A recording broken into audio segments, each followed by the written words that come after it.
What's up, guys? Welcome back to the first ever remote duel YCS here in Europe. My name is Steven Jacobs, together with Marijn van Duivenbode from the Netherlands. And I'm excited. Are you excited, Marijn? I'm very, very excited for this. Right. So today we have our top cuts of the remote duel YCS. The top 16 players, they already had their match. The top 8 is known. So yeah, first words. I'm very excited. We have a whole wide variety of decks. The meta is opened up. We are ready to just begin a new age. And let's go. Right. Yeah. But first, before we go to the first match, some rules. I think most players already know, but again, just to make sure. Yes, we are playing the advanced constructed format. We are playing 50 minutes each round, which is 10 more than you are used to. That's because remote dueling takes a little bit more time looking up cards like your opponent. It's best of 3, and from this point on, since it is the top cut, it is single elimination. Once you lose, you are out. We have already lost 8 players in the top 16, and we are running, of course, again, 50 minutes instead of 40. If a duelist loses, or if they are in the middle of a game, it must be declared a win, loss, or a draw after that 15 minutes. Once a game is decided, the player who has won the most games wins the match. So if we play a match and it's 1-0 for Steven, and the minutes are done, then Steven is the winner. And if there's a tie for wins, the duelist will play a sudden death game. This means that they will check for first blood, and the player that does that wins the match. Yeah, that's an iffy one, but I mean, you have to end it somewhere. Yeah, right? You cannot play for hours and hours and hours. All right. Important. All right. Let's go to the duelist overview. So as we've mentioned before, the top 16 already, we already lost 8 players, but we know the decks. We saw the decks. We know that, at least we saw from the breakdown, that Tri-Brigade, some variations like Zodiac, should be presumably the best deck, right? Yes. Also currently has most representation in the top 8. But as you see, a lot of different countries. Again, that's something that's cool, right? After COVID, getting the remote duel YCS, a lot of players from different countries, and the capability to play with your own cards, right? It has been like a long while. Exactly. So we see like names that ring a bell, like Rafael Neven from the Netherlands, multiple YCS winner, Johannes as well from YCS Ghent, if I remember correctly. And Gabriel, of course, Gabriel Net, Sam Pearson, runner-up from YCS Ghent. Any names you recognize? I recognize Callum. I think he's a rather well-known United Kingdom player. For the rest, it's a YCS, it's wide open. We're not going to only have the best of the best in the top cut. There are also new upcoming players. And there are a lot of very cool, interesting names, and I'm very excited to see what's going to happen. Right. So these are the last 8 players, and yes. I think we're ready to go into the first match. But first, some interviews. I've been involved with the trading card game since one of my best friends told me in 2015 to bring my Yu-Gi-Oh cards with me, and then we just played for weeks on weeks because it was so fun to play, and then we never stopped. I am still playing the same deck as last week at the Invitational. I think the deck is very good, and I'm very confident with it, so that's why I choose to play it at the Invitational and at the YCS. The first remote duel YCS was quite different to real-life YCS, but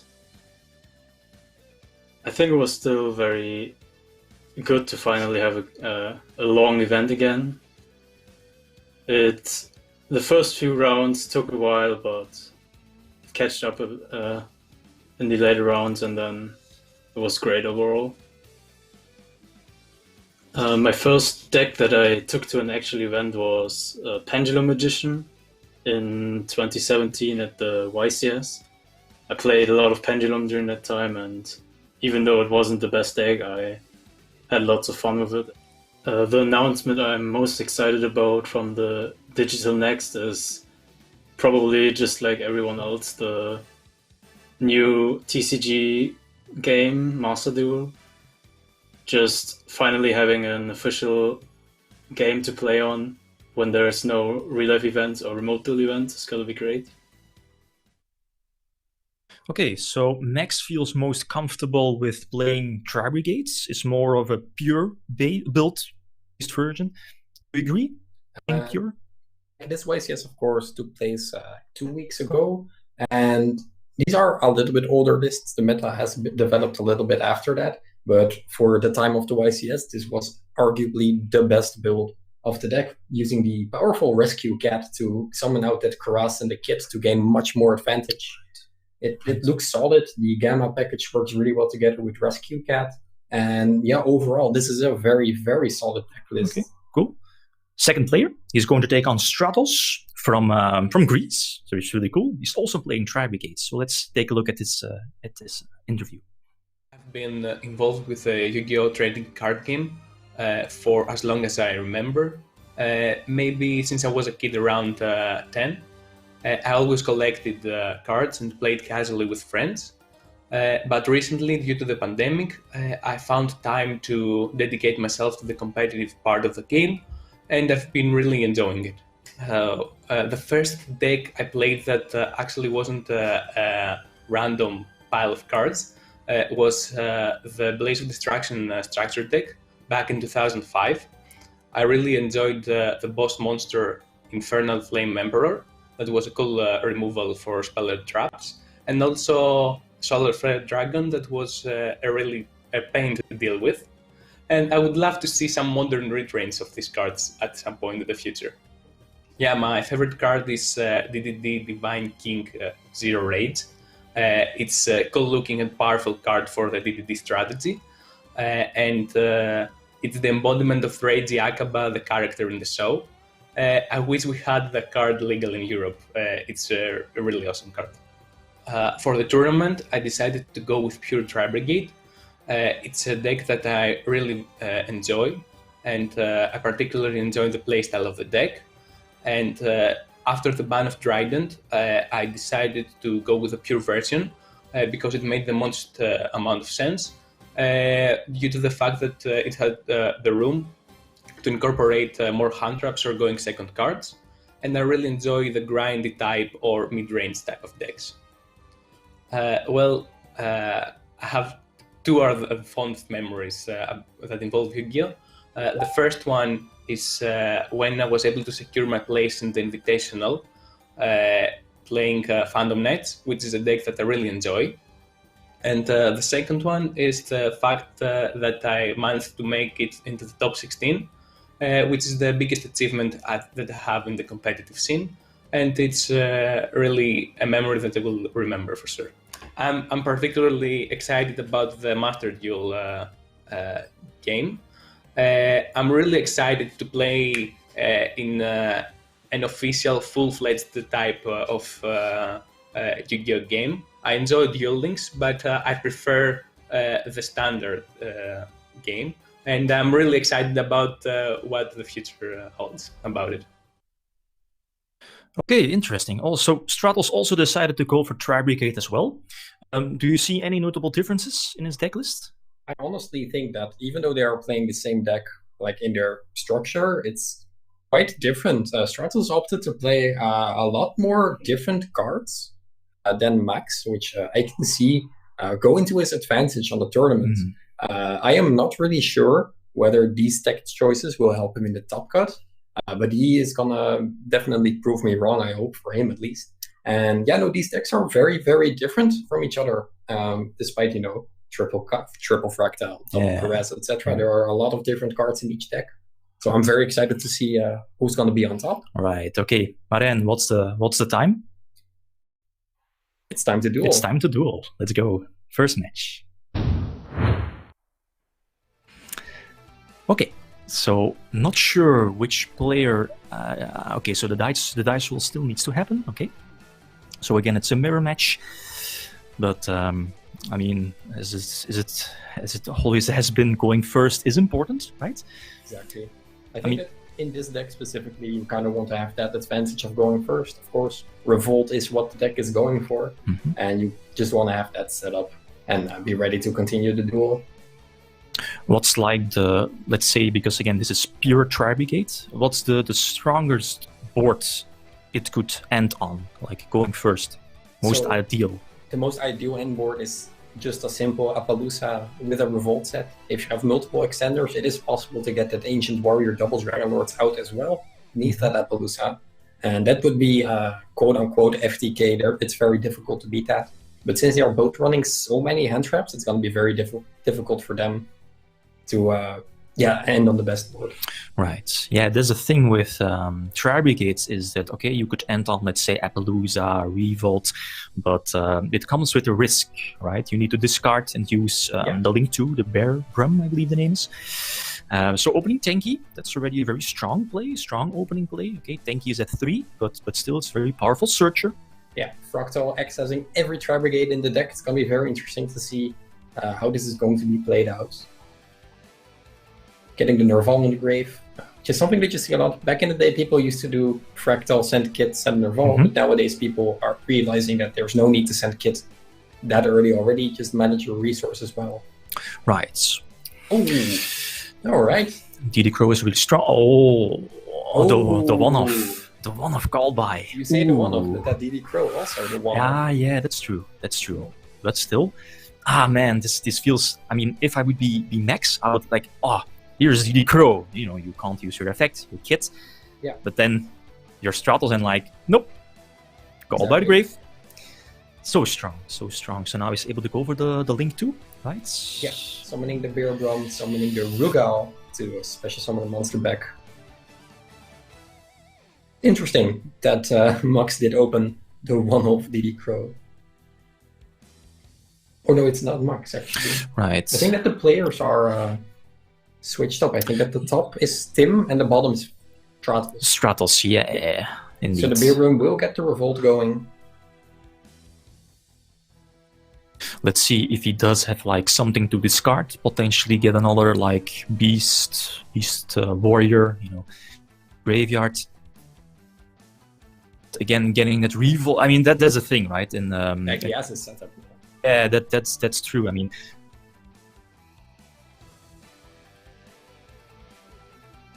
all right. We're going to change up the player cams because the players are playing the difference around. Interesting that the Stratos did indeed draw the one-off Crow. It's an interesting tech. It is possible for this deck to make Shurake turn 1, link it off, and then search the DD Crow. It's very strong for the Tritron decks, for example. And he's going to use it here to get one of the 2 cards in the graveyard to banish it, so that the kit on the field cannot really activate its effect, because there is no Link 1 Beast Warrior. But yeah, the call by the grave, interesting. Yeah, it's true, but I mean, it's only 1 card, so the Crow was definitely strong, but I mean, I think it's Max. Max again has a really already has a really solid setup. So sadly, you can't look at both players' hands, right? It would be much easier to see what plays there are. Exactly. So Stratos started his turn off with a Harpy's Feather Duster, which forces out the Revolt. But this is quite interesting because Max's hand wasn't quote-unquote the best. He does have the Shurake, or the Rugal, so he is able to special summon back a Tri-Brigade to still continue to get the Shurake going. So this Harpy's Feather Duster is not really doing what it should be. There isn't really much result to destroying the one back row. Is it really common that players... I mean, I remember when Harpy's Feather Duster returned, depending which deck you are running, it wasn't really too common to play it. Would you like play Harpy's Feather Duster in the main deck? It's interesting. I wouldn't know if I would do it that format. I mean, if you really think about it, back when, what were the best decks? And it was arguably just Tri-Brigade. It does play the Solemn Strikes. It does play a couple of back row cards, but I am not sure if you would get the most maximum value. Right, so we are seeing the Almirage, I think. Should be Almirage, right? Yeah. Yeah, Almirage coming down. Yeah, again, making sure that the zones are correct. So that's Naval, right? Again, it has been a while, all these names getting this. I mean, that's cool, right? You can just normal summon, let's say, your Naval, probably, or maybe link it away for, let's say, Almirage, get a search. Get the Caress. So now it's really depending, does Stratos have the card in hand? Of course, Max is just passionately waiting to see what's going to happen next. He doesn't have to banish the Nerval because there are no Beast Warrior, Wing Beast in the graveyard. So he can just wait until that Karas discard. And yeah, if you don't know really what Trebregate does, they banish Beasts, Beast Warriors, and Wing Beasts from the graveyard to special summon Link monsters, completely ignoring their summoning condition. But they, of course, have to have Beast, Beast Warriors, Wing Beasts in the graveyard. And Karas is the only one that can, quote-unquote, extend by discarding a Beast, Beast Warrior, or Winged Beast. And this is exactly what's going to happen. He's summoning the Karas, and it will get banished because Rugal summons back a monster, and Shueisha activates when a monster is special summoned. Any follow-up plays now? Because he already used up his normal summon. Karas has been used. Monster Reborn maybe as a potential follow-up play, but that's quite slim. It's going to be very difficult. Yeah. Even then, he does have the kit, or the rescue cat. He's just going to pass turn without setting any cards. Yeah. So this might be game already, and you know the monster special summon from the Link 3 is bounce back, right, during the end phase. Exactly. So that's also cool, right? You can like reborn your DD Crow and kind of hope your opponent can't attack it or attack into it, and then you can just get it back during the end phase. Exactly. But for now, all he did was make the Shureiks, get another Search with the Nerval he sent the previous turn, and now he adds back the other monster that was summoned with Rugal, so Max is getting a whole lot of a whole lot of advantage. Yeah, pluses. I mean, normal summoning the kit for an easy Link 2, I think, should be a Link 2. But that's a Link 3. Okay. Yeah, let's pronounce this card. Riles Fur, which I would show up on screen, but it will take a little bit to yeah, it's fine. But, I mean, yeah, well, what I was about to say, right? Yeah, true. But, I mean, do you see any outs for Stratos here? It's done. He's gonna summon another card. He's gonna use the Link 3 that was just summoned to shuffle one card back and make access go talk over game.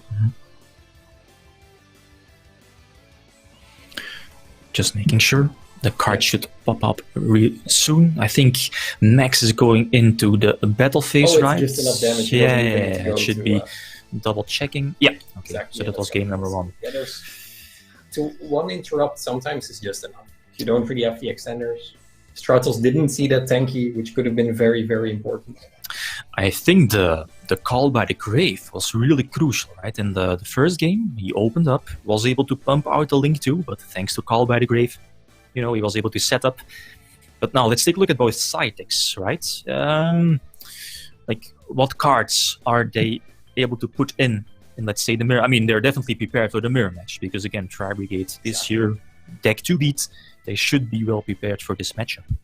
Exactly. So I see a lot of going second cards. I see a couple of going first cards in both decks. They are quite similar, actually, between the two side decks. I'm not sure if he would side in the anti-spells in this matchup. It could be very beneficial and impactful just because, you know, Max knows that he's going to go second. Stratos knows he's going to go first. And they both know they play a lot of power cards. They play the tankies. Max plays Desires, and I could not see Desires in Stratos' deck, which is quite interesting that he's not opting to play the powerful Draw 2 card. There are very, very many utility cards. I get the Desires. I mean, the +1, the 2 draws are important, but the thing is that you're running like somewhat of a combo-oriented deck, and you're sacrificing 10 cards from your main deck, right? They're banished face down. So it's, I guess, obviously up to the player, but are you willing to, like, sacrifice? I mean, you're playing a lot of 3-offs, so I could, you know, guess you're definitely running, or can get off at least 1 Desires, but drawing the second one is a bit iffy, right? Yeah, that is true. That is why we only play 2 Desires in this household. Yeah, it's definitely interesting. He chooses to play a couple of tech cards that will help him out in duels instead of the advantage. I mean, this deck gains advantage so much anyway. Like, just see how plus Max went with only the Shureik summoning and then the Rugal, which was quite significant. But it's going to be very interesting to see what they are going to side. I would assume Stratos is just going to go first here. That's the thing, right? Yeah, that was my question to you as well. Like, would you, let's say, post side deck, at least you know that you can choose, you can pick either go first or second. Would you, like, maybe probably go first? Maybe like smoke screen? I think that's catch your opponent off guard. difficult because you're just trading hand traps at a certain point, right? But if you can get that stick on the board, then you should probably be able to steamroll into a victory. Like we just saw, there's just no playing through any combo. But Stratos unfortunately didn't have enough hand traps to stop his opponent. That's the thing, right? The DD Crow was important, but again, yeah, as we've mentioned before, was met by Call by the Grave. So indeed, yeah, Stratos going first. Again, the tanky, that's strong. Is Max playing Drolls in the main deck, or is he would you side deck in Droll? Definitely not against this deck. Like sometimes you can win on it, of course, but other times if they hard through the Revolt, it's not really gonna do anything. So we saw a Fractal Search, yeah, pretty standard, right? That's the thing, the Tri-Brigade deck is so consistent, you're running so many cards at 3, Fractal, tanky, Exactly. everything searches out each other. Yeah, 6 copies of Fractal is just insane. Tanky adds Fractal, Fractal since any. Stratos, what I said earlier, is going for the kit and then the, what's it called? The bird, the Nerval. Yep. Adding back the Caress. So we might see some plays here. Nothing is stopped by Max at this point. I think he's side decking Nibiru, no? Max? So that might be something he's sitting on. Difficult to get life against this deck. Well done, our normal summoning the Caress. So that might be a tell he's having, having a lot of hand traps in hand. No disruption this time. Banishing 2 cards. Alright. Let's see if Max has an interruption. Like, what hand trap could be strong? Like, could he keep potential Ash Blossom on the Bear Broom Search? Gamma, maybe? Oh, something is happening. That's called by the Grave, right? Not sure. A failure. That's effect failure. Okay. But this time it's Stratos with the Call by the Grave. You would. It's only fair. It's only fair. Yeah. You would assume it's at 3, but I mean, you see how powerful the card is, right? Even at 1, drawing it is so important, especially if you're playing like a combo deck. So again, the Link 2, we know that's pretty standard and strong play. We've seen the deck in the OCG a couple of months ago. It was doing really well over there, and finally we got the Link 2, and now it's doing great over here as well. Yeah, the Karas is being resolved. Ooh, that's very solid. That's strong. So what's happening now is the Ferrigit is being summoned, which allows Max to activate his sided in Contact C. Contact C, you can special summon to your opponent's field when a monster is special summoned, and your opponent has to use this for the next summon, and otherwise he has the best. Like, that's exactly what's happening. Ooh, yeah, we'll try to show the card, but I mean, as we've mentioned, the retaliating C is immediately stopping. Contact C, yeah, that's what I mentioned, but it's immediately stopping the play of Stratos, right? So we see the rescue. Cat is Ash Blossom, that's strong. Are we seeing Call by the Grave? Potential, no. So potential follow-up play. Tanky can search out the Grass, probably. Exactly. Right? So he is going to play. I mean, Stratos' end board is significantly not as strong as Mux's end board turn 1, all because of Contact C. So let's get that effect of Contact C going for everyone that doesn't know what they do, like me from the top of my head. When your opponent normal or special summons a monster, except during the damage step, you can special summon this card from your hand to your opponent's field and defense position. This card's controller cannot fusion X-Ray-Z, Synchro, or Link summon unless they use this card as material. But that's very difficult for Stratos to link away a card that is not a Beast Warrior Wing Beast, and he does have to pass here. Kind of reminds me of good old Maxi, but of course both are different, but I mean, kind of have the same purpose, right? Let's stop your opponents in its tracks. Hopefully end their turn so you can capitalize on that. Exactly. So that's being used to discard the rescue decks. I think Stratos only has 2 cards in hand. Potential effect failure could be it's already negated by Call by the Grave, right? So that's something. If he has that, it's not live. So he's summoning the Ferrigit, summoning another card from that, which is the Nerval. He's able to go all in, and it's very dependent whether Stratos has anything at this point to stop this. I mean, looking at the body language of Stratos, he looks kind of beaten. No, I mean, it could, reverse psychology, right? But that's the thing with in real life as well. You could be like, oh yeah, okay, I don't have anything, and then boom, drop like the. I mean, once the contact C comes down, it's just passing at that point. You literally cannot link it away due to the restrictions of the tri-brigade. And yeah, there's nothing you can do at that point. Okay, so what are the options here? Let's. Can go into a Link 3, make access code. I'm not sure whether he has enough damage after that. He also doesn't have any Link monsters in the grave, except for the one that he's going to use or something. Right. He's probably indeed going to link that away. He's over. I mean, we can't. It's stressy, right? You're playing the top 8 of a YCS, of a remote duel YCS. There's a lot of more things that come into play. It's much different than, let's say, an in real life event. You don't need to. I mean, you're focused. You're in your game, but now you're home. There's like Wi-Fi connection, the chat, the players. There's many more things you need to keep track of, right? Exactly. Also, do note that these players haven't been in this tournament for like a couple of weeks now, so it's they have to adjust and they have to like get back in that mindset of playing the top cut. They just woke up today, played one round for the top 16, and then straight up to the stream. So, yes, the charade is coming down. Yeah, as you've mentioned, right? Yeah, I mean, the rounds of Swiss happened 2 weeks ago, if I'm not mistaken. And, I mean, you could see it as an advantage because you can, like, play test. Maybe you know which decks your opponents are running. You could definitely play test against potential matchups. They don't know the deck list, right? Yeah. From the opponents, but I mean the matchups. I'm sure you're definitely well prepared going into the top 16, right? Yeah, they know exactly what's going to go on. Like, it's 2021. All deck lists are probably known at this point. Just yeah, social media. Exactly.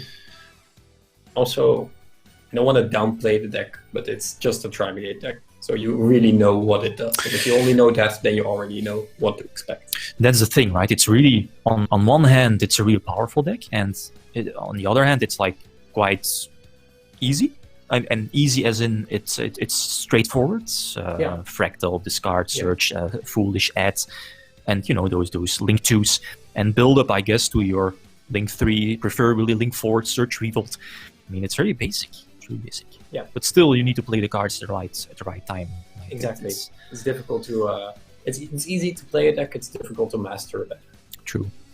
So battle phase. Do you see this as a strong potential end boards?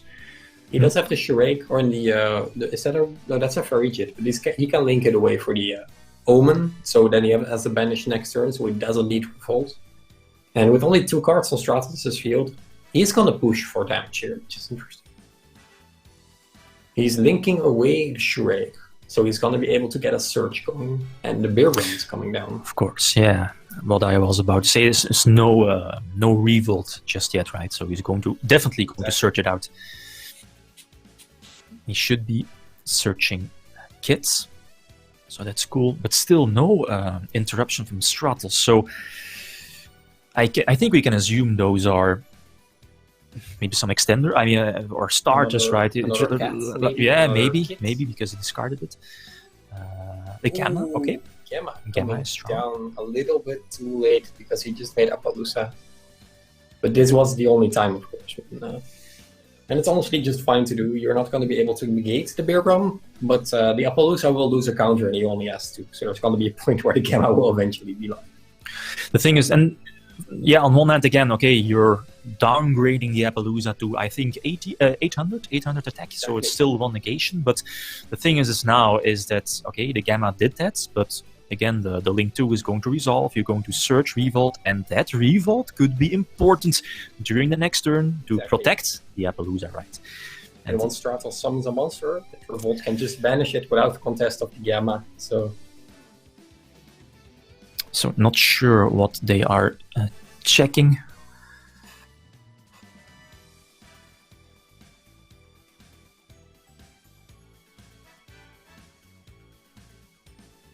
One of the players is losing the connection from the field cam, so we're gonna have to wait a little bit to see what's gonna happen. Maybe he doesn't negate with Appaloosa. Okay, he's back. Right. Yeah. That's the technical difficulties of remote dueling, Yeah. of course. It happens, but we are in a very controlled environment. So Yeah, that's the thing, right? I mean, it really it feels really well organized, right? luckily for Max, everything he has is controllable, so might or might not be a penalty incoming, but we know that he has the kit in hand, we know that he is going to search a revolt, and there's enough unknown information or an irreparable game state coming. Do you see Max, like, this potential end board maybe taking the game? Like, the Gamma is going to stay in hand, if I'm not mistaken? Only one card that he has to play with, and then has to play through Revolt and Appaloosa, and he does top deck a card. But I would not know at this point what that card would be. Do you see any potential plays he could, like, play through the weak Appaloosa and the potential Revolt? What theoretically could happen and would be cool if the last card in Stratos' hand was, for example, something like, Tri-Brigade Fractal or Caress, a Tri-Brigade that's strong enough to beat over Appaloosa, then attacking over the Appaloosa, which will trigger the Revolt, and then Stratos' top decked Forbidden Droplet could send the Tenki and Gamma. That's the only real situation I see that will make him take the win. We're still enduring some technical difficulties, so please hang on.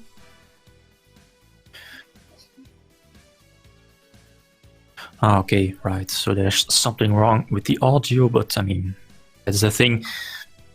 I feel like you're kind of depending on the internet, right? Exactly. That's a small downside, but I mean, as we've mentioned before, the players overview, and yeah, we're back, is Tri-Brigade is like, as we've seen in the top 32 breakdown, Tri-Brigade is like the deck to beat. There was a lot of diversity in the top 32 breakdown. We had Tritron, there was Prankits, Virtual World, Tri-Brigade, and in Tri-Brigade we had Tri-Brigade Pure, we had Zodiac still. I mean, how do you feel about Tri-Brigade Zodiac, even though they lost Trident? I feel like Zeus is just a powerful card. The Divine Arsenal AA Zeus is just so solid. It brings so much potential for the deck, being such a strong card that forces out anything with just a normal summon, and after that you can just caress and keep playing with your Tri-Brigade cards. I feel that can add a lot of power to the deck, but you cannot underestimate the power of Rescue Cat and Gamma, which is basically an FTK if it resolves. Right. Okay, so we're back. Yes. Max regained connection. So the Appaloosa is still there. The Gamma, again, Being negated. Yeah. So Appaloosa is dropped to 800 attack, so only one negation left. Revolt again is searched out, so again very strong play for next turn, which like leads to an interruption plus a search. Right. So again, so strong. Kind of reminds me of a Soul Charge. Right. Oh yeah, exactly. Soul Charge, but then you make a monster that doesn't target and banish a card and searches a card and maybe Foolish Burials a card. Sometimes even draws a card. So 3 cards. We know the Gamma is there. I mean, something to kind of force out the Appaloosa. I mean, I'm calling that top deck drop. I don't think he has it sighted in because, of course, he knew he was going to go first. But if he has it, then we can see some very interesting plays. But I don't think that that is going to happen. The game looks a little bit close at this point. So we see Fractal. It's going to use the effects. So half of my prediction was right. So it's not going to get negated by the Appaloosa. Of course, yeah. We know why. The Gamma is still there. Exactly. Could be like, I mean, imagine, you know, you're activating it, kind of hoping your opponent would forget, maybe stress, maybe something like that. But exactly, this is just gonna resolve. But still, it's worth doing. Where is the kit again? Which, might just get normal summoned again, trying to force out Appaloosa. It's just not strong enough to attack over the Appaloosa, which is a shame. What's the attack stat of Tri-Brigade kit? 700 attack. 700. That's 100 short. Yeah. Okay, so he's indeed trying to force out the potential Appaloosa. Max doesn't have any hand cards, right? So no potential hand traps. So the game state is quite simple in case of Stratos. Yeah, the only kit that he had is at the bottom of the deck. Because he added it with Shrike, but has to put a card from his hand to the bottom of the deck with Beer Bomb. So they're just asking what's happening right now in the Appaloosa. We'll negate the kit. Yeah. Probably like 4, banishing 4, yeah? Yeah. The graveyard is empty at this point. Right. That's important. So, yeah, let's see. Does he have if he doesn't have a follow-up play, this might... No, he just attacks over the Appaloosa with a 0 attack on it. Okay. Imagine having, not sure if Stratos is main or side taking Bells. Imagine having Bell now for the potential Revolt. That would be very solid. Yeah. So Revolt is there. Let's see if does he have Bell? No response. No. This is a big blow. No, I mean you're kind of, how do you say it? You can't chain. There's no interruption, so you know the link 4 is going to hit the board. It's going to banish one of your cards. Plus, it's not that your opponent will get a search. Okay, you lose your kit, your opponent gets a search, and with only 6,200 life points, I think it's pretty safe to declare a winner, unless one of the cards in Stratos' hand is like super insane, but I don't know what it could have been. Well, the Gamma is still there, so I mean, you could still keep that Gamma, obviously, you know, like if your opponent like normal summons any Tri-Brigade monster, try to search. Yeah. So the Gamma is still there, so we might not see an OTK during Max his turn, so there it is, so again, the kit. What happened here is Max declared his charade. I'm not sure which one was chaining 1, the charade or the Nerval. But I think that while Max was resolving the effects, he realized, oh wait, I have to play around the Gamma. So he still had to banish with the charade, so instead of banishing the kit like you would do like on an autopilot, he realized, oh wait, I have to do something. I have to banish the Tenki instead, otherwise I can just get Gamma and still not win the game next turn. So a good realization, and lucky for him that there was an other card on this field to banish. It's Doom Eagle. In real life, you would, I mean, I've been here in like remote duel, like stress, and it might be easier to overlook. No, if you're like playing in a remote duel. Because it's much more difficult to, let's say, to take a look at your opponent's graveyard, for example. Right? At least that was my experience. So Access Code Talker is going to hit the board. This might be... Yeah, I mean, you can't chain, right? You can't chain to... Yeah, there's no Gamma coming down. There's no other effects being activated. Access Code has 5,300 attack right now. He's trying to use Gamma, but again... Unfortunately, his rope is just a little bit too short, and... Stratos unluckily exits the top 8, and we do have our winner. It's not sure yet. Who knows? Who knows? No, they declared with that. Is that enough? And the handshake is coming, the virtual handshake. Yeah. I mean, it was kind of expected. I mean, Call by the Grave was an important card for both players, but in the first duel we saw that Call by the Grave was, and he definitely got Max there. Yeah. But good match, even though, you know, it was a mirror match, going back and forth really well. But let's move, let's come back to us.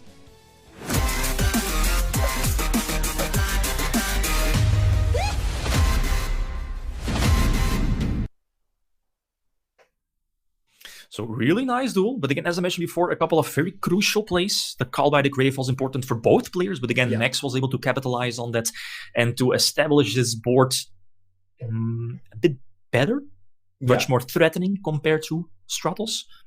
Yeah, we saw that the side deck card Contact C was just an MVP versus Tri-Brigade. There's just no way they can realistically get rid of the card.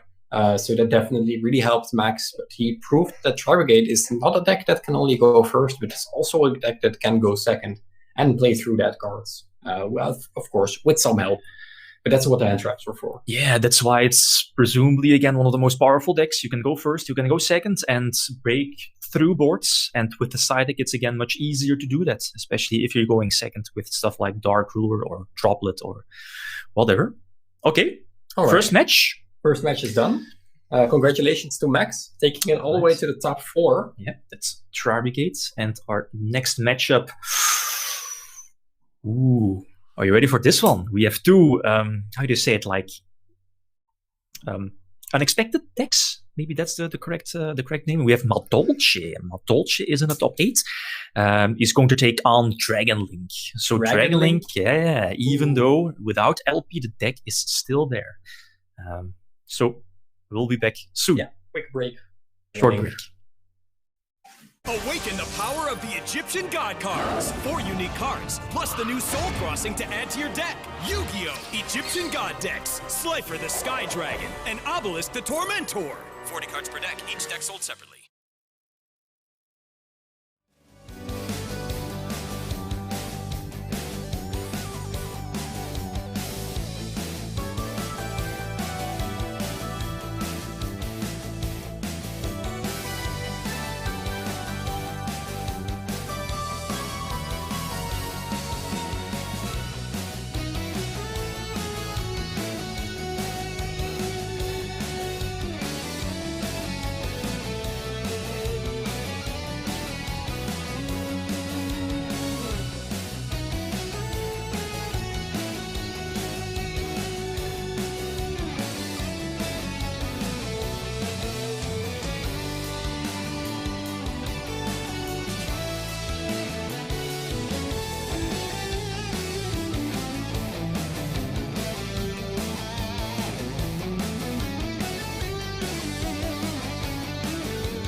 Yo, what's up guys? Welcome back. Next match here in the top 8 of the Remote Duel, well, the European Remote Duel YCS. Again, I'm Steven, together with Maran for commentary.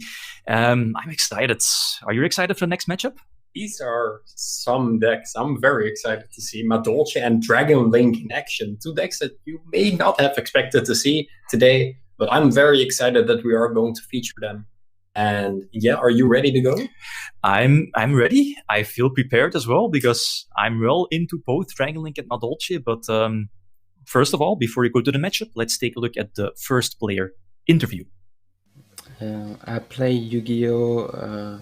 Since I'm a child, so I don't remember the date exactly, but I was a child. And for the competitive format, I play since I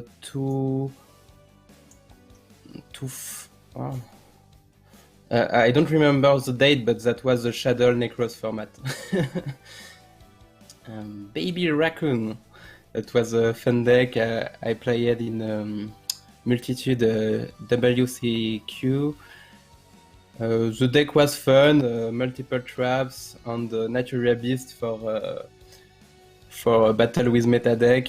And I enjoyed my first tournament with it. My favorite card is Isolde Two Tails of the Noble Knights, the Link monster. With friends, we created a team around this card, named Les Chevaliers d'Isolde, who mean Knights of Isolde in English. I played Madolche. This is not the best deck by archetypes, but the deck is strong in special formats, and this one was the best for the deck because many decks play with the graveyards, and this is long game, grand games, and Madolche is really strong for that. So for this tournament, that was a good choice, I think. The best memory I have is when I was a child with my little brother. We picked in my cards. We did a lot of draft games with my cards, and playing for a long afternoon with that, and that thing gave me the love of card games, and this is Yu-Gi-Oh! Who gave me this love. All right, interesting. So he decided to go with Madolche against like a really outside. I mean, we can call it an outsider, right? It's not again a deck not that you won't expect, but nonetheless, it's a very powerful deck. It has a lot of powerful 1-card/2 card plays. But as mentioned before, he's going to take on Gabriel Nets with Dragon Link. So let's take a look at his interview. I've been involved with the Yu-Gi-Oh! Card game for around 7 years at this point. Started playing locals and then like 3 or 4 years for competitive play at this point, and yeah, enjoyed all of it. My first deck was Dragoonity, like old Dragoonity that made decks with Juliana and Stardust Dragon every turn. And yeah, it's pretty similar to what I'm playing today, so I guess it paid out at the end. My favorite card is Hermetic Sea of Heavenly Spheres. It's just so versatile, it's so powerful for Link 2, and it's been ever present in Yu-Gi-Oh! For like 2 years now. So for this weekend, and I mean 3 weeks ago as well, I'm playing Dragon Link. I chose to play it because I've been playing it for a long time. Even after the Striker Dragon and LP hit, I think it's still very powerful, and I think people wouldn't be prepared for it, which I think was right. And it has a good Tri-Brigade matchup. So yeah, I'm pretty happy with the choice. I've been having a lot of fun playing it. I think like my fondest memory was when I moved to the UK. Like first YCS, I met so many people from here, and then they became my friends. And now we test together. They're my friends that we go out together. So when you move up from abroad, and Yu-Gi-Oh! Just brings people together, and it was like the best thing for me. It's an easy way to meet new people, make friends, and share this love for the game. My favorite announcement from the Digital Next was definitely Yu-Gi-Oh! Master Duel. I'm glad we're having a digital simulator. It allows Yu-Gi-Oh! To branch to esports and other categories and get more people to play the game, so I'm pretty excited about it, and I'm super excited to check it out. Okay, so again, some interesting picks, as he mentioned in his interview, is so he decided to go with Dragon Link. Obviously, the deck you probably feels the most comfortable with, but the thing is that as we've seen in his deck list, he's playing like 3 Noctovision. Interesting, no?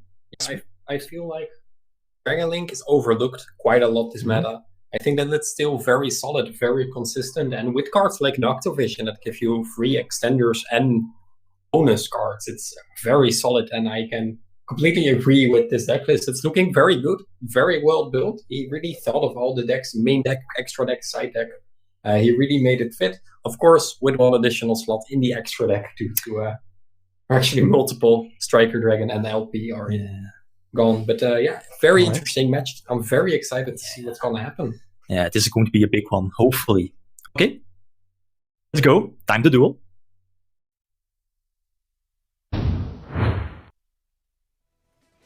All right, so let's see. I think the dice roll still needs to happen, right? I mean, how do you see this matchup? Madolche versus Dragon Link. So, yeah, Madolche is one of the most scary decks in the game, for me, at least. It's just so strong. It has very good removal, very good effects, high value effects. It can easily both end on an impressive end board and kill you with ease. And it's very scary to play against this deck because you really... if you're not familiar with the strategy, you don't know what's going to happen. But Dragon Link, on the other hand, is a very versatile deck. It can do a lot of very different plays. But it's going to be, I think one of the important factors here is the Dimension Shifter that is being played in the deck of Axel. So that's going to be one of the MVPs in this duel, because it's going to be difficult for Dragon Link to play through that. But of course, Heretic Seal of Heavenly Spirits is easily summonable. So I'm not really sure what the matchup would be. Maybe Gabriel played against Madolche a lot and he knows what's gonna happen. Yeah. Yeah, I think you could assume, maybe based on like previous formats, that's more well, even without LP, Dragon Link should have the advantage over Madolche. But as you've mentioned before, Madolche is prepared. We're seeing the shifter in the main deck. Herald is also there, so that's an interesting one. Gamma is also there if he goes, both first and second. But it seems that Dragon Link is going first. So for Madolche, depends again which hand traps. Well, if he has any hand traps, exactly. I was saying. So we're gonna start off with a quick launch, summoning the Rocket Tracer, and there is the card that we talked about. Noctovision. That's so strong. You already have Tracer for the potential striker. There is Noctovision for the easy Link 2 play plus draw. So huge. That's already a very powerful starter play, right? I really like Noctovision. Did you know he has a second effect? One that activates when you target a set card, I believe. That's such a cool, interesting card. Dragunity Knight Roman is coming down, being one of the most important cards of the deck, of course, right now. Yeah, probably Searching Ravine, right? It's pretty the most common. I mean, there are Dragon Link decks that are, playing like a small Dragunity package.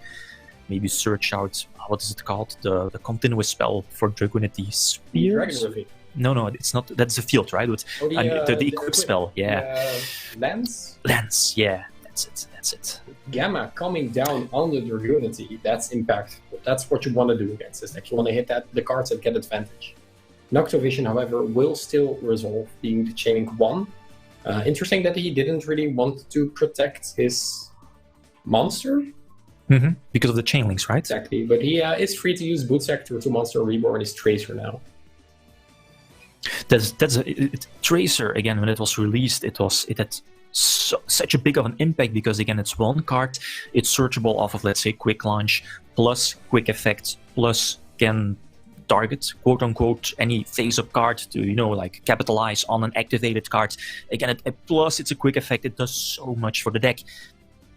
Starter, extender. Exactly. He did draw the Boot Sector, which is interesting to see. Drawing the one off, of course, Striker Dragon, not even needed. And that's the Chamber, normal summon Chamber Dragon mate. That's strong, right? That's already... that's already an interruption. So for, let's say, Madolche could play through a field. I mean, if you take a look at his deck list, he's not... Well, of course, he's meaning like Nibiru. Nibiru could be there still. There are still options. Mhm. You can also just wait for the Savage, of course, to come down. But his turn isn't done yet. There's still a couple of things to go. He is counting summons, so this is either a bluff or there is the Nibiru, the primal being, coming down. Right. The thing though now is that the reason why Dolce, what's it called? Is it Petting Cessor, I believe the name is? The level 4 that has the capability to special summon itself from the hand, and then special summon from deck, and it's basically your one card combo, but it has like one downside, is that you can't have any monsters in your graveyard, right? To get that special summon effect from the hand. So, okay, upside is that you now have monsters in your graveyard for Hoot Cake. Exactly. So this was a very well-timed Nibiru, the Gamma Nibiru combo coming down, but we do have to wait and see if Alex can even start playing as well. Mhm. But for now, Gabriel Netz's turn is just done, unfortunately. we know the Tidying, that's the name, right? Tidying is set. Dragon Maid Tidying. Yeah. It's not live. Again, no dragon to bounce. Interesting to see that the Dragon Maids, it took a little while until they started seeing play in Dragon decks, even though they're so very strong. There are a lot of cool new dragons in the game. So Axel now has a couple of plays. Does he have Angeli? Does he have... Salon coming down. That's strong. Again, one of the more newer cards from Madolche. I mean, Madolche has been an archetype. It has been part of Yu-Gi-Oh! For a lot of years now, but in their most recent support waves, Madolche Saloon, however you pronounce it, it's a powerful card. Gives the deck an extra normal summon plus search, if I'm not mistaken. Yeah. How much can you want for your archetype? This is perfect. Once the Brilliant Fusion engine got hit, they lost their double summon, but that was years ago, and they have been waiting for another way to double normal summon, and now an in-archetypal spell card that does more for the deck. I really don't know what else you can wish for. Yeah, true. And that's also the reason why I like Madolche, is because of Angeli. She's so flexible. She can tutor basically any Madolche directly from the deck. So you need Hoot Cake. Okay, you can go for Hoot Cake. Banish a monster, special summon. That's Petting Cessor. Yeah. So he's probably... I mean, you could definitely go for game, right? Depends on which... What the Madolche does? Yeah. You're True. So I think Gabriel does have like 2 or 3 cards. In cards, his hands, in and hands. He does play a lot of hand traps. So that's the rank 4 play. So Tiramisu is live. You could definitely go for Tiramisu. Not sure if Ticket is already used. I don't think so. No, he only activated it. Yeah. So it's either Glass Souffle or the Utopia double. Oh, yeah, imagine. So that's Tiramisu, right? Yeah, it should be. So detach. That's the thing. Is that okay? It's gonna be looked up. Yeah.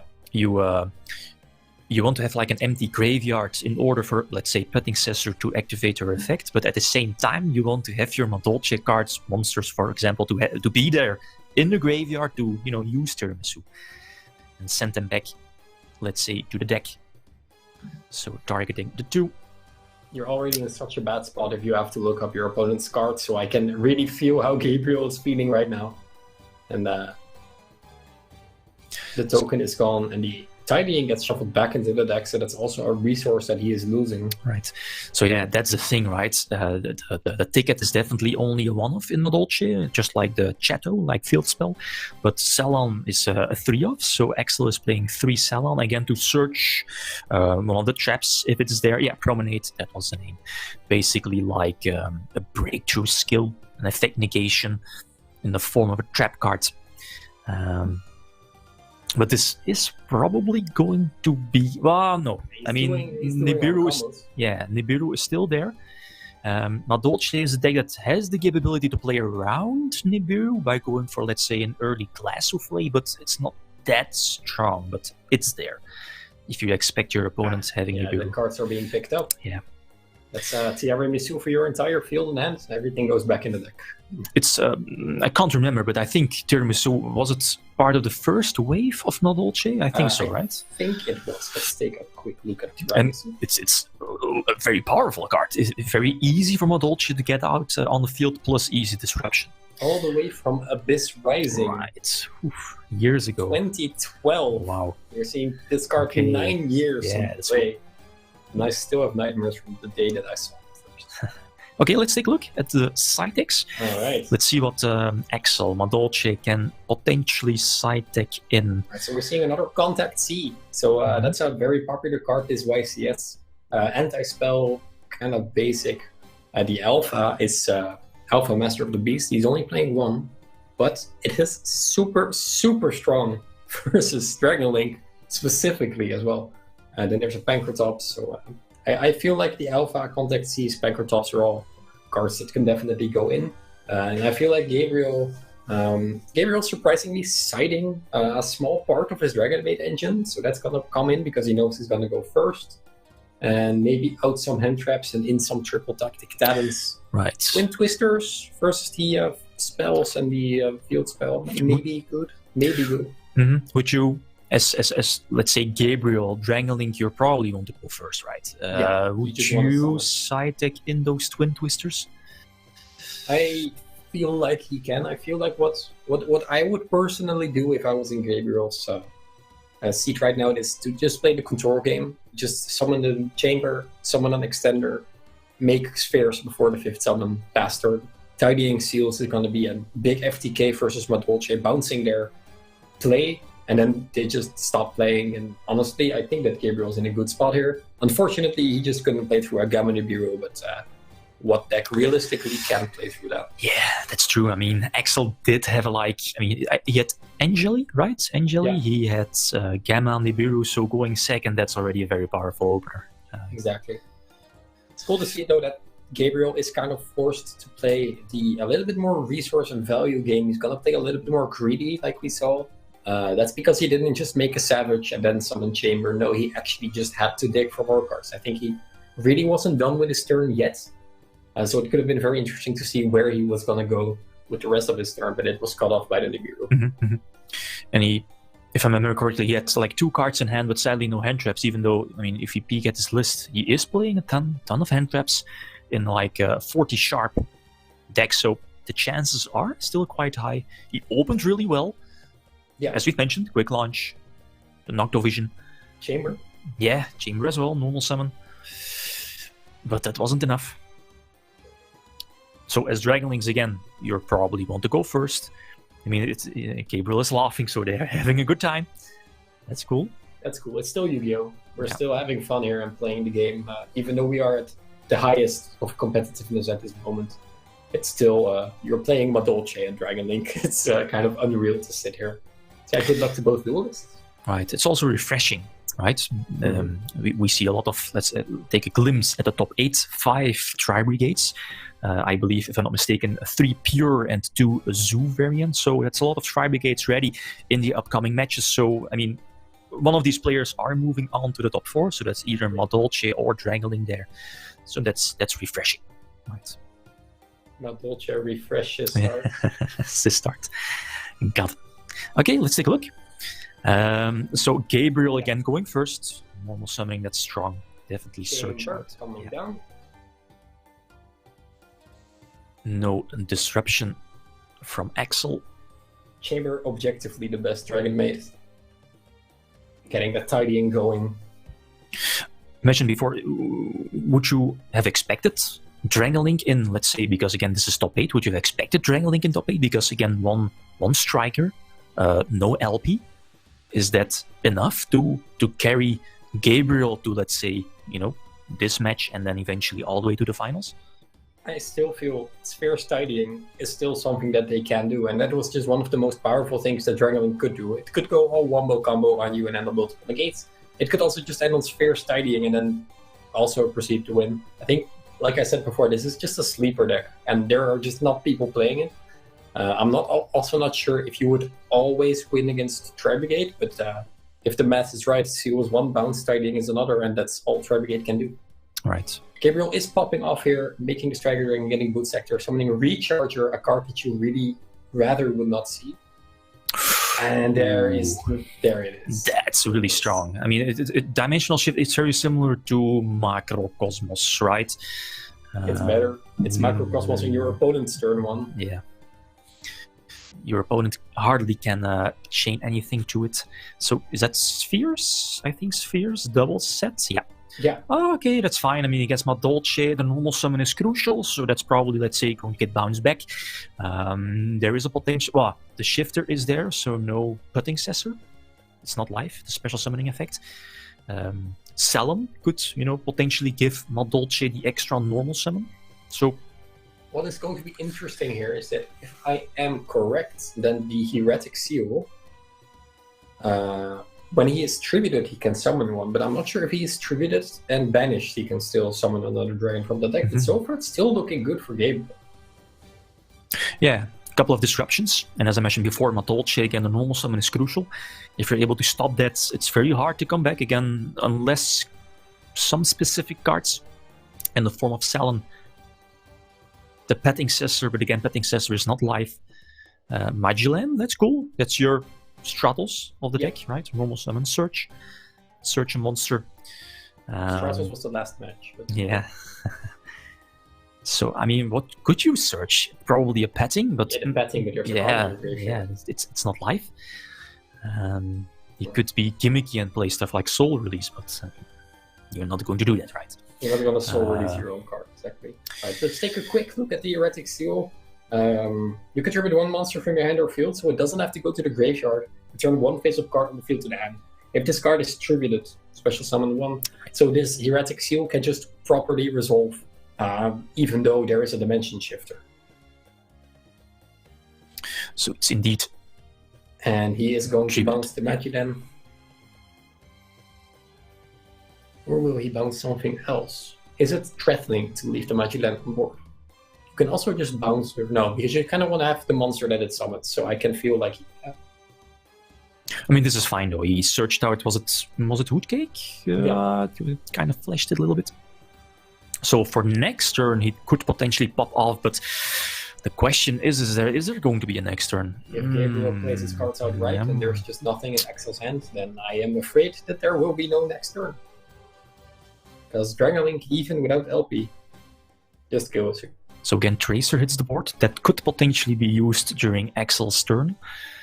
Potentially get a beneficial search. So it's not looking too great for Axel.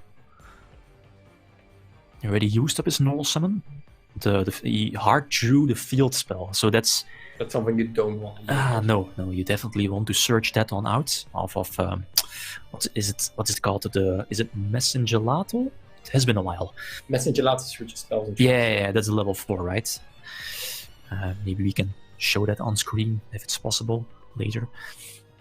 Again, one of the first cards that were released from Adolce years ago. So again, only one set. That could be the... let's take a look. Peak Promenade. Oh, he's also main decking Gozen match. So that could be Gozen. But it would be funny if it was called by the grave and he couldn't activate it on the spheres because it was banished because of shifting. Right. So yeah, Gabriel's still looking up those Madolce cards. He'll have to. Yeah. This is why they have 10 minutes extension, because you just cannot pick up your opponent's cards and read them. So now we see the power of Dragon Link, right? Again, it's one of those decks that has the capability to play during your opponent's turn. The tidying, of course, the interaction, as we've mentioned before. That's the thing, right? That's what makes Tracer so powerful. Activate one of your cards and then chain your Tracer, targeting the card. Tidying, is he doing this in the end phase? I'm not sure, or maybe end of main phase. That's something we can't. No, it has to be end phase. Yeah. I thought it would be his turn. I'm not sure why. Maybe he's very scared of the background. End of main phase would be, strange, because you can just reset it. Exactly. Right? Yeah. Then it's kind of dark. All right, interesting that he chose to do this before. Because the tidying is now banished. If you could have waited one turn and you could have gotten out another chamber. Maybe for us it's a bit easier because again we see both lists. We know the options of Axel aren't that high, which that potential set could be. Again, goes and match Promenade and potential side decked in cards. But again, not too many. Anti-spell, Twin Twister maybe. But again, we now know that those cards, they are answered by the trap in your own turn, exactly. Right? So So here's where Gabriel could definitely seal the deal, but for me it's hard to believe that if Axel is main decking and side decking so many hand traps. Why is there a rocket synchron in attack? Okay. Does it have? Oh, it gains 300 attack because of boot sector launch. That's right. Okay. In case you forgot that boot sector launch gives your monsters attack for some reason. It could be relevant, even though it's still more than half an hour on clock, on time. So that's cool. Gabriel's doing exactly like I said, and he's just gonna play the control game. There's another spheres. So the thing is, he probably has the second tidying set now.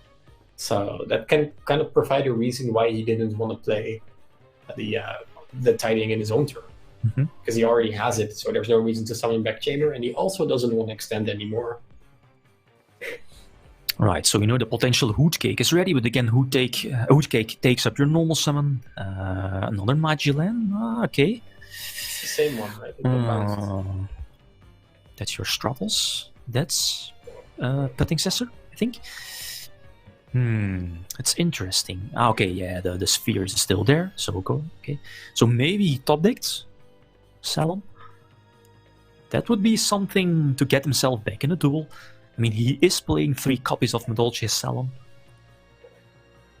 So again, the spheres triggering. What could he search out? Maybe another Tracer. He doesn't play the Red Eyes package, which is interesting. There's no Red Eyes Darkness Metal Dragon or a Black Metal Dragon. So maybe the second chamber can come down, maybe just another Rocket, or maybe even a Noctovision, but the Safeheart's also a solid pick. It's basically, setting himself up for next turn. So yeah, Axel kind of seems, I was about to say weak, again, just relying on the normal summon.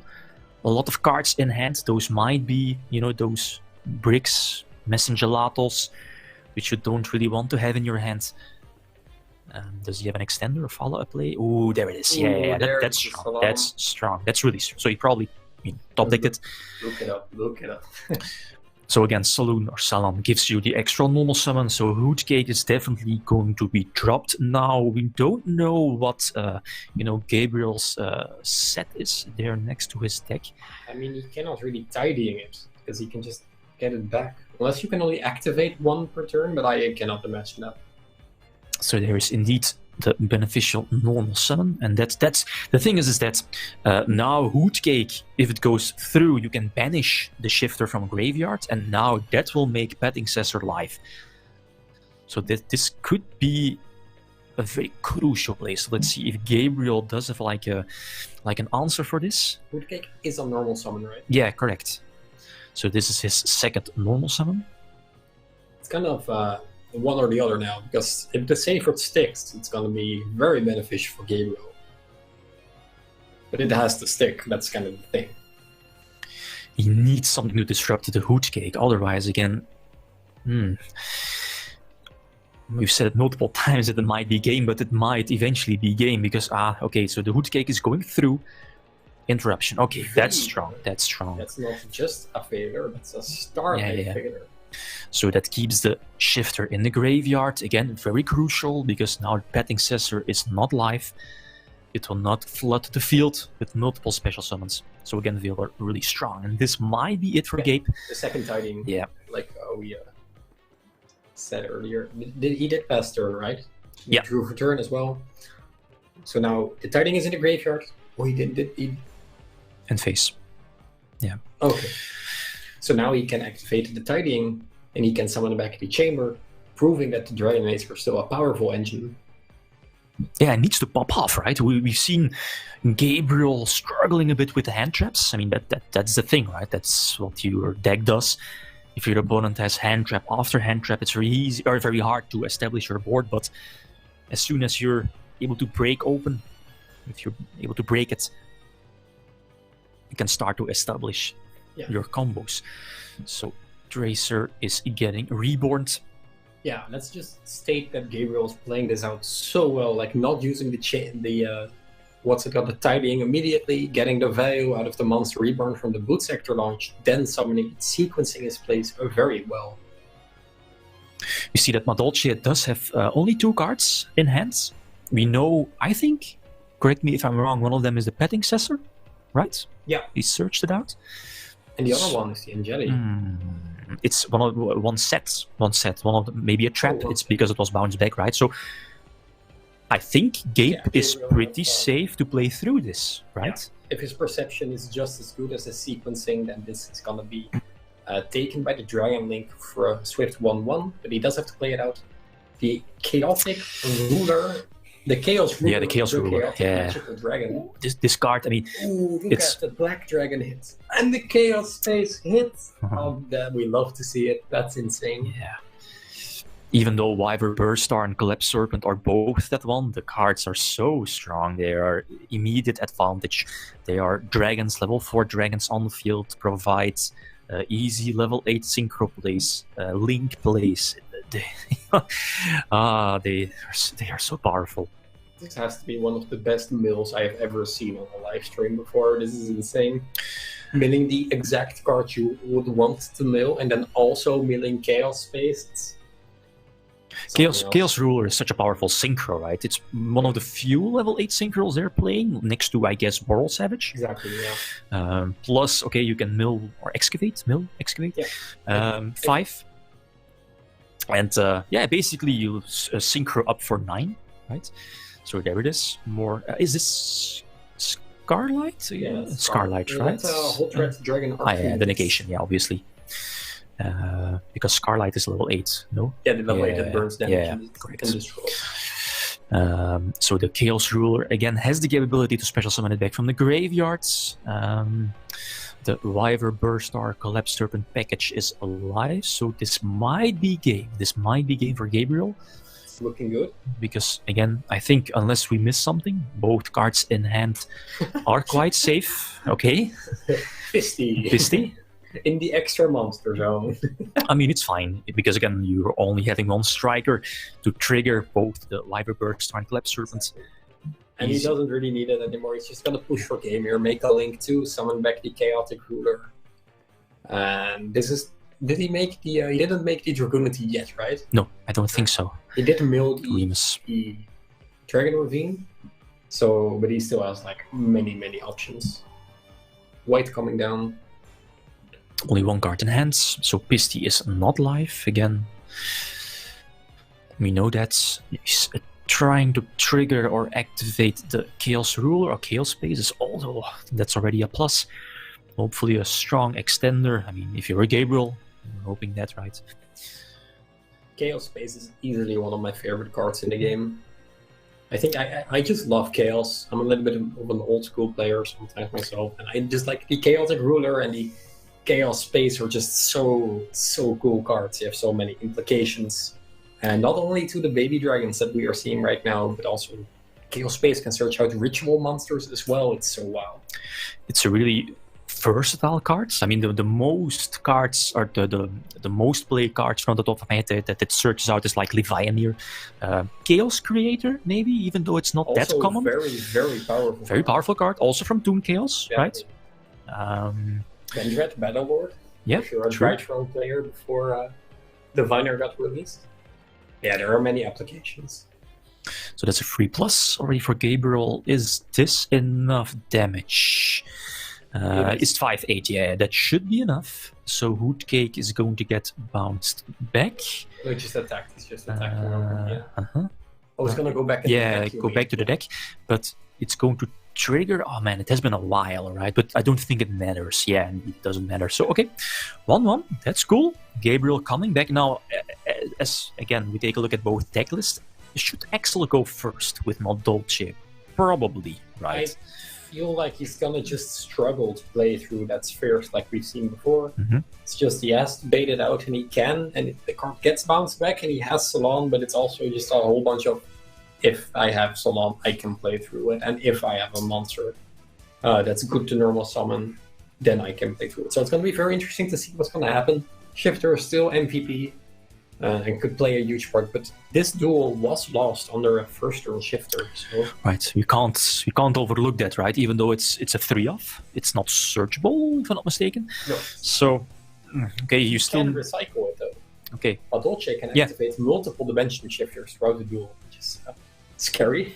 Right, you can. Fair as well. Yeah, the thing is though is that, again, as we've mentioned before, Madolche has the capability to pump out, or at least it does have multiple 1 cards, like 1.5 card combos, to pump out a really strong board, thanks to Chocolate. That's the name, right? Chocolate Alamote, the rank 5, if I'm not mistaken. And together with, what is it called, the level 5 one? The... Pudding Cess. Yeah, Pudding Cess. Right. Yeah, correct. And then, getting those free special summons from the deck, establish your board, eventually ending with, let's say, Assist Start, your Link 2, protecting your spells and traps, so that's strong. Kind of shutting down your opponent's, let's say, Twin Twister, for example. And Madolche Promenade, also a card. Which is also searchable. I liked playing this when I was playing Madolche. I think it's called Madolche Knights. It's the counter trap. Oh yeah, it's I remember that card. But I believe it's only I can't because it has been a while. But I think it's only live when you have Pudding Cess on your side. Or no, you can negate like a monster effect. But if you have Pudding Cess on the field, you can, let's say, Forceful Sentry, target a card in your opponent's hand and send it back to the deck. I believe it's something like that.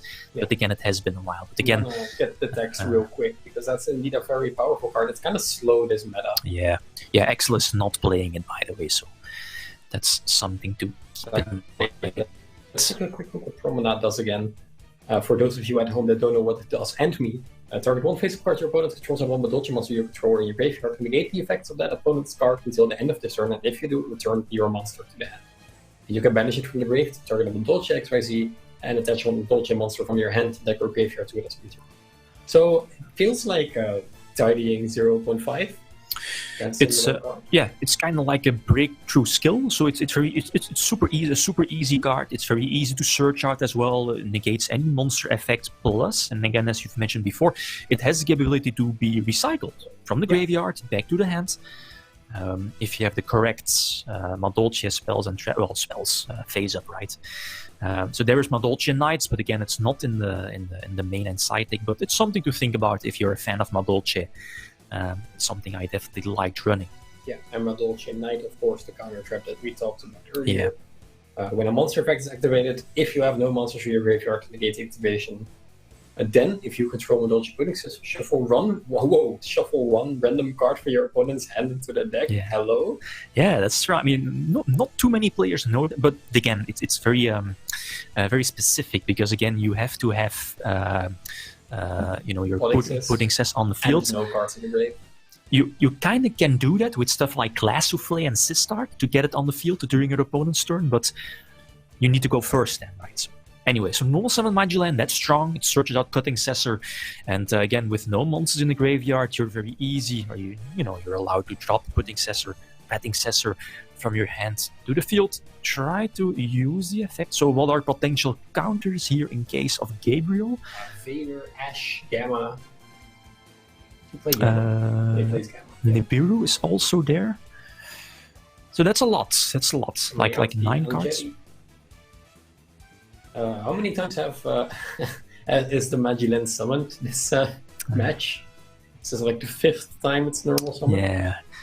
So again, strong Angeli being that Madolche name or just a monster in the graveyard, right? Could be important for, let's say, Hoot Cake or Glass Souffle to potentially, Chocolate eventually, the combo, right? So Axel is kind of showing his deck while he was searching there, and we saw one of the powerful cards in his hand, which is Herald of the Orange Light. Very interesting tech. Even though it sends monsters to the graveyard, it's still all fairies in the Madolche archetype. So. Right, that's something I now overlooked, but indeed Herald could, or is there. So let's say, if Gabriel does have Nibiru, Herald is still there to play through Nibiru. So you're basically playing 4 copies of Call by the Grave, right? But Herald is a bit more flexible. So again, the Prosperity, that's interesting. Okay, that's I guess cool. Let me remember, Madolche does not have any draw effects, if I'm not mistaken, so that's cool. Anti-spell, Nibiru, so 6. Anti-spell, that's Tickets. And Gozen. versus a Dark Dragon deck. What should he pick? I feel like Anti-Spell could be very solid if he doesn't have one already. I think he's just looking for... He already has a setup, so he's not looking for more Madolche cards. So he can just add whatever he wants at this point. The anti-spell is cool because, again, let's say if, Gabriel does have Nibiru, he's going to potentially... Or he could play around it again, Glass Souffle. But still, okay, so again, Glass Souffle hits the board. Let's say if Nibiru is there, okay, anti-spell could potentially hold off Gabriel. If he does have, like, a lot of spells, prevents Ravine, Boot Sector, Quick Launch can be chained. Exactly. But it's so better that is the new rank 4, right? Is that... Glass Souffle has, new, yeah, I think it was part of one of the later releases of Madolche. It has, like, an effect that's... But again, correct me if I'm wrong, maybe we can show the card on screen as well. Is like detach and then target a monster, I think, on the field. Yeah, and then that monster should be unaffected, I think, by monster effects. Yeah. I think that's the case. It has been a while. I'm also saying it's new, but it's still a rare, and we haven't seen rares in main sets for a long time. It still feels kind of new. Right, let's take a quick look at the Glass Souffle. Quick effect detach, one material target, one phase of Madolche monster on field. This turn, that phase of monster is unaffected by opponent's monster effects. Right. Except its own. Madolche cards into the graveyard, but this card is on the field. Except during redemption, you shuffle the 2 cards from the graveyards to the deck. So, yeah, that's the thing, right? Let's say if you want to play it like cautiously, eventually pass, let the Glass Souffle stay on the field, and during your opponent's turn, use Glass Souffle, send cards back from your deck, from your graveyard back to the deck, or maybe take them back to your hands, and that could potentially trigger, let's say, tickets, and ticket gets out the petting cessor, and that could potentially get out pudding cess, and that could make your knights live, right? Exactly. Madolche knights. So that's like a big sequence, but I feel those are some quote unquote standard Madolche combos, right? Because those combos get you there. Exactly. And in the meanwhile, we've seen Madolche Salon, huge play, and a second hood cake, it's insane for the first hood. That's the first hood cake. It's going to summon the Messenger Lado, searching another card, and it's looking very solid for Axel. He has his entire setup. Yeah, this is again the play, as I've mentioned before. You now have the capability to, okay, if your opponent has Nibiru, Glass Souffle is there. Searching Promenade, so again, the potential monster negation. So, okay, it's looking really good for Axel. Still no interruption from Gabriel. So again, not looking too great, but, Nibiru could still get in there. Is he playing, or Lightning Storm is not there, no. In the side deck. Talons? Would you keep Talons? I would maybe keep in Talons because he plays hand traps and you can just steal games, like stealing your opponent's monster. And there's the fresh start coming down. Yeah. Which, when it was released, wasn't really the card that Madolche players were looking for, but now that Salon is there, it's actually significantly in the deck. Yeah, back in the previous Master Rule, it opens up those. I mean, Madolche was one of those decks that needed a link back then, years ago. Now with the current Master Rule, it's much easier to special summon those extra deck monsters. But Sistart again now, as you've mentioned, protecting your back row, your Madolche spells and traps, that's important. So we saw a Messenger Lato. Was it sent back to the deck? Yeah. Okay. So now eventually searching the tickets, if I'm not mistaken. Yep. Not the golden match that was kind of stuck to the card. Right. So ticket is flipped face up. I mean, the thing with Madolche kind of reminds me of, like I was about to say Paleozoic, but I mean, it's like a deck that if it's able to put up those continuous spells and eventually, Chateau as well, the field spell, it's so hard to break their board. Yeah. Exactly. It's just like comboing to all the one-offs that you're playing in your deck, and once you have to, it's just a solid deck. Aha. Okay. Sitting 2 back row. So this is again one of those plays that I mentioned before. You're not going full ham into Nibiru with chocolate and so on. So anti-spell is there. Glass Souffle for the potential interruption. The DD Crow effect is there. And the other side card is a Promenade. Yeah. So he has a little bit of a task ahead. This is strong. Not sure how Gabriel is able to break this. So anti-spell is flipped presumably in the draw phase, right? Exactly. So he's looking at the Sistart. It protects every, I feel, Madolche spell and trap, right? It's not protecting the anti-spell. but not sure how Gabriel is going to get through this. Plus potential hand traps. I think Axel only has 1 card in hand. So again, pretty much the ideal setup if you're a Madolche player. Exactly. And all the cards are quickly looked up with Yu-Gi-Oh! Neuron, new app. Yeah. It's solid. Plus, Very helpful in the dueling. yeah, plus for decklists, again, very easy. Exactly. Interesting to see if it's going to get connected with Master Duel. Yeah, right? That's something that all the players have been very excited for in their interviews, and so are we. I'm looking forward to a bright future for the card game with the brand new simulator that's coming, hopefully very soon. Right, yeah, we don't know. We saw in the trailer 2021, so hopefully it's still this year, but still a couple of months, but yep, we're definitely looking forward to that. Normal summon the Rocket Synchron, special summon the Right. Nocturne Vision. I mean, even though there's an anti-spell and there's a breakthrough skill and there's Blast Souffle, I don't want to down-talk the deck because he has so much follow-up, but it doesn't look that scary. That's the thing, right? Almost no removal. Yeah. It doesn't look scary, but it is. Because Sistart protects. You have Promenade to negate. In this case, anti-spell is there. Plus, if you don't get rid of the field, it's game over next turn, because again, Salam gives you a normal summon and the Hoot Cake is still there. So if you can't break the board, this is probably going to be game over. So no, it's not Remus, Romulus, no? Romulus, yeah. Right. Remus is the Dragonity from Ghosts from the past. Yeah, the level 2 one. The thing is that we finally got the Dragonity cards in Groves from the past, so I was like, well, post-ban list, LP got, banned Striker Dragon to 1. Oh, okay, we might see, the new Dragonity cards hitting Dragon Link, if Dragon Link is still the relevant deck, a top-tier deck. But Gabriel decided not to play those, so...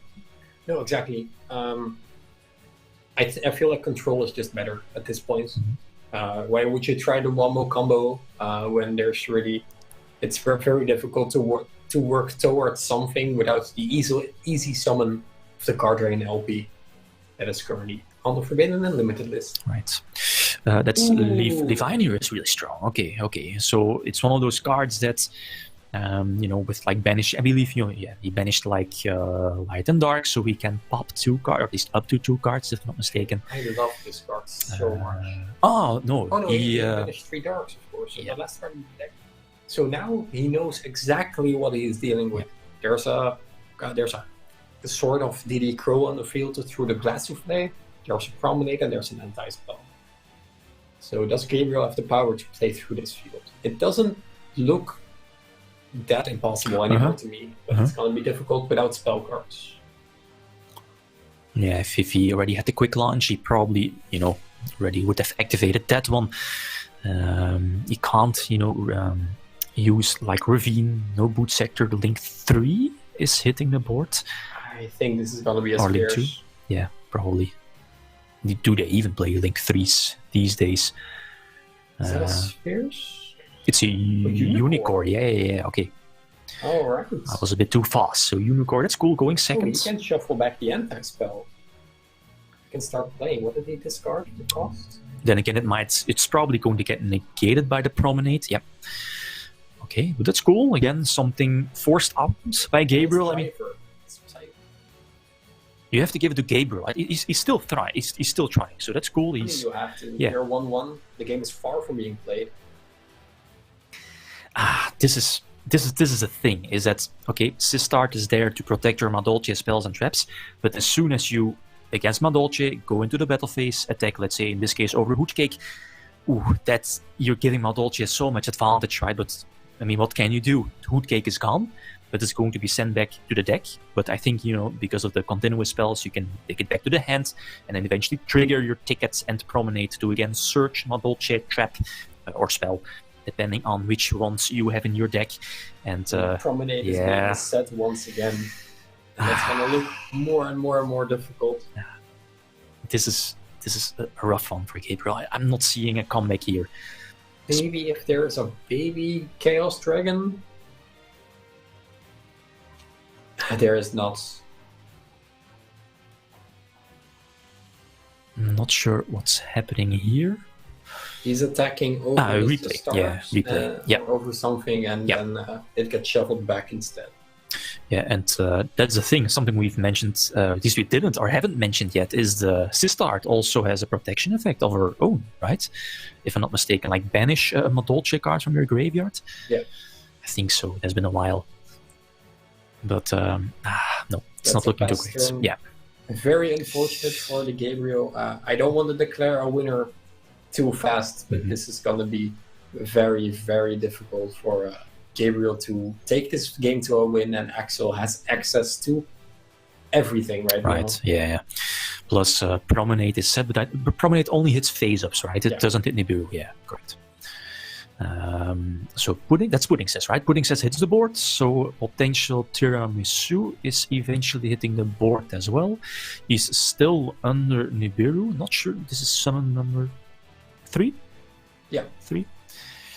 And that should be enough damage, if I'm not mistaken. Did they get attack from a ticket? Or No, from the it's field the field spell. Yeah, the field spell gives them, is it 500, I think? spell? Yeah, 500 to each Madolche, yeah. So 2 cards getting bounced back, and that should trigger unless he... Right, yeah, tickets, Salon as well. That could potentially surge the... And Yeah, he's this just game, gonna- Unfortunately for Gabriel, but congratulations to Axel, the winner of the duel. Right. Okay, let's come back to us.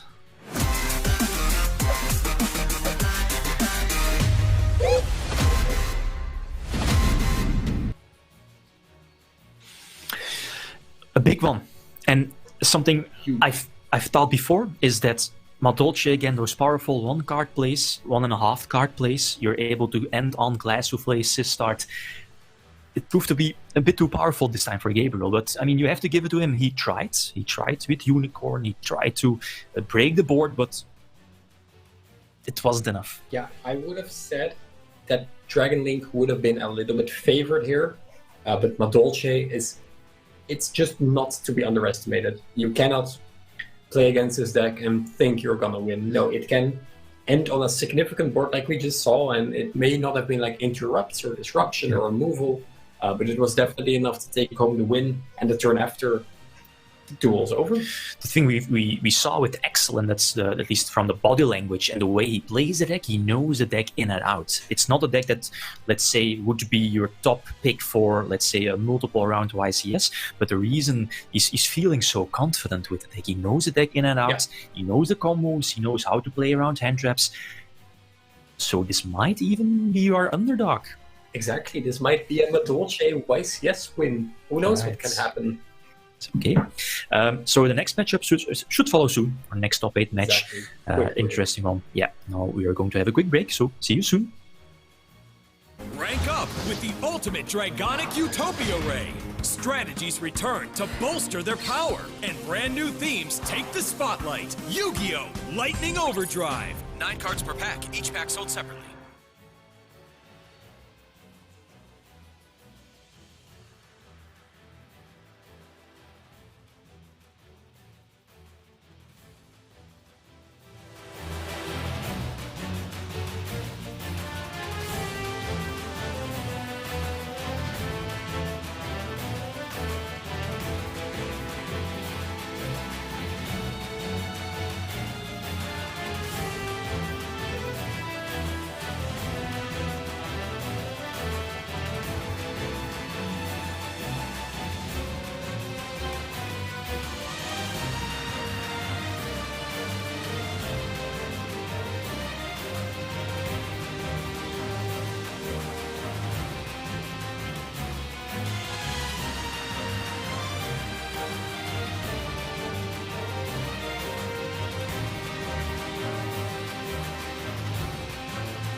Yo, what's up, guys? Welcome back.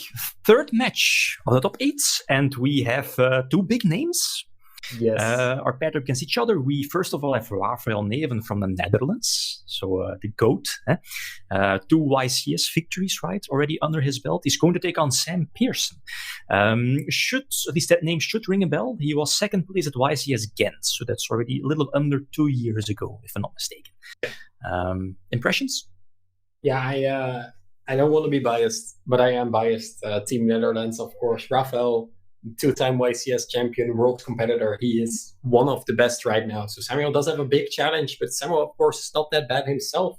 They are playing a very similar deck with minor changes. So I believe that the best player should come on top. Yeah. All right. Let's take a look at the first player's interview.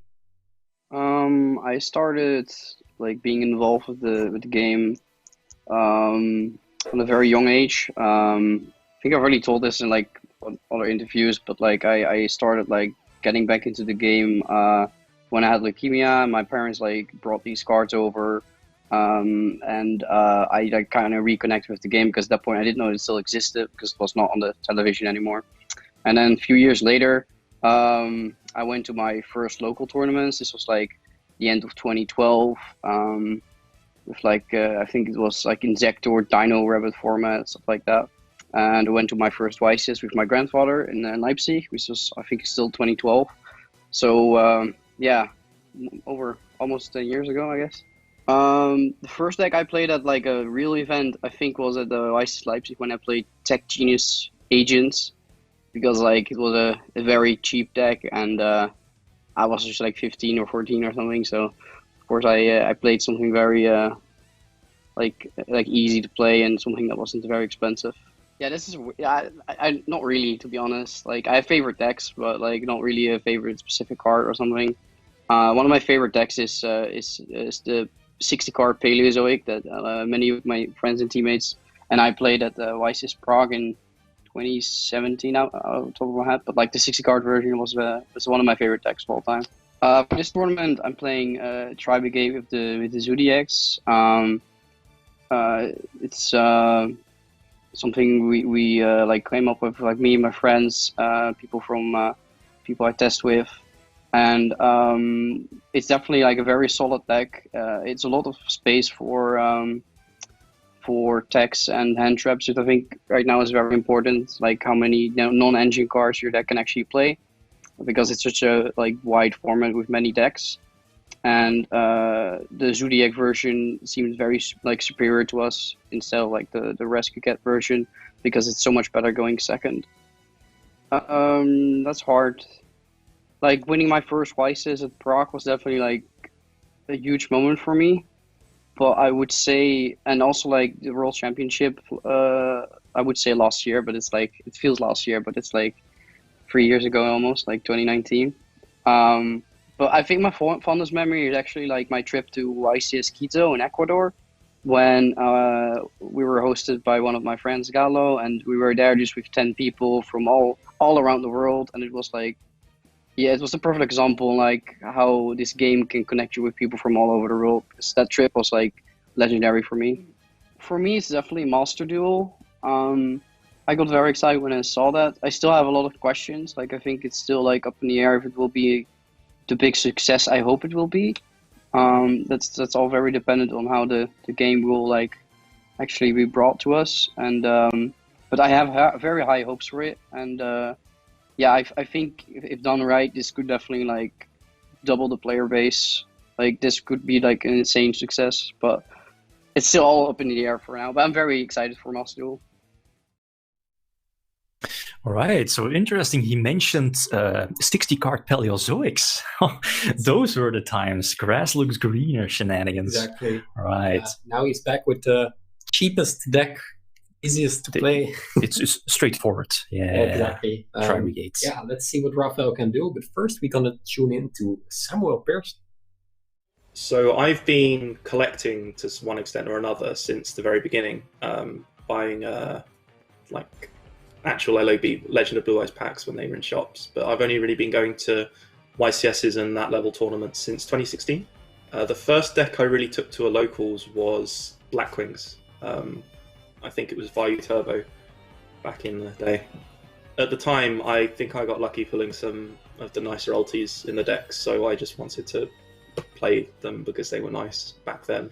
I'd say my favourite card is probably Cyber Dragon, because back when I was a kid, I was watching GX and Cyber Dragon were cool, and the thing is, Zane was, to kid me, he was cool, and it was the deck that I got my first YCS top with, so definitely favourite card there. So for the YCS, I played Tri-Brigade Zodiac.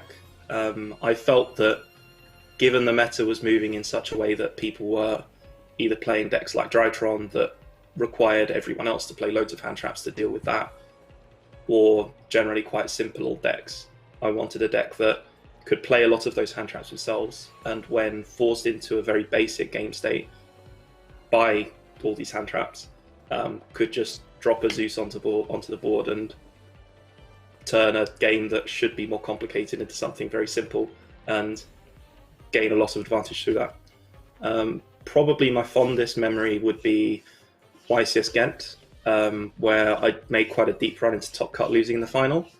And while I was on feature match, looking over and seeing a large portion of the crowd being, friends and teammates and people that were actively rooting for me, was a very, very joyful experience. So I would say I'm most excited for the Master Duel announcement, because it's something that players have been actively wanting for quite some time. So I'm glad that it's now finally happening, and it's much easier to play the game and have these additional tournaments that you can play online. All right, Sam mentioning Vayu Turbo. That's like a huge nostalgic blast. Fantastic. Okay, cool. So, Sam, as he mentioned in his interview, he also went for Tri-Brigades and also the Zodiac variant, just like Raphael. Do you see any advantages? Which player might have an advantage here? I know that Raphael has a huge team of friends and players that are playing the same deck, so that experience will definitely help him out a little bit. I'm not sure about Samuel's experience with the deck, but I have no doubts in his ability to play. Going to the top 8 is already an achievement. So yeah, I'm very excited. So let's just jump straight into the match. All right, let's go. Time to duel.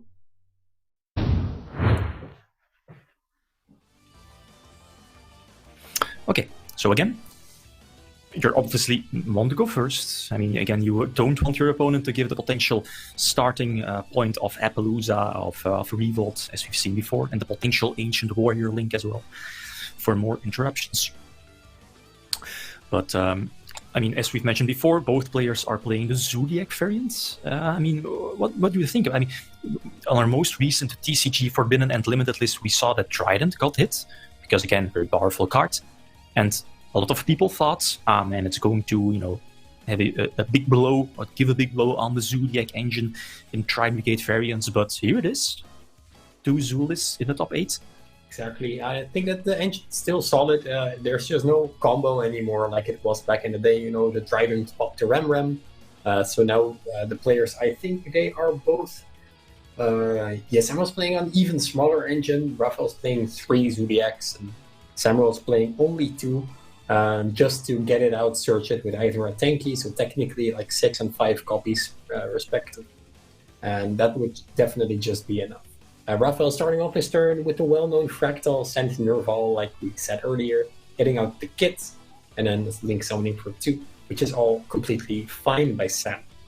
Right, and that's something that I think Sam already mentioned, or was it Raphael, one of those, in the interview, is that, again, Zodiac, Tri-Brigade, or Tri-Brigade as a whole, it's not that hard of a deck. It's, again, very straightforward, does its job really well, establish your board, easy to go to searches, most cards at 3, so again, super consistent.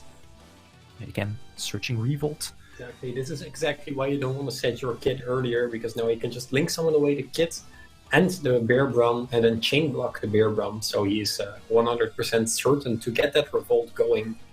And not the most impressive board, but 2 back row might just be the trick. Right. Which cards could those be? If we take a look at like the deck list, both decks are hitting those traps. Order, Strike, Impermanence, Cosmic Cyclone, Called by the Grave. Yeah, we're There are a lot seeing. of powerful cards that can help Raphael beat his opponent out. But of course, we do know how Tri-Brigade works. They have 2 points that you have to interrupt in order for them to stop playing. So I do hope for Raphael that he does have those 2. Since they are both playing the Zodiac version, they can also just barrage.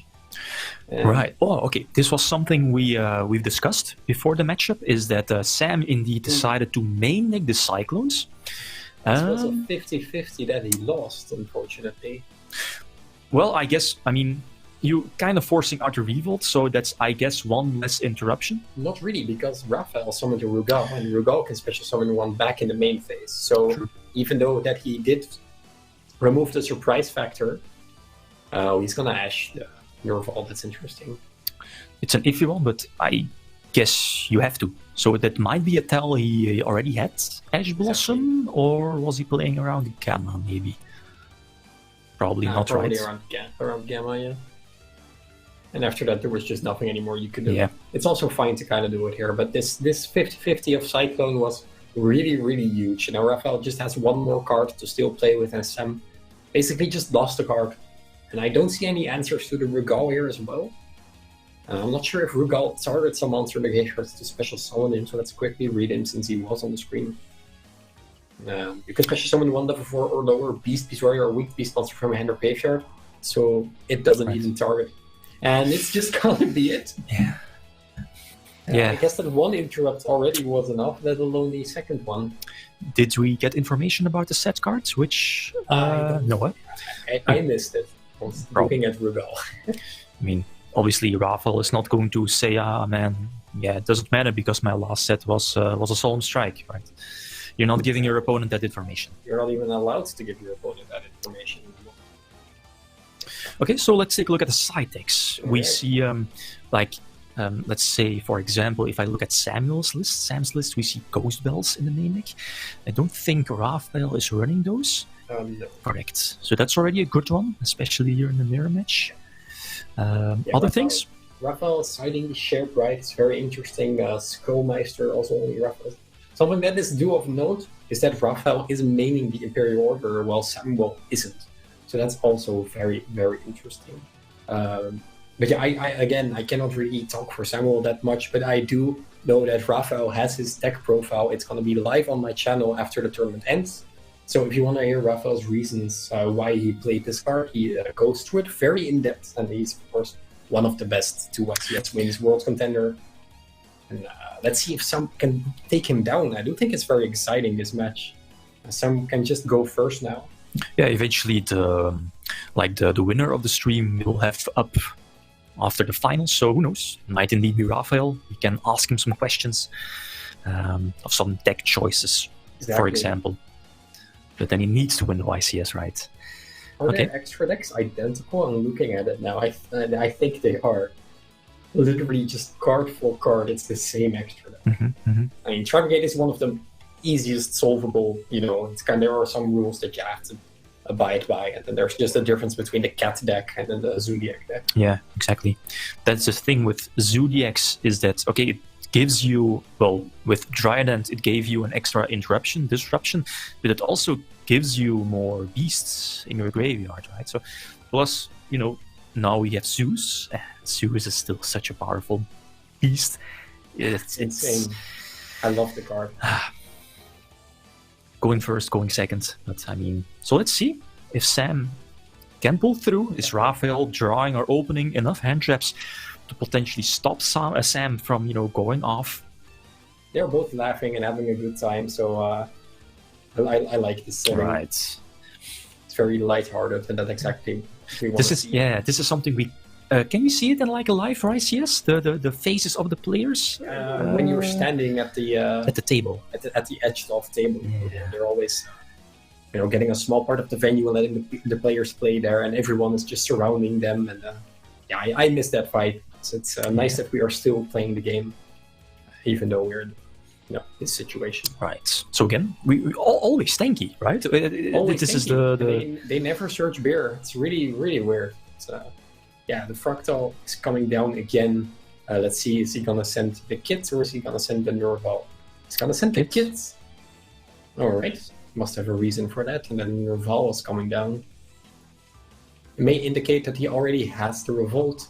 It may indicate that he was still searching the kit. Interesting. So we can assume the Keras is already in hand? Yeah. Right. Or he just searches a normal summon here. Right, yeah. We haven't really seen the Appaloosa Revolt Double Dragon Lord field just yet. That's I guess the best combo the deck can pump out, right? First turn. So the kit's gonna revolve. Both of these players have been playing their turns out for a while. And that is Phantasme. Yeah. Exactly. So kind of hidden in the glare. But we can vouch for one of the side decked cards. Or that's the main card. Yeah. It's a main deck card. Yeah, Raphael is definitely putting in work with those main decked Phantasmes, right? It gives you the 2 draws here in this situation. Again, strong. Plus putting up a beat stick. Exactly. Can already start forcing out things. If the Appaloosa would come down, it already contests it.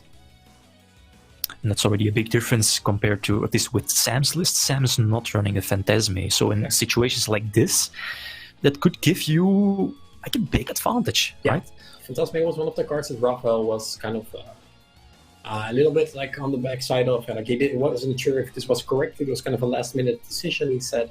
But it's working out now, so I can imagine that he's quite happy with what's going on. Right. So again, standard plays, searching revolt, sending 1 card back to the deck. So Raphael sitting really comfortable. He's always stressed. If I always see him playing, he's like really stressed. He's just serious. Serious. Very serious. Yeah. Focused. Exactly. That's the correct word. He's I really like focused. A healthy mindset to have when you're doing something, you take it serious. Yeah. Sam is also not messing around, getting a lot of advantage. We could see a potential Ash Blossom here. Again, you're kind of safe for the potential Gamma, but nope. There would have been an Ash Blossom and it would have been on the bear run. But then he would have missed the Phantasme. So it's kind of difficult to read Raphael's hand right now. Yeah. But there are 5 strong cards after the reshuffle with Phantasme. So Sam is definitely there. Those 2 draws could mean a lot. I mean, you have your field, you have your revolt searched, and those 2 draws could be strike, imperm, negations, more hand traps. So we see. Okay, so Raphael linked away for the Farigit. That's a Farigit coming down, and Raphael Veilered the Farigit. Failure, yeah.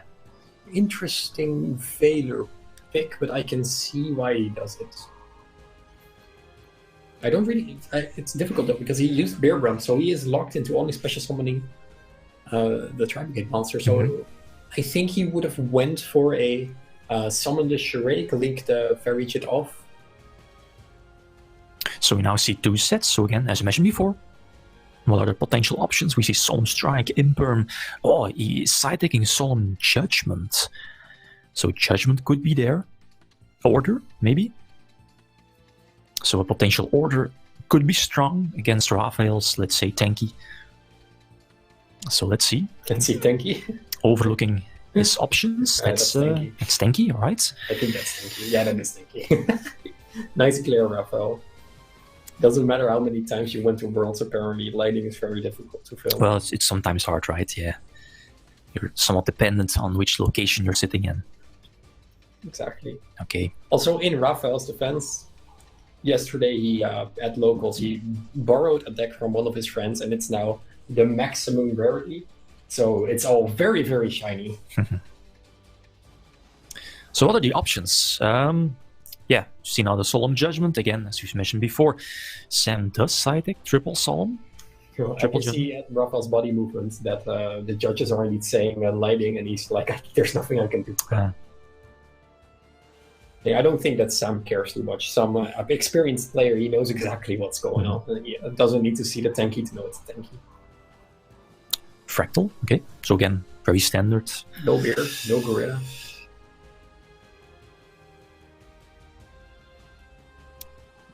What potential interruptions could Sam have? So he only has 1 card in hand. So... I think because he's going this line, he wanted to use Farigit to special summon 1, then special summon Shurake, then make the Rook up. So I think he's very afraid of a Bell.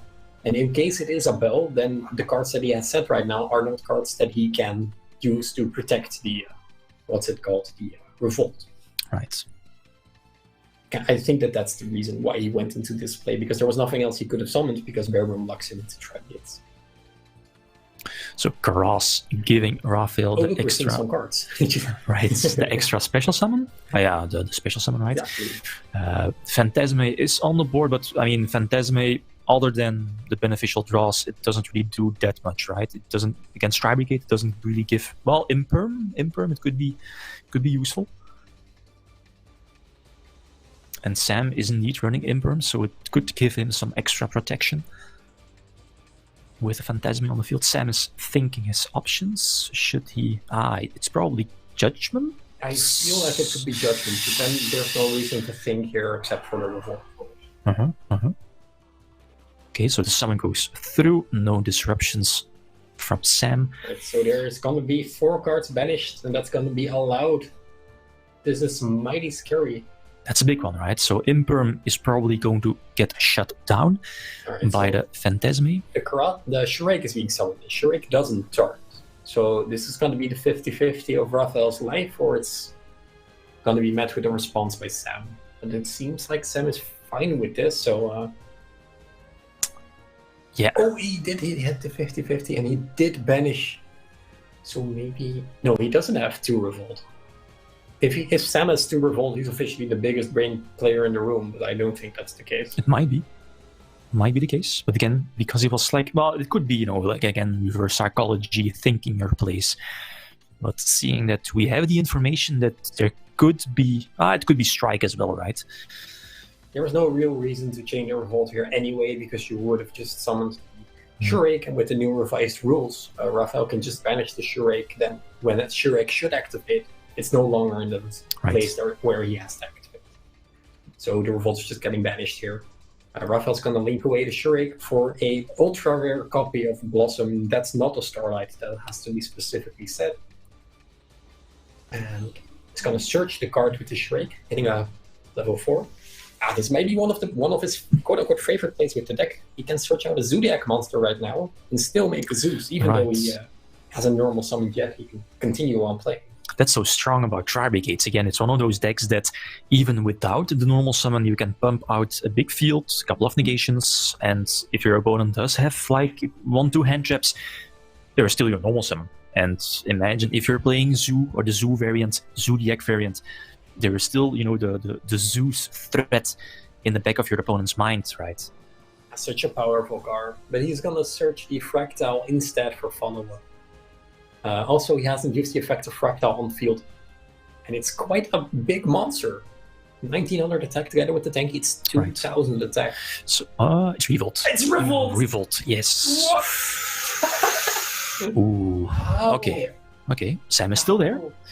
We don't see an interruption from Raphael. He's How is it Revolt? How? That's so cool. He's... Okay, I'm a Sam Pearson fan now. Okay, so what are the options? Sam can banish a card. Phantasme. Oh, another Phantasme coming down. And so, Sam will banish the Ferigid here, but I think he overlooked the fact that Raphael still has a normal summon. But I think that this is kind of a last resort kind of thing for Sam right now. 2 Phantasmes is 48,000 damage already, and... let's not forget the 3 draws, right? So kind of replenish those quote-unquote dead cards, not useful cards. Get any card you want right now. We now see the Phantasme putting in work. I think it's the first time, right? Today we are seeing Phantasme. Yeah, exactly. A lot of people are signing Phantasme, even though it's very solid in this format.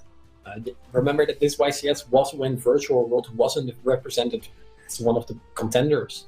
Like we found out like a week later, 2 weeks later, that Virtual World is solid.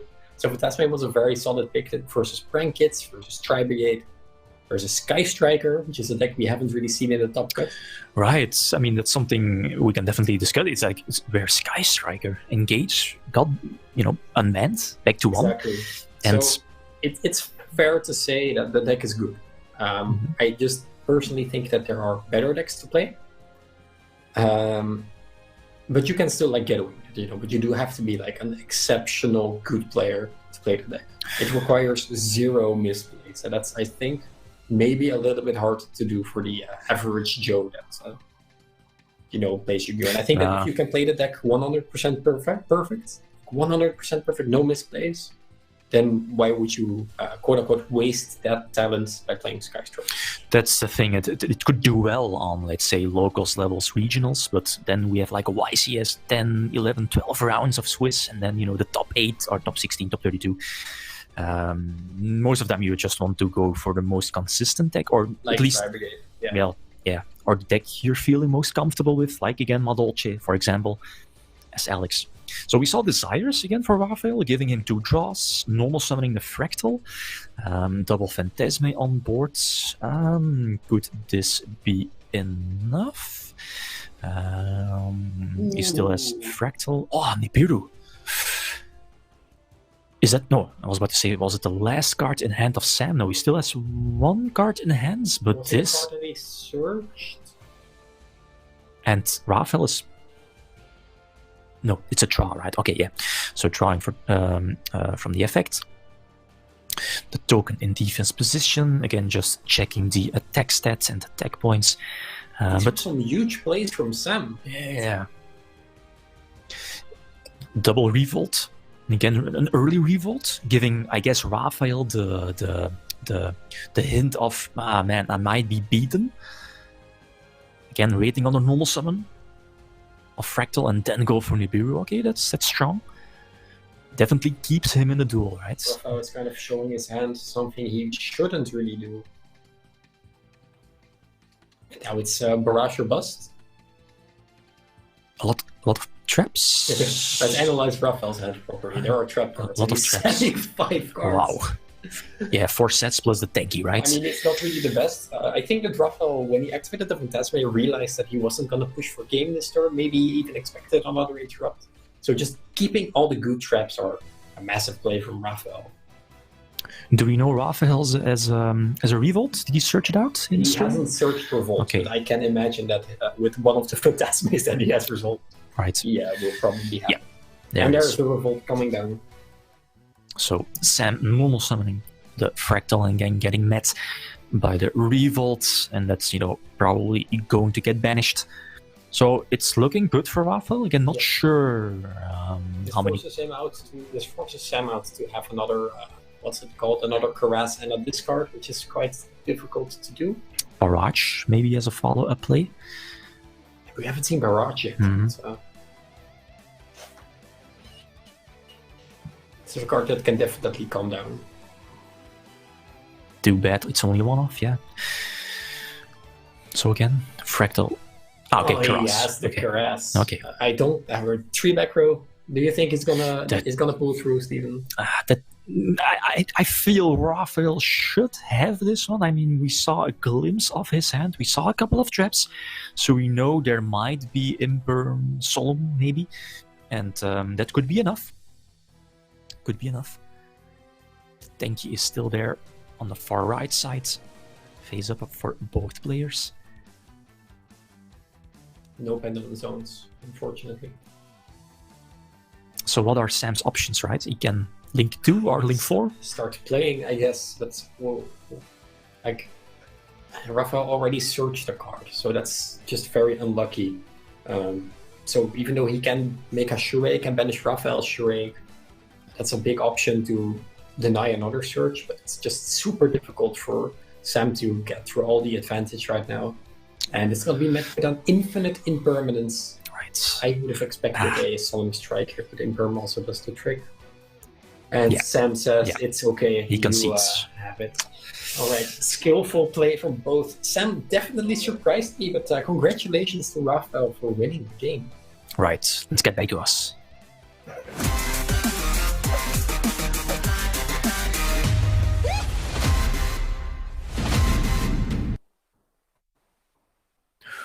Whew. Was an iffy one. Raphael has this one, but I think it was a very quick game 1. But the thing is that we saw in game number 2, those 2 Phantasmes, those were really important for Raphael, right? Giving those 2 draws, 3 draws, recycling through his hands and the deck eventually as well. So I feel those Phantasmes got him there in the long run. Exactly.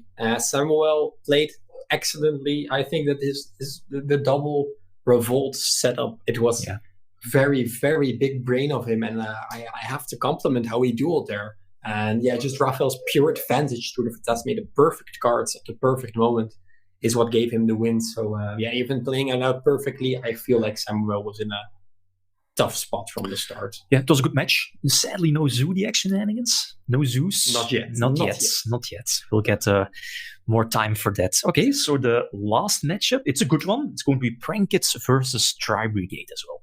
So, last top 8 match really soon.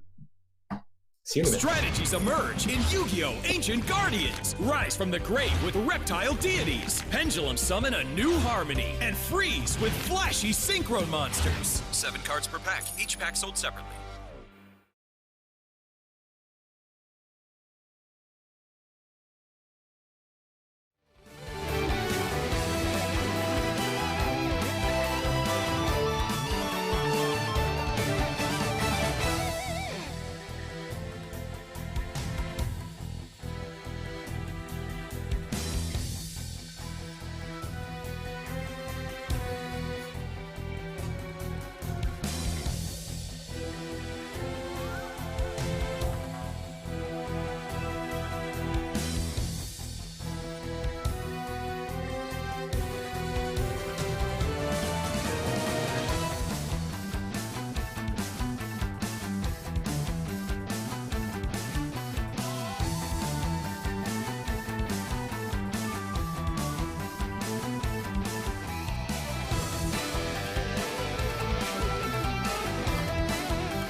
All right, welcome back.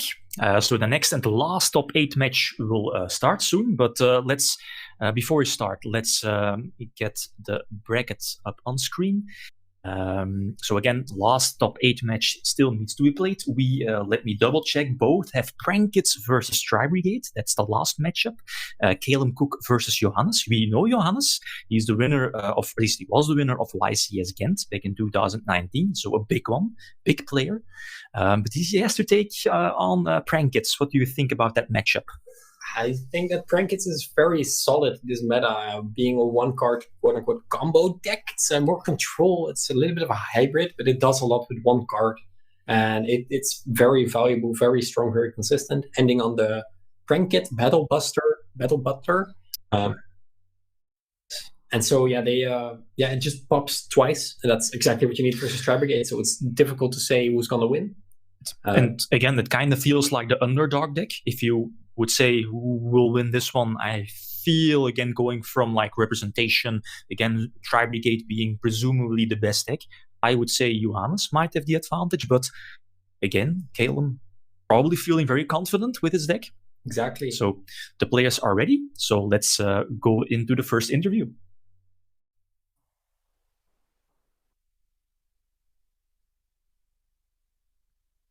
In a few moments, probably. But as I've mentioned before, we started off today again with the top 16. The diversity was there. We saw a lot of different decks. Again, we have our breakdown here. So many Tri-Brigades, so many, like little under half of the top 32 decks were Tri-Brigades, pure zoo variants. So that's a tell, again, presumably the best deck. Drytron was there. We already had a Guru control player. Was it Guru or was it every good anti-meta strategy in the entire game? Yeah, but if I remember correctly, he's also one of the players, the Guru control player. He also, I believe, topped a couple of remote duel extravaganzas as well, if I'm not mistaken. I think he topped every. Yeah. So he's doing the work with that deck. Definitely go check out that deck list. It's insane. Again, one of those decks that you might not expect, but it's, again, you kind of feel comfortable with the deck and people not expecting it. So, again, kind of an underdog deck. But there's everything. He plays everything. You cannot be ready for everything. It's Dragoon, Guru, Buster, Blader. I think he played Numeron as well at the start of the format. That could be, But that was still legal. Right. But, unfortunately, he did not win and lost the top 16 matchup, unfortunately. Just like both Drytron players, something I didn't expect. I expected the deck to do a little bit better. Difficult spot this format, and both Drytron players losing out in the top 16s. Yeah, we had three Drytron player in the top 16, and all of them lost. It's a bummer, but you also participated in the YCS a couple of weeks ago, and you were playing Drytron, right? So. My deck, or I played Tri-Brigade as well. Oh, okay. I was like Drytron, solid deck. I am just scared of Ashbell, Gamma, Skullmeister. So I played Tri-Brigade as well, but unfortunately I played the Cat list, and I think that the Zoo list would have been a better pick.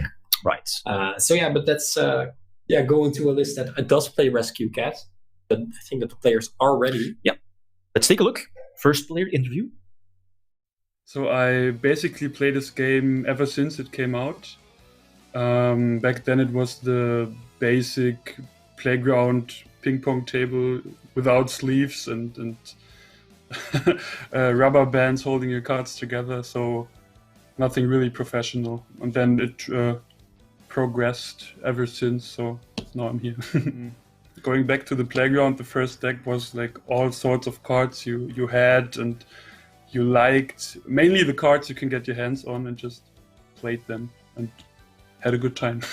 I think for the favorite card you have to differentiate. If it comes to the anime, I think that for me this is Celtic Guard or something like Ganesha Elephantis. But over time, there's so many cards in this game, and I really like cards like Necrophase because of the artwork.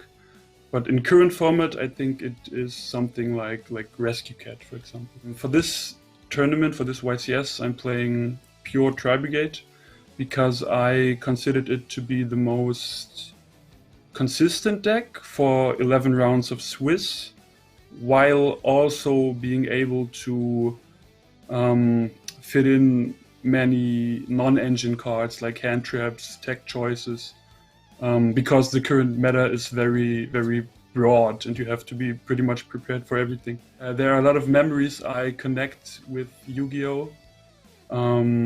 Like topping my first ever nationals, or like all the small things you go through with your friends during trips. But overall, for me, it has to be my YCS win in 2019. Okay, so interesting pick. As you mentioned, he's picking Tri-Brigade for the tournament.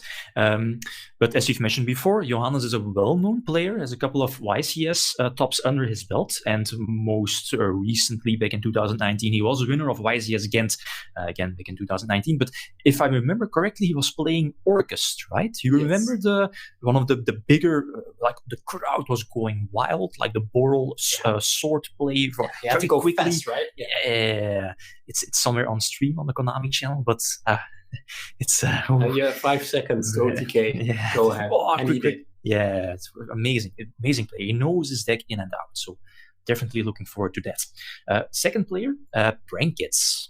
Roll the interview. So I started Yu-Gi-Oh when I was a young age. It was probably around the age of 12, 13. I was very young. I was like early years of high school, and my friend sort of brought me into it. I did used to like buy packs from like shops when I was like 5, 6 years old, but then when I went into high school, I was more like educated. I realized I actually wanted to play the game and start like learning the basics, the mechanics, and like the overall functions of the game. So yeah, around 8, 9 years I've been involved playing the game at like a standard base. The first Yu-Gi-Oh deck that I played was LIVESTREAM.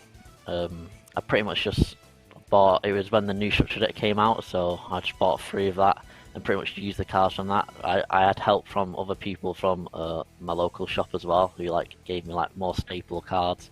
It was stuff like Bottomless Trap Hole at the time, where like it was pretty cheap, but like people could just give them for free because I was a young kid. But yeah, it was LIVESTREAM from the structure deck. I think if I had to choose a favourite card, it would be Elemental Hero Flame Wingman. I just remember it being from the Yu-Gi-Oh! GX series. Like when I watched it as a kid, it was like I always was like attracted to that card. It was like really like it just always showed more than the rest, and it always like what's the word? Just like what's the word? It was like it was better than the rest in my opinion. It just looked better, and like the attack was always like it always won its battles. So like yeah, I always like interested in it from a young age. I'm playing Prank Kids for this YCS. Overall, during testing, I've been playing it for quite a while, and I thought it has a really good matchup against 2 of the most popular decks at the moment, most represented, which are Dryton and Tri-Brigade. I've sort of like tweaked my list, and it's a bit different from other standard lists, so like, yeah, I'm pretty confident with it, and I think I'm going to do well. So the best memory or fondest memory I've had from Yu-Gi-Oh would be traveling to events with friends. I went with the same group of people, so like we met up somewhere or stayed at our houses overnight and then traveled early in the morning. It was just really like entertaining and exciting. It made like going to events much better because obviously no one wants to just like get a train for hours on their own.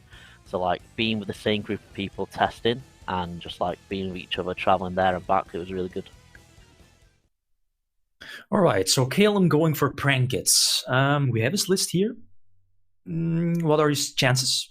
Do you see him winning against Tri-Brigade? I feel like Prankits is one of the top 4 decks of this format, especially after the YCS. The format was developed a little bit more, and we've seen that Prankits is just a very big force to be reckoned with. Getting so much out of a single card, it's scary. And yeah, it's hyper consistent. He plays 9, 11, he plays 14 cards that are a normal summons or activates like the field spell, and he wins, or he proceeds to play out his strategy. Right. I think that his chances are quite big. It has a pretty good matchup against the Tri-Brigades. If he goes first, that is important. If he goes second and you banish the normal summon, he's going to be in a tough spot, requiring to have like extenders. But yeah, the battle is far from fought, and I'm excited to see the match. So right, likewise. Brankits, let's go. Last duel of the top 8.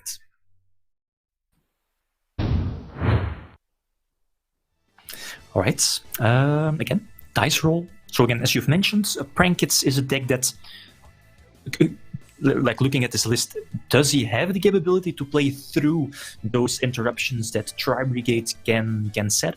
Definitely. He plays a lot of, what do you call it, like toolbox cards. He plays the triple tactic talents as well as extra defense, but triple pandemonium. He's playing instant fusion as well to extend. He's playing double Prankit pranks, which is 1 copy more than usual, but he's also playing Pot of Desires to 2 more cards. And he mains a lot of hand traps and not a big trap package. So he definitely can go the mile to either stop his opponent from playing But it's all very dependent on how the hands are and how the match will go. So I'm excited. I don't know who won the die roll. Likewise. No, I wasn't able to see it. I think I saw Johannes having like a small hand gesture. Not sure if it was like, okay, you can start, or... Looks like Callum is going first. Yes. Okay. Normal summon Lamses. So for people who don't like know how Prankets work, what's like the standard ending board, or what's their goal?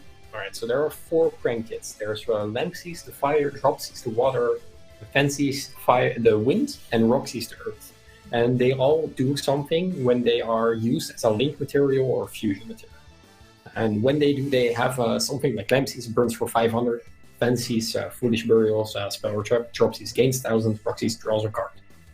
And then they summon another Pranket, and you can only use that effect once per turn. So the entire setup works around using summoning one name, summoning all the others through the meaning of link summoning. Like, for example, going to the link 1, he summoned the Fancies now. With Fancies, he's going to Foolish Burial the Pranks, and he's going to summon out another monster. The link 2 that he summons is Prankets Doodle. Yeah. Exactly.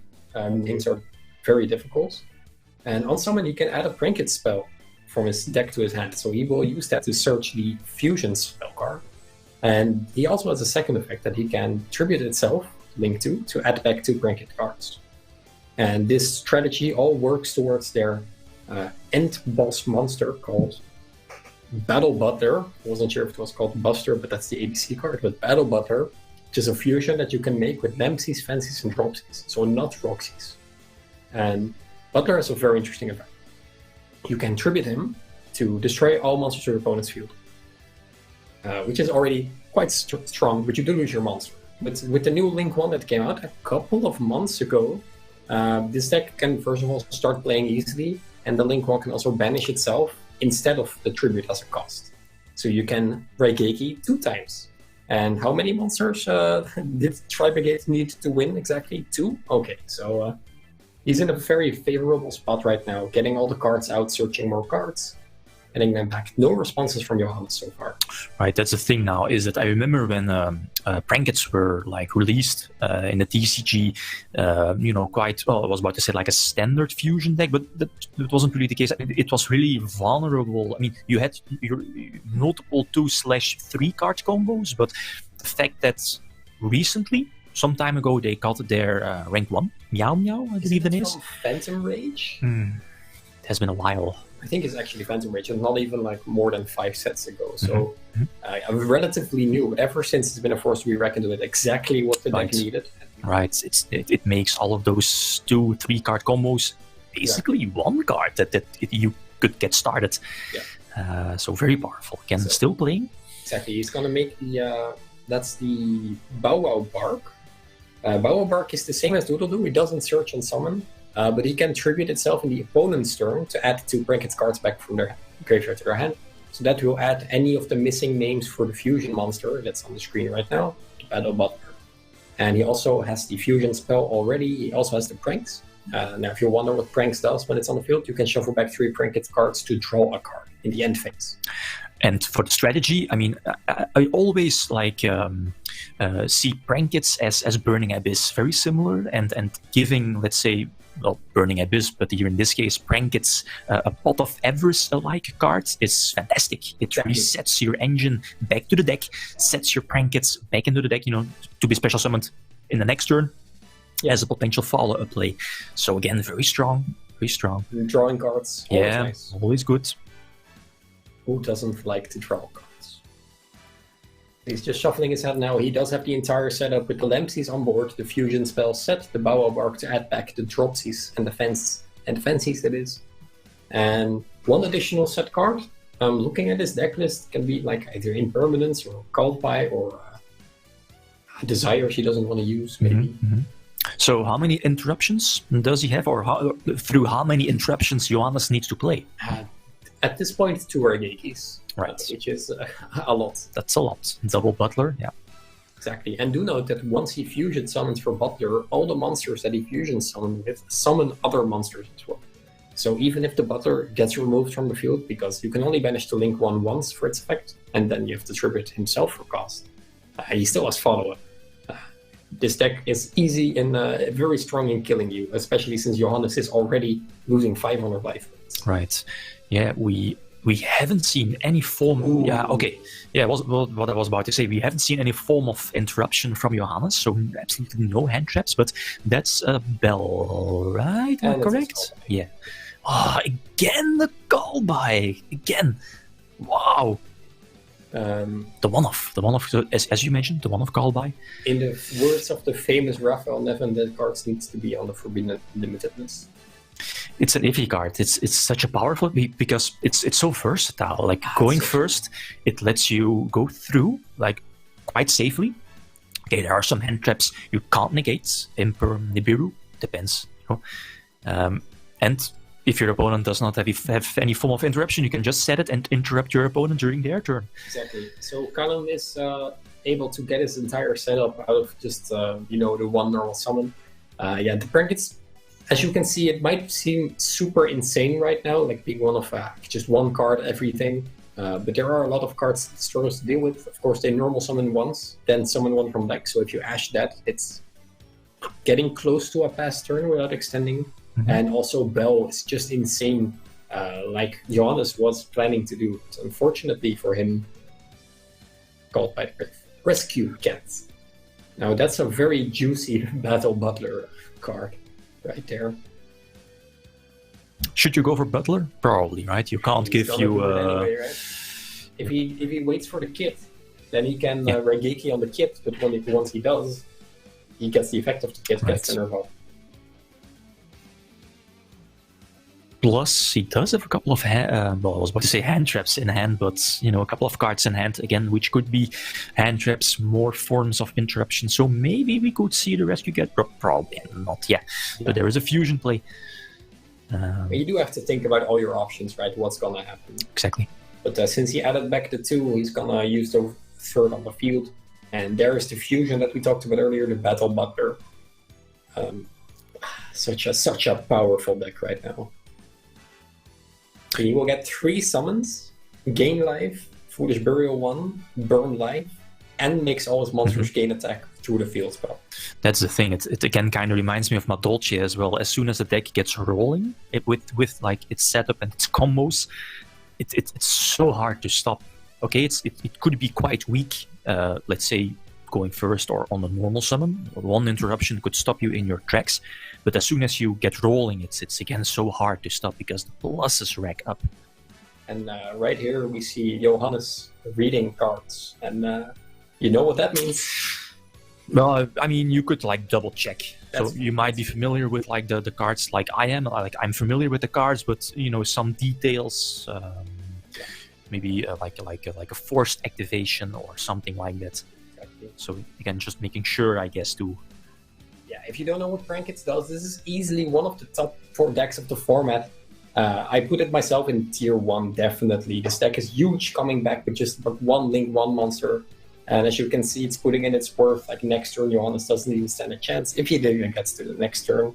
And yeah, if you want to learn how to play the deck, or if you want to learn how to beat the deck, I have a very cool guide up on my channel in my How to Beat series where I talk about how to beat other decks. And yeah, if you don't know what Prankets does, you definitely have to read these cards and understand them, because you're going to see this for a little while. So now he's able to use the Butler on field, banishing Meow Meow, I think, right, from the graveyard. Exactly. So, yeah, correct. So this now, or this way, he can Raigeki your opponent's board, so destroying all monsters, and at the same time keep Butler on the field. Ooh! All of the deck cards in Johannes' deck. He does play Triple Forbidden Droplet, attributing a monster, so there's no responding to this. This is strong, really strong. Very interesting that the Meow Meow, that is the name of the link one, can banish for cost, but that leaves the Butler wide open for an activated effect. Plus, again, he can't chain, right, exactly. With the Butler, so... This duel went from, like, lost to very solid for Johannes, right? Yeah. So let's take a look at his extra deck. There is an opportunity that he can play a Zeus package with the Rescue Cat, but there is no Zeus in Johannes' extra deck. So he's gonna have to play through it with just the power of the Trial Gates. So Pranket's still having 2 cards, 3 cards. Can he do double kits? Isn't Rescue Cats? Am I mistaken here? That they need to be Different names. I'm not sure. No. I back in the old school days, you could go for like let's say double air balloon in Synchro Cat. If I'm not mistaken, it has been like from like in 2009, I think, years ago. Or Panther. Yeah, you could go for like double air balloon. So that should it should be possible. Again, just making sure. We see. Just coming down, more extending. So this went from back and forth so much. I thought that column with the call by just has it, and now we are back with Johannes being the active player and the player that's going to continue playing for a little while. What I like about Johannes is he's always playing really fast. Like, remember just watching his live feature matches. Like at Ghent, for example, he was playing like really fast, really I could tell that he knows his deck in and out. He knows how to play it. He knows how to play through hand traps. He knows how to counter things, play through your opponent's boards. If they have a hand trap, he can immediately recover. So that's something I definitely like about him. Fractal is going to banish 4. You do have to banish that Battle Butler, because once it is destroyed by battle or card effects, he floats into another Prankit. Right. But it doesn't have to be a Prankit. Like a normal monster. It can also be one of the fusions or the links. So it's very important to remove that card with a card effect that doesn't destroy. So the link 4 hitting the board, and as you mentioned, he's gonna look up the Battle Butler, I think. So Johannes is using the Neuron app. Yeah, just look up Prankits. Yeah, it's easy. All the Prankits. It's perfect. I love it so much. And as well now, because he has Ferrigid and the Fractal and the Charade already, there's no need for Johannes to rely on the Revolt. He can just summon the Rugal with the Ferrigid and the Fractal. Then make a Link 3, the Rugal summon back in the opponent's turn. But he does have to out all the monsters right now. And there is an effect of the Bow Wow Bark that I have to look up real quick. Yeah, if I remember correctly, is it like when you tag out, or I believe it's tribute itself, I believe your monsters cannot be destroyed by battle, is it something like that? Either battle or card effect. I know that the Weather Washer, the Fusion, also has one of the effects. Yeah. So that's something that I forgot to mention, but in my defense, Bow Wow Bark has like 3 effects. So maybe we can put one of the cards on screen. I'm getting right. So again, Johannes thinking his options. Any potential other threats he needs to keep track of? Like, okay, maybe he can plow through the board, but... There are 4 cards in Callan's hand, which can still be hand traps. And other than that, let's say if he's able to break the boards... right, yeah. There are 2 Prankits cards with different names in your graveyard, except Link monsters. Add them to your hand. Also, Prankit monsters you control cannot be destroyed by your opponent's card effects this turn. Alright, so he does choose to go for the Bear Brum. I guess that the value of the search of the Shurake and the value of the search of the Revolt is just insane. And Rescue Cats being added. The thing with Rescue Cat is, I remember when Tri-Brigade was released, and people were, using Tri-Brigade because, again, so powerful, they weren't main decking the Rescue Cat, like maybe something like Zodiacs, but eventually people started to realize that it was such a fantastic one-card combo starter. It sets off everything for the deck, even though it's weak to hand traps, and it takes up your normal summon, right? Yeah, but Gamma. Of course. If you activate Rescue Cats, it gets ashed. You can activate the Gamma and make an Omega, rip a card from your opponent's hand. And the searched Rescue Cat will just be discarded by Kirath, so he's going to be able to get the maximum value out of all his cards this turn. Johannes' hand was really, really good. He is playing Nibiru though, so Calum is playing Nibiru. There is Troll Unlock. Calum can just wait until the very last moment. But he does have to hurry up a little bit because there could be an Appaloosa coming down.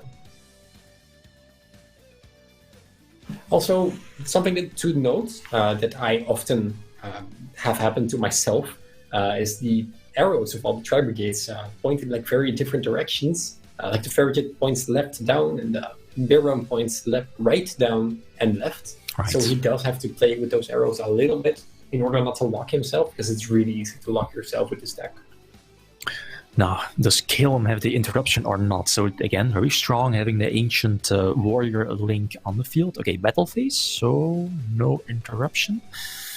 If there was anything Callum could have done like in Nibiru, it should have been now. Is he playing Gamma? Gamma in the main deck? Let's take a quick look. Prankets? There's No Gamma. Side deck maybe? No. The funny thing to say is that we can say at this point, both players are playing Alley of Justice Cycle Reader, which is not going to be helpful from this point on, because there's no Drytron or Eldritch in the top cut. Right. Yeah, Eldritch also kind of vanished from the format, right? You remember that deck? And yeah, at the start of Johannes' main phase, he can use his player priority to make the first action, so there's no chance for any Nibiru to come down, so the Nibiru is too late at this point. And Johannes is going to draw a card and add a Revolt. How strong is Appaloosa against Prankets? Because, you know, you have the capability to, like, chain block or prevent Appaloosa, you know. With the field spell, it's going to be significantly difficult, because you can summon a Pranket, then link it away, then you can activate the Pranket effect, but then the field spell activates. When you link summon a monster, your opponent's monsters lose 500 attack, and when you fusion summon, they gain, your monsters gain 500 attack. Right. So he can chain block the first 2 times. With Banish, with the Revolt and the Ancient, and the Ancient Warrior Double Dragon Lords, it's going to be a pickup card. Right, so, yep. Insane, I didn't think this would happen. I think Calum, especially after that first turn, he should be. He felt really confident, and I would be the same. Like, double interruption, double butler for, you know, the Raigeki break the board, plus the call by. But Johannes, I guess, had the perfect cards, card to prevent, you know, from. Callum was just like sitting back in his chair, like, I played everything out, and there was no interrupt, no nothing. I can just keep going. And he just passed turn, and he had called by. He must have been like, "Oh, this was easy top 4." Then. Okay, so let's take a look at the side decks. Yes. Let's take a look at Prankets first. So he should again probably be going first. Yes. So which cards could we see? The Solemn Judgments can come in. There can be only ones that he's siding are not amazing versus Tri-Brigade, because the deck can, like, Fractal's a Beast Warrior, Kit is a Beast, Cross is a Beast, and Nerval's a Winged Beast. And Ferrijit is something else again, and then another, I think that Shrek is also a Winged Beast. So there can be only one, doesn't really stop the deck as much. Maybe together with the Battle Butler, maybe. For the Solemn Judgments will definitely go in. Maybe even the Lancias, because he's going first. You can draw it in the end phase with Pranks, which must be nice. And for Johannes, draw Knockbird is okay. It could be, if you activate Field Spell and then draw Knockbird, then there's going to be no Fusion Spell coming. Imperial Order in the side deck, choosing not to main it, but it's not going to help him because he's going second. Triple Lightning Storm, triple Twin Twisters. Twin Twister is very, very good for Sprankets, because the Fusion Spell is a quick play, but it can only be used in the main phase. Right. So in the standby phase, you can just pop those right off the field and proceed to win the duel from there. Right, reminds me of the rank up spells for what's it called, Phantom Knights. Basically, it was the same strategy a couple of formats ago, where, you know, you could, like, as a tot your opponent during their turn with a rank up spell card for PK, Phantom Knights. But again, with the weakness of your opponent having the capability to act during their draw phase or standby phase. So yeah, let's take a look. Galen probably should go first. Again, with their new Link 1 having the capability to go for those easy fusion plays. Before that, again, it was much more difficult to go for your fusion summoning or fusion summons to get the ball rolling. I remember Instant Fusion, right? Instant Fusion is also powerful in Prankets because it basically searches their what's the rockets? The rockets. Rockets, right? Summon 2 monsters back. Yeah. Card that we haven't seen so far. Yeah. Maybe that will make an appearance this. Alright, so Caleb going first. That's the Desires. That's not something you want to start. That's an iffy play, right? Yeah. Because again, banishing 10 cards, okay, it's a big cost for the deck. Even though, I mean, if you look at the list, a lot of the Pranket cards, the important ones are mostly at 3. So, I mean, banishing all 3 copies of, I don't know, Dropsies, for example, the chances aren't that big. Ooh. That's a Look good. into the hand. Look into the hand, right? So talents on Ash. Okay, so that's Revolt, Kit, Skull, no, Bell, and is that Prosperity? Yeah, that's Prosperity, Yeah. yeah. So the Bell is gonna be leading the hand. So this, now that we kind of know the hand, this looks like if Callum can play it. Yeah, if the Bell gets shuffled back, then it means that he can definitely start playing. And that's why Talents is such a powerful. It's a. I feel it's like a high risk, high reward card. It's a card that could like just be dead the entire duel. Your opponent like either playing around it or not having the hand trap, for example, or it could be a game winner. A game winner like this. Well, the game is not over, but I mean, getting information about your opponent's hand is always. Yeah, he can do whatever he wants now, and he knows there's only a kit to be dealt with. So again, can he make the same end boards? We see again the link one. Yes. One monster is just the end board, just the battle butler. So again, maybe we will even see the rocket ride coming in. Let's get that card up on the screen. Plus, Johannes doesn't have a starter card. No, there is Revolt, there is Kit. Normal Summon Kit, right? Yeah. Right. On this card, and your Revolt is live. Right. So Johannes is 1 unknown, and then he can Prosperity for up to 6 to try and break through this board. Are you a fan of Prosperity? Let's say over this. Well, depends of course on the deck, but I am not. You're asking the wrong person about this card. I really don't like the card. I think I can understand why it's good, but I don't like in a deck. For example, like Tri Brigade, I would like to have all the extra deck cards as an option, and Virtual World as well. Maybe in a deck like Subterrors, you can play it to dig for your hidden city a little bit more. But even then, I would rather play triple Extravagance, triple Pot of Desires instead, or Pot of Duality instead. Right, yeah, it does lock you in the draw, but I mean, unlike, let's say, Extravagance, Pot of Extravagance is that you get to pick which extra deck cards you get out of your extra deck. So I guess that's the advantage. Plus, it digs to more cards, I guess. So anyway, strong start. Yeah, again from Frankits. Franks to discard 1 and get a token. Interesting. He doesn't really want to rely on the fusion summoning too much. Overlooking his options. Yeah, I don't really get his line of plays, but I trust that Callum is knowing what he is doing. Of course. I mean, I kind of have the same feeling as the Madolche, as Alex, I think, as the Madolche player. It's, I think, not sure if people know Caleb, probably right from locals. Those players are all like myself, always playing like almost the same deck. Yeah, I'm looking at myself. I'm playing like the same deck for like years. You're feeling so comfortable with the deck. Tribute summon. Yeah. Perfect. Activate go. Stormfort. Set Stormfort. Test. That's good, but that's the thing, right? Even though it might not be the best option, the best deck for the tournament, the fact that you're feeling so comfortable with the deck, you know the deck in and out, how to play through hand traps. In Callum's defense, out of Frankits and Tri Brigade, which deck has won a YCS before? That's true. That's true. I remember, that was Dinka Bui, right? Exactly. Dinka Bui. Playing the deck when it was just released. Yeah. YCS Milan. His entire deck was in foreign languages, so no one knew what the deck did, and they also couldn't read the cards. And it's a well-known deck to work in time as well because of the burn damage in the game life damage. So Dinka Bui being an excellent player, knowing exactly what he was doing, but even without the Link 1, proving that the deck has skill and it works. Yeah, who knows? I mean, let's say if Killam gets this one, we have both Madolche, or at least we would have both Madolche and Brankets in a top 4.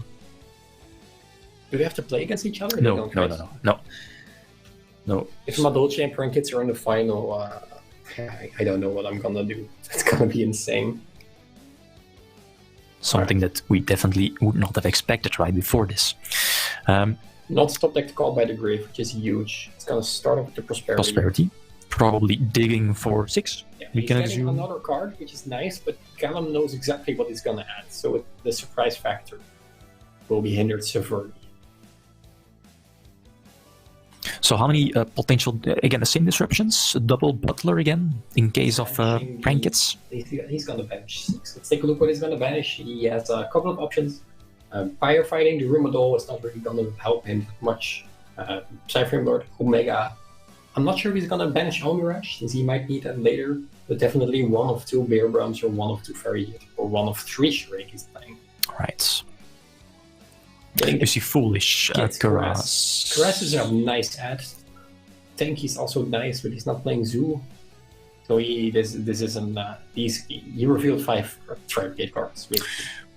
Could we see just the Tanky or Fractal, something like that? Yeah. It will not be a Tribe Gate match if we haven't seen Tanky. Of course. So Tanky is indeed going to hit the board. Not sure how many cards Kalen has in his hands. Here's, I think, 4 after he added them back. Right. So again, the same combo. We see Kit being sent to the graveyards. Naval, I believe the name is as well. Again, getting the stretch. More Gammas. Again, Kalen knowing the hand because of that very early triple tactical talents. Yeah, still one unknown, the hand. Right. The draw. But yeah, good for Johannes to just go on the Tanky. Okay, so again, very similar as we've seen in the previous duel. We see the fusion hitting the board, so it will hit the board. Butler. Alright, so Johannes added the carrots. There's one unknown. Could it be another Tribe Gate? Mm-hmm. And if it is, does it really matter? Because he has to destroy your opponent's field. Mm-hmm. Also fun to be said, this duel would have been over at any point if he had banished triple Dropsies, Fancies, or Lamps. Right, yeah. So Butler again hitting the field, basically one of, I guess, Prankets as boss monsters now. Yeah. I remember, are they playing the rank 4 as well? I believe that has the capability to like Harpy's Feather Duster. That's the link 4. And he's also playing that. Right. Yeah. They have one for the back row and they have one for the monster. Yeah. They also have a trap card that lets you link summon in your opponent's turn. That's currently not in Callum's deck list. Even though it's searchable also, right? Yeah, I mean, it could be a tech, at least giving you the capability to play during your opponent's turn. A macro deck. Yeah. You can go for Right. Subterrors or something like that.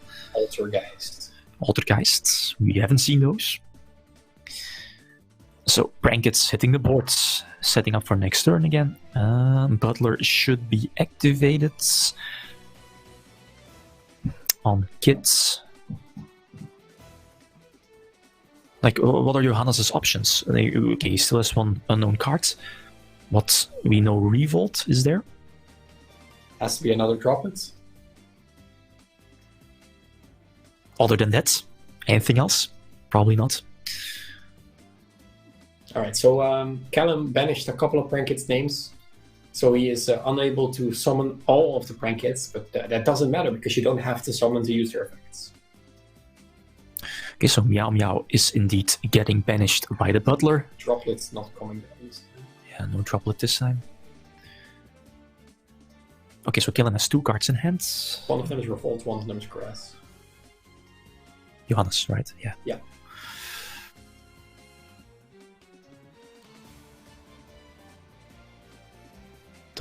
For Johannes, I mean, you can still set Revolt. Okay, Caress hits the board, so okay. It wasn't Revolt. Yeah. So that Prosperity definitely did not do what we want.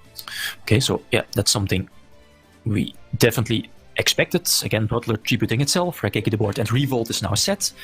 So this duel is far from over. Right. Because we only summoned 2 Prankets monsters. So Callum's going to have to do some effort to get back in the game after his monster left. And there's a Revolt.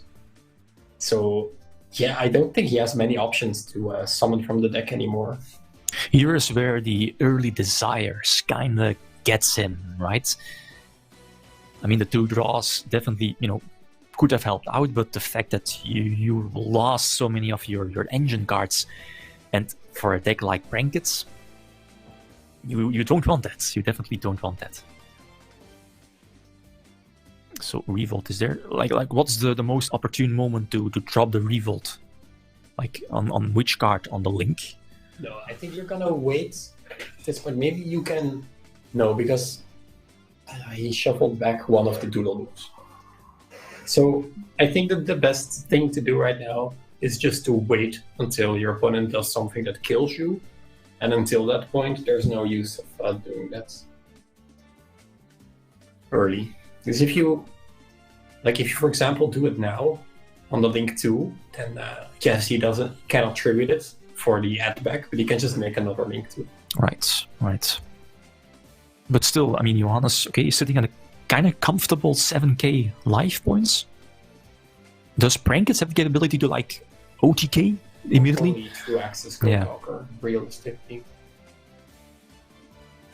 Searching the fusion spell, right? That's a fusion spell, right? Yeah, it has been a while last I played Prankets.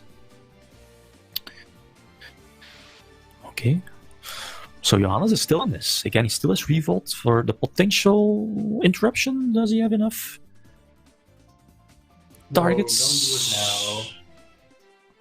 Could we see a potential bell? Oh. Okay. Yeah, Yes, it does nice matter. and easy. Wow. Okay. I mean, the talents was important, right? And even though I feel that early desires could have maybe lost him if it wasn't for Bell, because again he lost a lot of his engine cards, but Bell is there. That's the reason why And it's he was there. still summoning from his deck, so Yeah. maybe he still had options. But he knows exactly what he's doing. All right, so I think we can assume Johannes is indeed going first. Any side deck cards options he could go for? Spell is huge. Prankets. They have the fusion spell, the pranks, the field spell, pot of desires, talents, and there's only one quick play in their entire deck.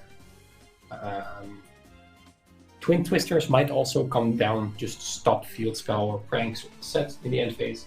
Order will definitely come in against spell deck. Turkadon, Harpy's Feather Duster can come in. Gamma Shell, he plays double Kaiju, also can come in. Maybe the Lanceas, but I'm not a big fan of siding Lancea versus Troopy. Not that much, yeah. He's already main decking the Ash Blossom, Nibiru as well, iffy. Drolls, Ghost Bells, obviously. Yeah. Who you see winning this one? I feel like Johannes is still in a good position. I think that he could have won this game as well, but the Bell was just very insane. And, yeah, I think that he's in a favorable position. It's all dependent on Callum's hand. And both duelists having a laugh. Exactly, just having a good time. That's the thing, right? I remember playing in the Remote Duel Invitational some time ago, and it's like it's stressy. I mean, you're like looking at the computer screen, you're playing with your cards again in real life, but there are so many factors you have to keep track of. And when you're finally talking to the player, you're like, "Oh, wow, nice to meet you," because again, it has been like so long that you actually played like an in real life duel. But yeah, imagine this is. Like it could be more stress because again top 8.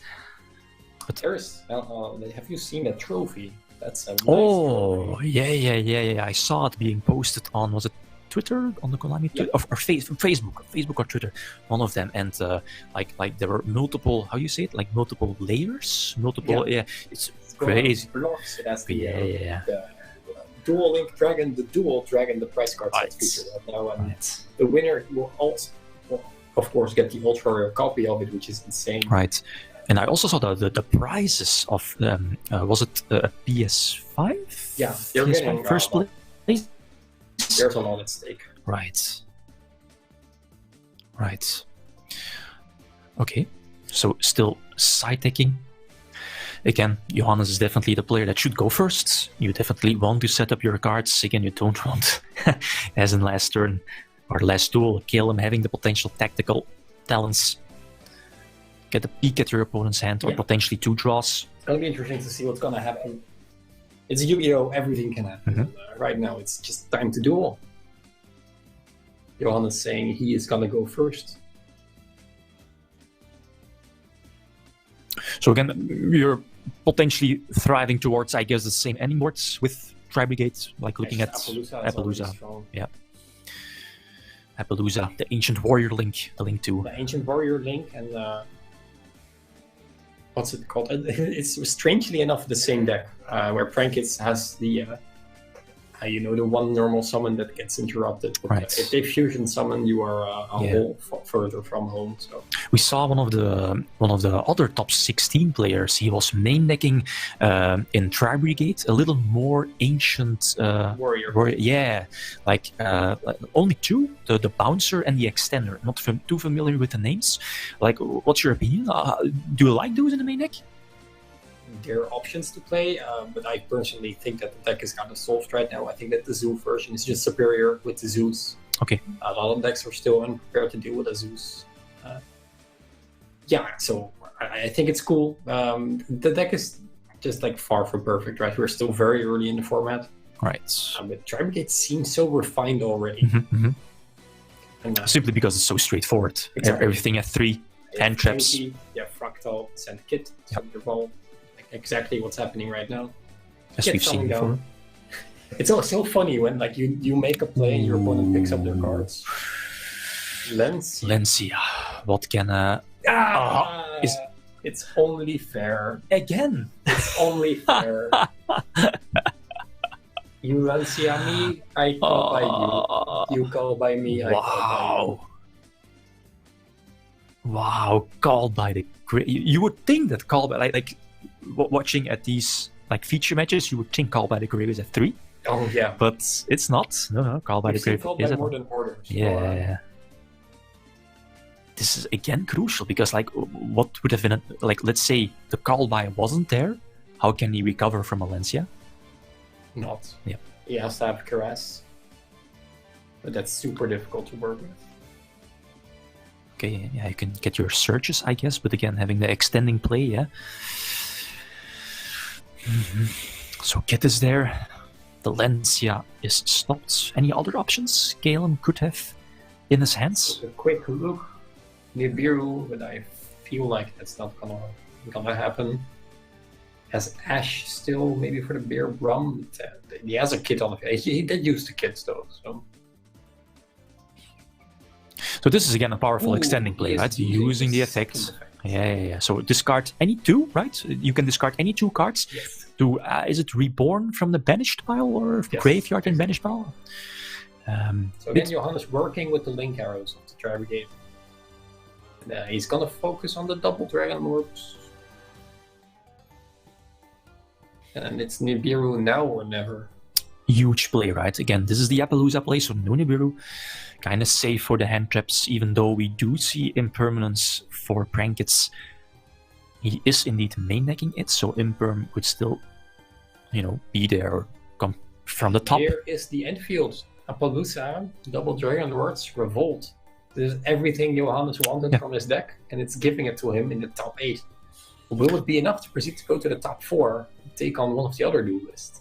That's the thing with Tri-Brigade, is that you're probably, like, if you're going your full combo, probably ending on maybe only 1 card in hand, maybe even 0, because you're using the effect of your Brum, the extending effect. But the fact is that you have Appaloosa. Ooh. Do you agree with the play here, waiting with Nibiru or forcing out an Appaloosa? He should have used it on the, but he was too late. Was he able to use it with the summons? Right? Yeah, he was able to do it on the double Dragon Lord summon, definitely. And then there would have only been a Revolt to deal with, which was significantly easier than this. So that's so unfortunate for Callum. I feel like he kind of gave it to Johannes now. You might have an interview, could give us more information. It's also a card that's at 1. Instant Fusion without a graveyard will not help Callum. Let's see, does he play any other targets? No, he doesn't. Weather Washer. Now, if you ask what does Weather Washer do, in the opponent's turn it contributes itself to special summon 2 of your graveyard Prankits. So we are not in the opponent's turn, and there are no Prankit cards in the graveyard, and Instant Fusion destroys the end phase. So the reason for Instant Fusion might be he needs another Prankit name or another attribute, or it's just an extender. Yeah. So that's not that strong of a play, right? No, it's just trying to mental game, I think. Kind of weakness. Like showing weakness. I guess Johannes double checking, verifying the effect of the fusion, but it's... I think Johannes has the same questions we do. Yeah. Double Dragon Lords. He should 3 cards. This should be met with a revolt, I feel like. Or maybe he's keeping the revolt. I mean, yeah, you should go for it, right? For a potential Link 1 play. Full Appaloosa is still there for 3 negates. Exactly, but he doesn't want to block his own Appaloosa. This can only be met with the quick play spell card, but it's not. Do you see any outs for Calum here with Prankets? It was fusion spell or busted, feels like. Maybe he take a look at the side deck. No, there's no droplets, there's no chalice. Plus we know Nibiru is in hand of the 3 cards. 3 cards? 3, 4? That's also true. 1, 2, 3, I guess 3 cards left. So full Appaloosa still there. The ancient Link is also still there. So we see the fusion. Yeah, that's where the ancient fusion indeed was used. So that's again. Now the rocket right will just get banished, and then the Fancies activates in a new chain link. So Appaloosa can just negate it. Yeah, indeed. What he should have done was chain the Pandemonium. So then Rocket Red was summoned, and Fancies activates as chaining 1 because he's turn player. Shureiko activates chaining 2. So then you cannot negate the Branket in the graveyard. But now he's able to do it because he was a little bit late with, unfortunately for him, both his Nibiru and the Pandemonium. So now there's only a Nibiru in the hands.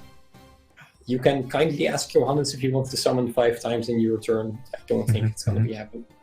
So using the ancient Link, bouncing back. It's like bouncing, sending 1 card from your field to the graveyard and bouncing back 1 card, right? He's going to let it resolve. Why would you want to let it resolve? He might have his reasoning for that. So, foolishing one of the spells. Yeah, for the Fancies. Right. Palooza has 2 counters left, right? And now it's gone. Oh, it doesn't really matter what's gonna happen now, because even if he has the second Pandemonium, the last card is a Nibiru. Yeah, sending the tanky to the graveyard, so again bouncing back. The Prankets on field. Could this, yeah. Picking up the cards. Unfortunately, the underdog deck is being kicked out, so that leaves Madolce. And again we see the powerful power from Call by the Grave. Exactly. Call by the Grave. So yeah, congratulations to Johannes for taking it down. Okay, let's get back to us.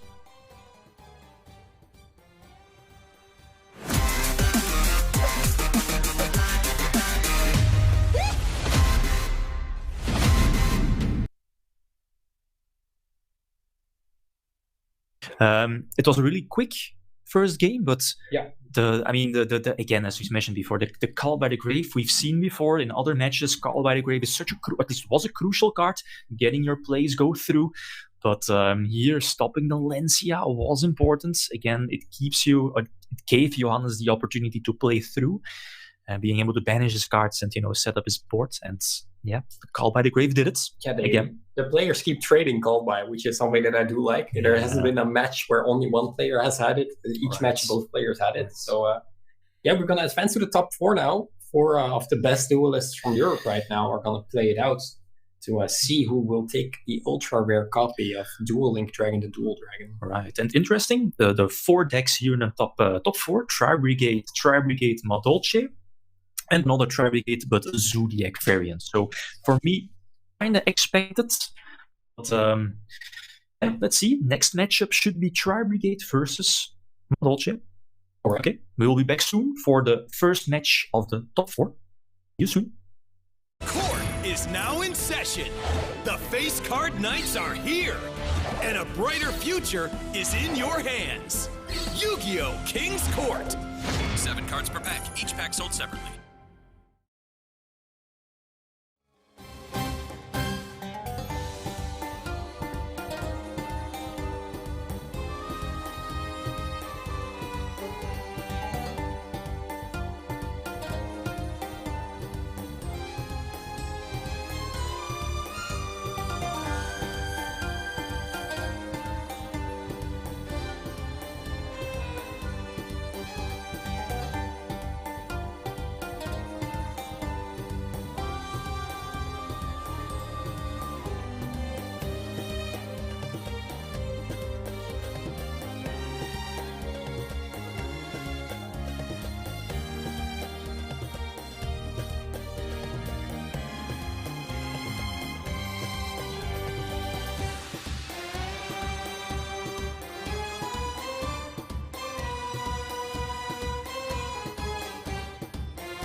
Yo, what's up, guys? Welcome back at the Remote Duel YCS European, the first ever European Remote Duel YCS.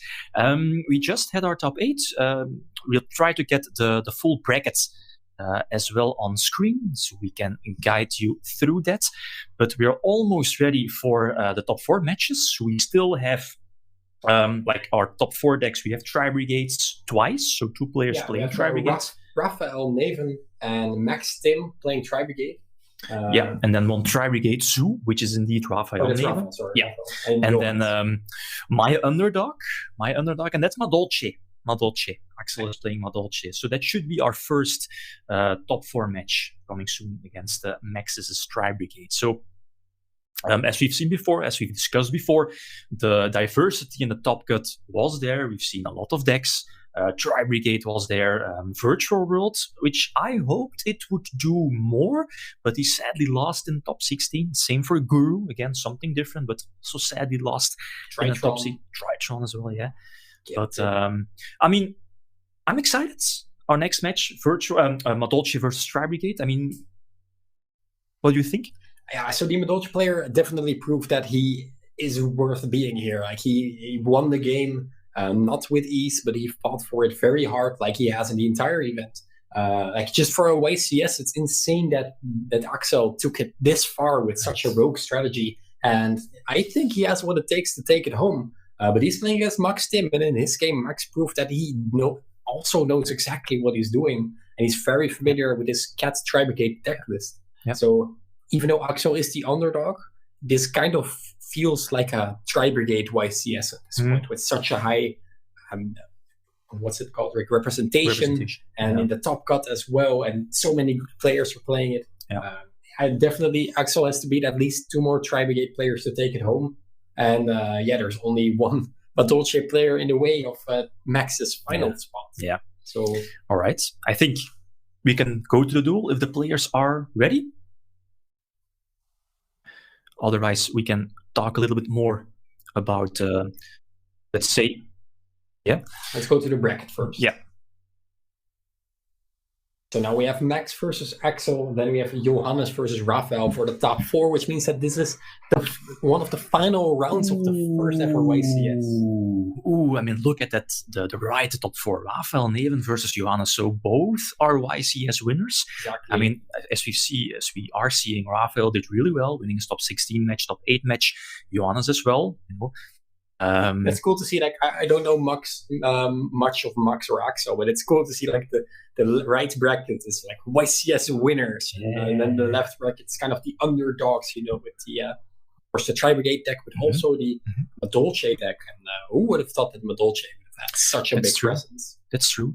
Like we also saw Gabriel with Dragonling, for example. We saw Stratos also. We saw Salamangreats. We haven't talked about Celots yet, but that was it Donovan, right? I think so. Yeah, Donovan LeBlanc. Yeah, he was playing Salamangreats, but sadly lost in top 16 against Stratos. Yeah, exactly. Yeah, Stratos also a formidable player. Sadly losing in the top 8. But we have had so many good players. We have Donovan and Daniel, who both were in the top cut of the very first remote invitation. Right. We have Raphael Neven. This is his first remote event, and it's immediately the first remote YCS. And he's already getting into the top 4, quite significant. And for other names, let's take a quick look. Of course, Johannes is a force to be reckoned with, and Max and Axel with the Madolces are just the underdogs right here. And they're gonna really try to take it home. I do think. I love Tri-Brigade. It's a very cool deck. I also love the Dragon Link strategy and the Drytron strategy. It's a shame that we have a little bit much more diversity in the top cut. But all Tri-Brigade deck lists are by far not the same. We have Zodiac, we have Rescue Cat. And it's really going to be the best Tri-Brigade player. It's going to be on top, or even if they can beat the Madolces. Yeah, I feel that like coming back and looking at Raphael's match a couple of moments ago, we saw that Phantasme was doing really well, and I think from a glimpse from all the deck lists, I think he was the only one picking Phantasme. I feel that might become important. He will be in our next match for the top 4, but that might be an important pick. Maybe a prediction. Not that great versus Axel, though. Yeah, that's true. Only one Link monster, or two actually. He's playing two Madolche. assist starts. Yeah. Right. Might be coming clutch. Yeah. Okay. If the players are ready, I think we're ready as well. Okay. It's time to duel. Top 4 match. First one, European Remote Duel YCS.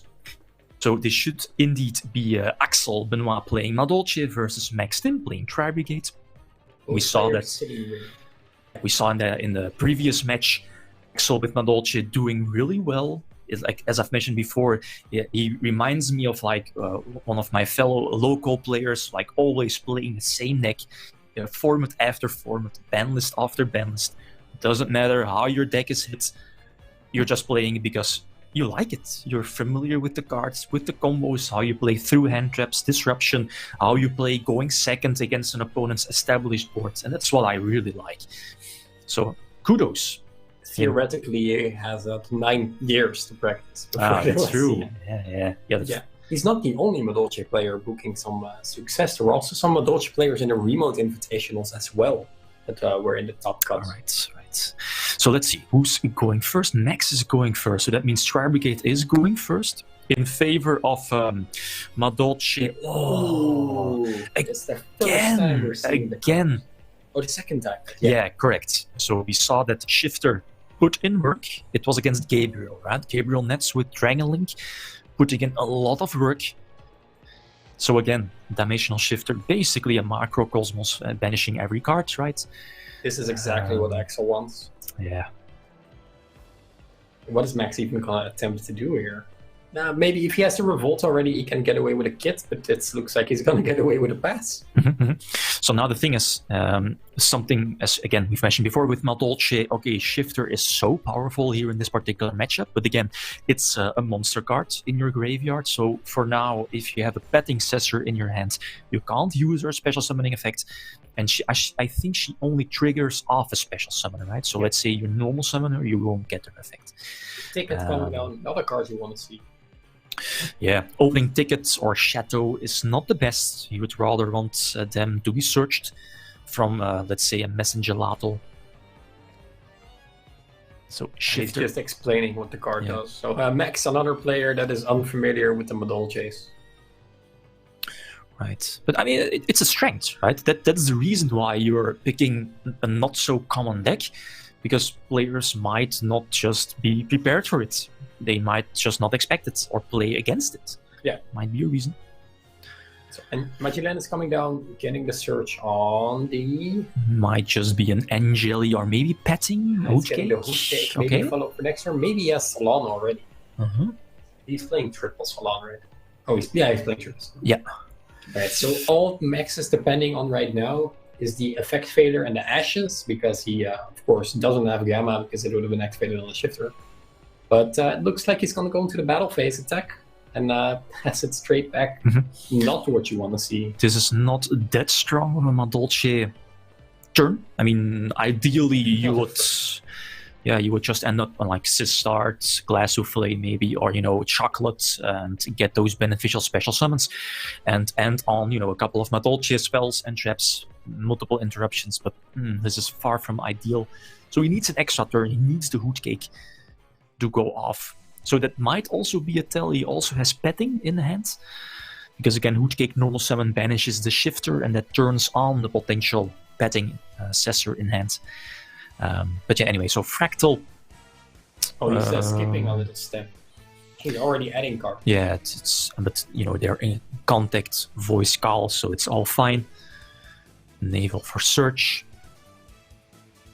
So I guess Shifter again was important, but you just don't want to pass afterwards. You want to have some active plays going. But Axel was just locked with the Shifter in the grave. Right. So it's a good card in Madolche, but it doesn't really help you with this strategy. It's very similar to Orange Light coming down. Okay, that's strong. It's also more fuel in the grave. It's not what you want to see as Axel. So Axel still has 2 cards in hand, one of them being Hootcake. Yeah, the Caress coming down.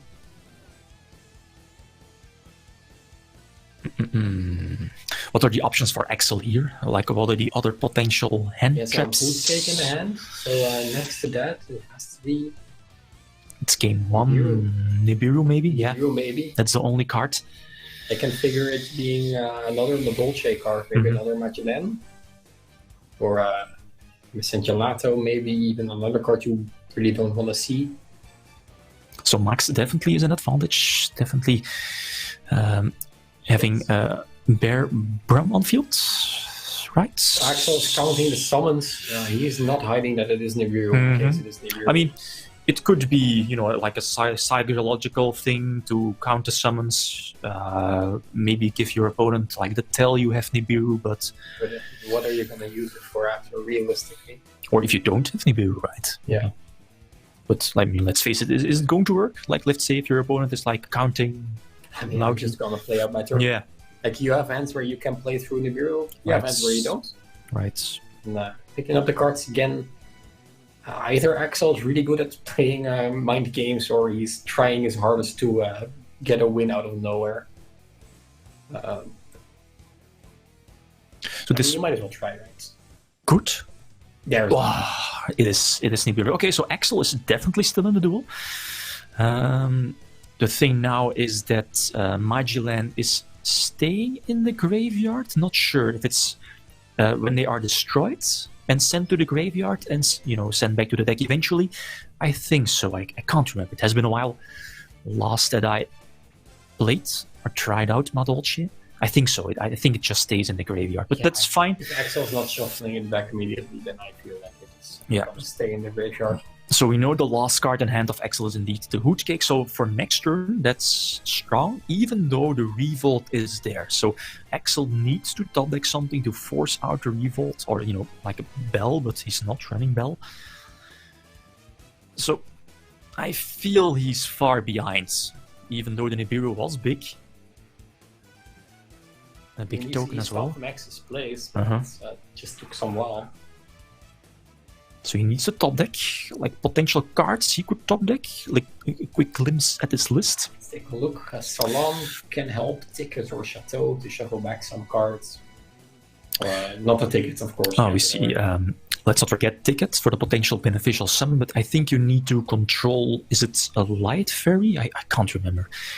For the ticket? Yeah, to get that beneficial effect. Not sure. I think so. So, yeah, Revolt. As expected.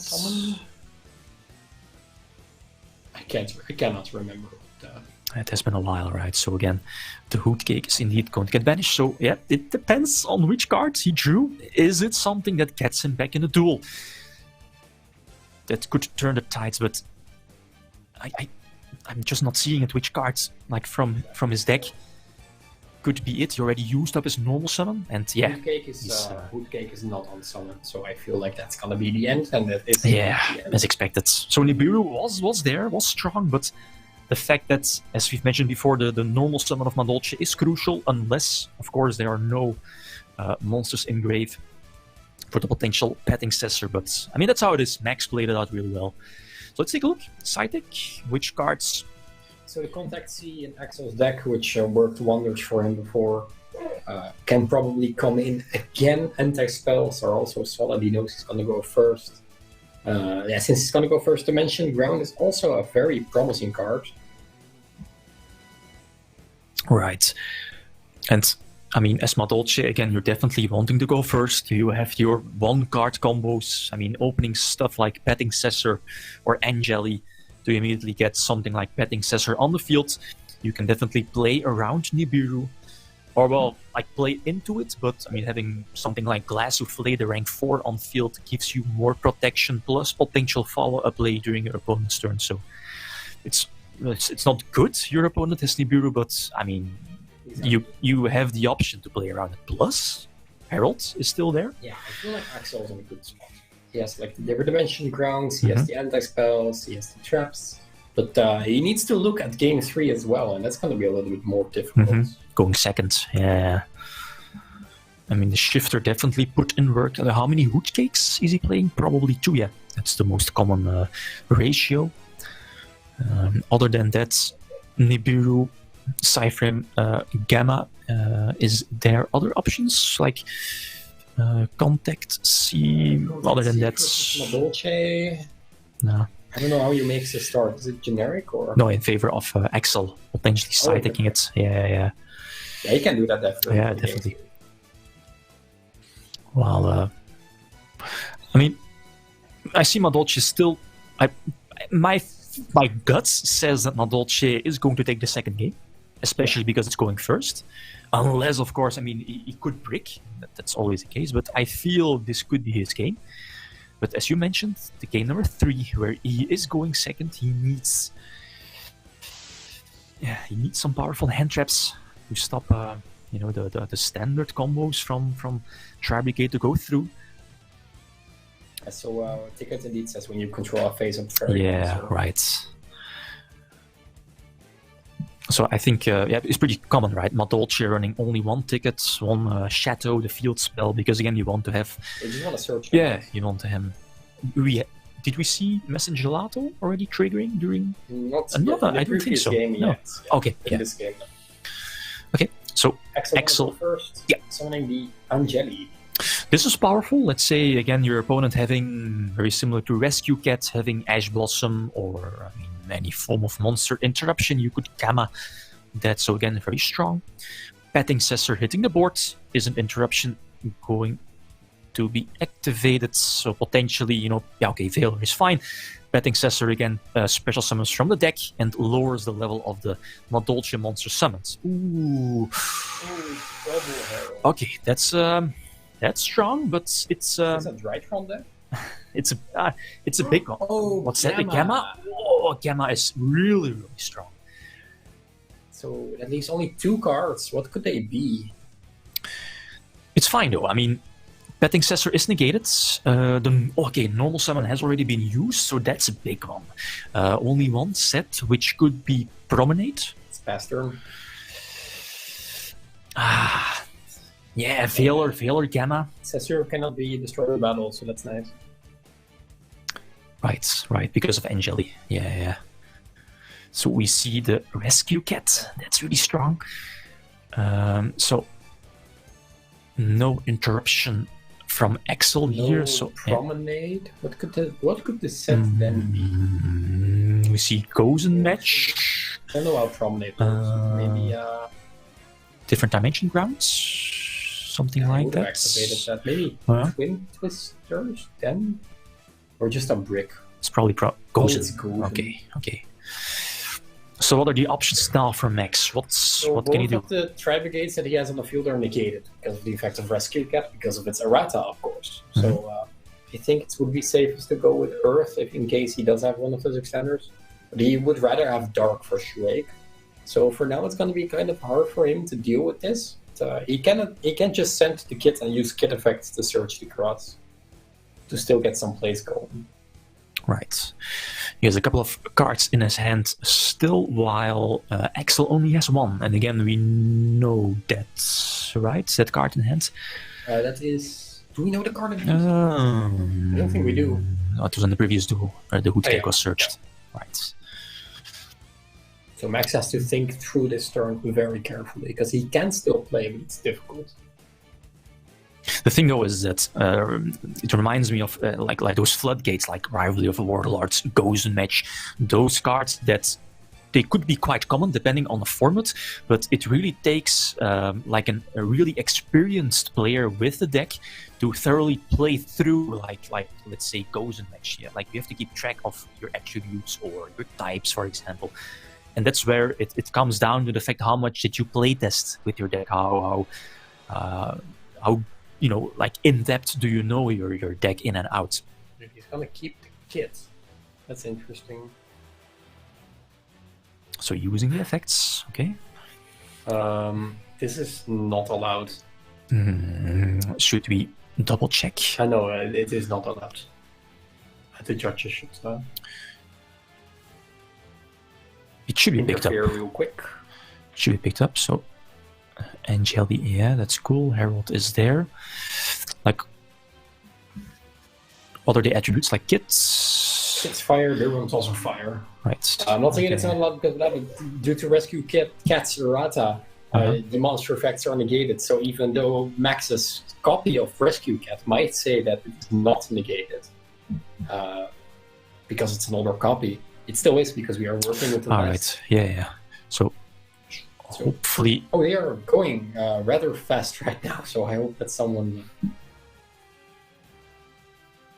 So normal summoning Messengelato. Messengelato is also one of those cards that you really don't want to draw into as a Madolche player. It's one of those cards that, just like the Madolche, Madolche spells and traps. I was about to say like the field spell, Shadow and Ticket. Those cards you'd rather just want to have in your deck. To here in this case with Messengelato, the level 4 to be special summoned from the deck. And of course, if you have like let's say Hooch Cake on the field, you can get a search Salon or Shadow or Ticket, and extend your combos, right? Yeah. So the players stopped right now. I feel like they are stopped right now. Yeah, players have stopped. Yeah. So what could happen? I mean, I guess you could like turn it around again. Yeah, it's difficult because of course I don't think Max was gonna do anything. Anyway, let's take a quick look at the effects of Rescue Cat. Well, search Rescue Cat. You can send this card to the graveyard, special summon 2 level 3 or lower beast warrior type monsters from your deck. They have their effects negated. Also, they are destroyed during the end phase of the turn. So this doesn't really stop anything necessary from happening. Okay, now he passed it, so that's kind of an issue. Right. Okay, so passing on Glass Souffle. Glass Souffle, again, is an interesting card. It gives the deck, it gives Madolche the opportunity to play during her opponent's turn, and potentially, if you have like Ticket, for example, or Salon on the field, potentially, get those searches or special summons during your opponent's turn. So again, that's strong in favor of Madolche, but again, Tri-Brigade being stuck on the Gozen match, there is the Salon, giving Madolche the extra normal summon, plus search, not to forget. I believe it triggers when, a Madolche card is sent back to the deck or taken back to the hand from the graveyard, I think. Very similar to the other cards. There's a whole lot of stuff happening right now, and I feel like they should freeze the game. So I'm not really sure what the holdup is, why no one is saying anything. Okay, so Glass Souffle is being activated. Again, targeting, I guess, target any monster on field to make it, I guess, unaffected by monster effects. Probably targeting itself. Yeah, detaching and then, using Salon as well. Or potentially triggering it. Keep track. Am I missing something? Yeah, we might be missing something. Might be the case. Might be the case.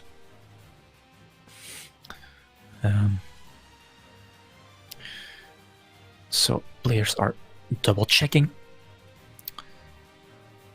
Not sure what is happening. All that thinks. Oh yeah, it's Max. And they are. I think they are stopped now. Yeah. No, they are fixing that. Yeah, I think they're rechecking what. It's gonna be a difficult fix. Yeah. Because this changes what Max draws for turn, because the kit will be destroyed in the end phase, being able to send another Tri-Brigade, for example, on Nerval. But that all just cannot happen, and it's difficult to write that off as an accepted game state. So I'm going to be interested to see what's going to happen. So I think while they are fixing this, they should probably get back to us for a little bit, because this might take a little while. Right. All right. Yeah. So this happens. Of course, that's just the difficulty with erratas, but we are playing with the newest text. So if you want to have the newest text of all your cards, then definitely get Yu-Gi-Oh! What's it called? Neuron. Yeah. It's just Neuron for your phone, where you can just look at the card and read the card with its newest effect. Yeah. It's very easy again for those deck lists as well. But I mean, the thing now here with the normal summon, it was Kit. I mean, Rescue Cat for Kit would have been destroyed, right? Yes, and then it would have been able to send Nerval for follow-up plays. But that also matters with how the deck is ordered. What they could now do, of course, we are not the judges, so we don't really know what we're talking about. But with our experience, what they could happen is the beer bomb is being removed from the field, and the Kit dies, and there is just no search. But it's a rather difficult situation that we are very glad to have a judge team for. So they are fixing that right as we are speaking. Yeah, there are, again, judges directly watching the match. So yeah, but even though for example, because a lot of people are like, aren't they seeing this? But it's very difficult when you are looking at a table. You are mostly looking at like individual cards or what's happening or what's going on or the players. You are not actively paying attention to what's happening. You see it as commentators as well. Yeah. It's very difficult to 100% understand what's going on unless you, for example, play the game. Yeah, that's true. That's true. I remember in like again in the Remote Duel Invitational, when was it? Back in October, November, a little under a year ago. Again, I was playing Monarchs, and I've been playing the deck like ever. And I remember in the first match, I think it was against the Italian player. I was playing Dinosaurs, and eventually in like the duel, it was a really long duel as well. You're stressed, and I was using Aether, right, like Stormfort Aether during your opponent's turn, and I completely forgot to send 2 Monarch spell and traps from my deck to the graveyard. So even though you're so familiar with the cards, it's just like it just happens. Yeah, it just happens. Playing through stuff. Yeah. Even though it's so common, it's so easy, it's something you should know easily. But yeah, you might overlook it. Yeah, it happens to me a lot of time with back row, like anti-spell, like where you activate an anti-spell and your opponent is like, I have to set all my cards in this your turn, and you're like, I guess this is our desires. Let me activate the desires. And you just completely forget that you are the player with the anti-spell. Yeah. It just happens a lot of the time, so it's only natural for this to happen. I would believe that, of course, Tri-Brigade is a brand new deck, and the kit version was only thought of after the Zodiac ban or the Trident Forbidden, and so he is new to the deck, so it's only fair that he just probably doesn't know what's going on, or maybe he has red kit for the cats. Yeah, but it's just not the Dusa cat. Right. Yeah, the one with the errata. Right. Yeah, I remember Rescue Cat from like ages ago, back in 2009. Synchro Cat era, where you could like tribute it, or like normal summon Summoner Monk, discard the spell, get Rescue Cat, tribute Rescue Cat, search, let's say, double Air Bellum or Air Bellum Dark Panther, and then maybe go to the battle phase, attack with Air Bellum, discard the card from your opponent's hand, like those things, right?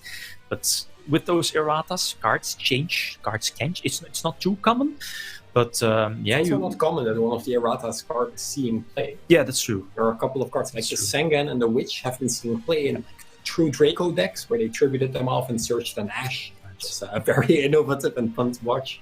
And of course, the most upfront example is Imperial Order, which is still roughly the same. Right. All right. So we are just waiting until they are done with fixing the game state, and are getting back to that. Right. I'm interested to see what's going to happen. We've like from the players' interviews, one of the questions was they asked about have you seen the live stream from last week, the Yu-Gi-Oh! Next? Yeah, have you seen it? I was at work at the time, but I said to my colleague, all right, for 10 minutes, I'm not working anymore, and he was like, it's very busy. Are you sure? And I was like, I don't care. I'm gonna watch this. And it exceeded my expectations. Right. I remember I was like doing sports, and eventually, the live stream. I waited until it was over, and checked like the video when it was up on YouTube, and I was like checking it. Okay, Duel Links. Okay, cool. But then I believe it was the third one being like we saw Master Duel, and I believe it was revealed some time ago, but only the title, Master Duel. It could be everything, like a lot of speculation going. But then it was revealed that it was, going to be like a simulator, like using the. It looks so good. It looks astonishing. It looks really astonishing. Interested to see how it's going to, how it's going to connect, like with like tournaments and maybe prepare players for like in real life tournaments. But we just got the message. The players are ready. The game state has been has been solved, so let's take a look. Okay. All right. So the cards have been picked up. It was an irreparable game state due to, of course, the draw from both Axel and then also the draw from Max. And so it's unfortunate for Max, but I feel like this would have been Axel's game anyway. You're not going to be able to play through Goten match with only fire. That's true. But the thing though is that I believe, do players need to roll the die again, or is it just Max that can pick going first? Because if that's the case, then So Max what again. happens when you have a game loss situation? I am not sure what. I believe because it is the top cut, it's slightly different. But because there has been a game loss outside of a deck check, I believe that you just go into the next game and you can just start signing. What happens when you get a game loss in deck check? The person that got the game loss just says what happens and there's no siding. Right. So presumably, again, if Max has the capability to, go first, he should definitely go first. Again, you don't want to, just like last time, run into Gozen match, or let's say a field of Sis starts. There's not going to be any traps or fields right now. So. Yeah. But as we've mentioned before, it's very easy to overlook. As you've mentioned before, if you're playing with one of the older Rescue Cat cards, it's again something easy to overlook. So it can happen. It can happen to everyone. Exactly. Just like myself. Exactly. You can lose a game to something you don't see, and you can make a game state that's theoretically not as legal as you wish it was, just because you are not 1,000% familiar with all the cards, which is only logical, right? Like. Boot Sector gives your dragons 300 attack, which who knows that? Yeah. Who knows that? Nobody knows that. Same with, and then I'm going back to Monarch's Domain. Domain also has that effect, right? 800 attack. Yeah, 800 attack. Some people forget, but it's only when your Tribute Monster attacks. But it's something that some people might overlook. But it was relevant back in 2016, right? Okay, so let's take a look. Who is going to start? It's going to be Max. Max should be able to decide who's going to start this game because he was the one that received the loss. Right. So who would you see winning this one? Who has the advantage here? The advantage is definitely Tim. It's very based on whether there's a dimension shifter in the hand of Axel, which for him, I hope it sticks to his hand. But even then, game one, we saw the shifter and it wasn't really doing much. It was very different compared to we saw Shifter against Gabriel, Dragonlink, which definitely hurt Gabriel back then. But now it's kind of, it stopped Max in its tracks, but he wasn't able to capitalize on that. That's the thing.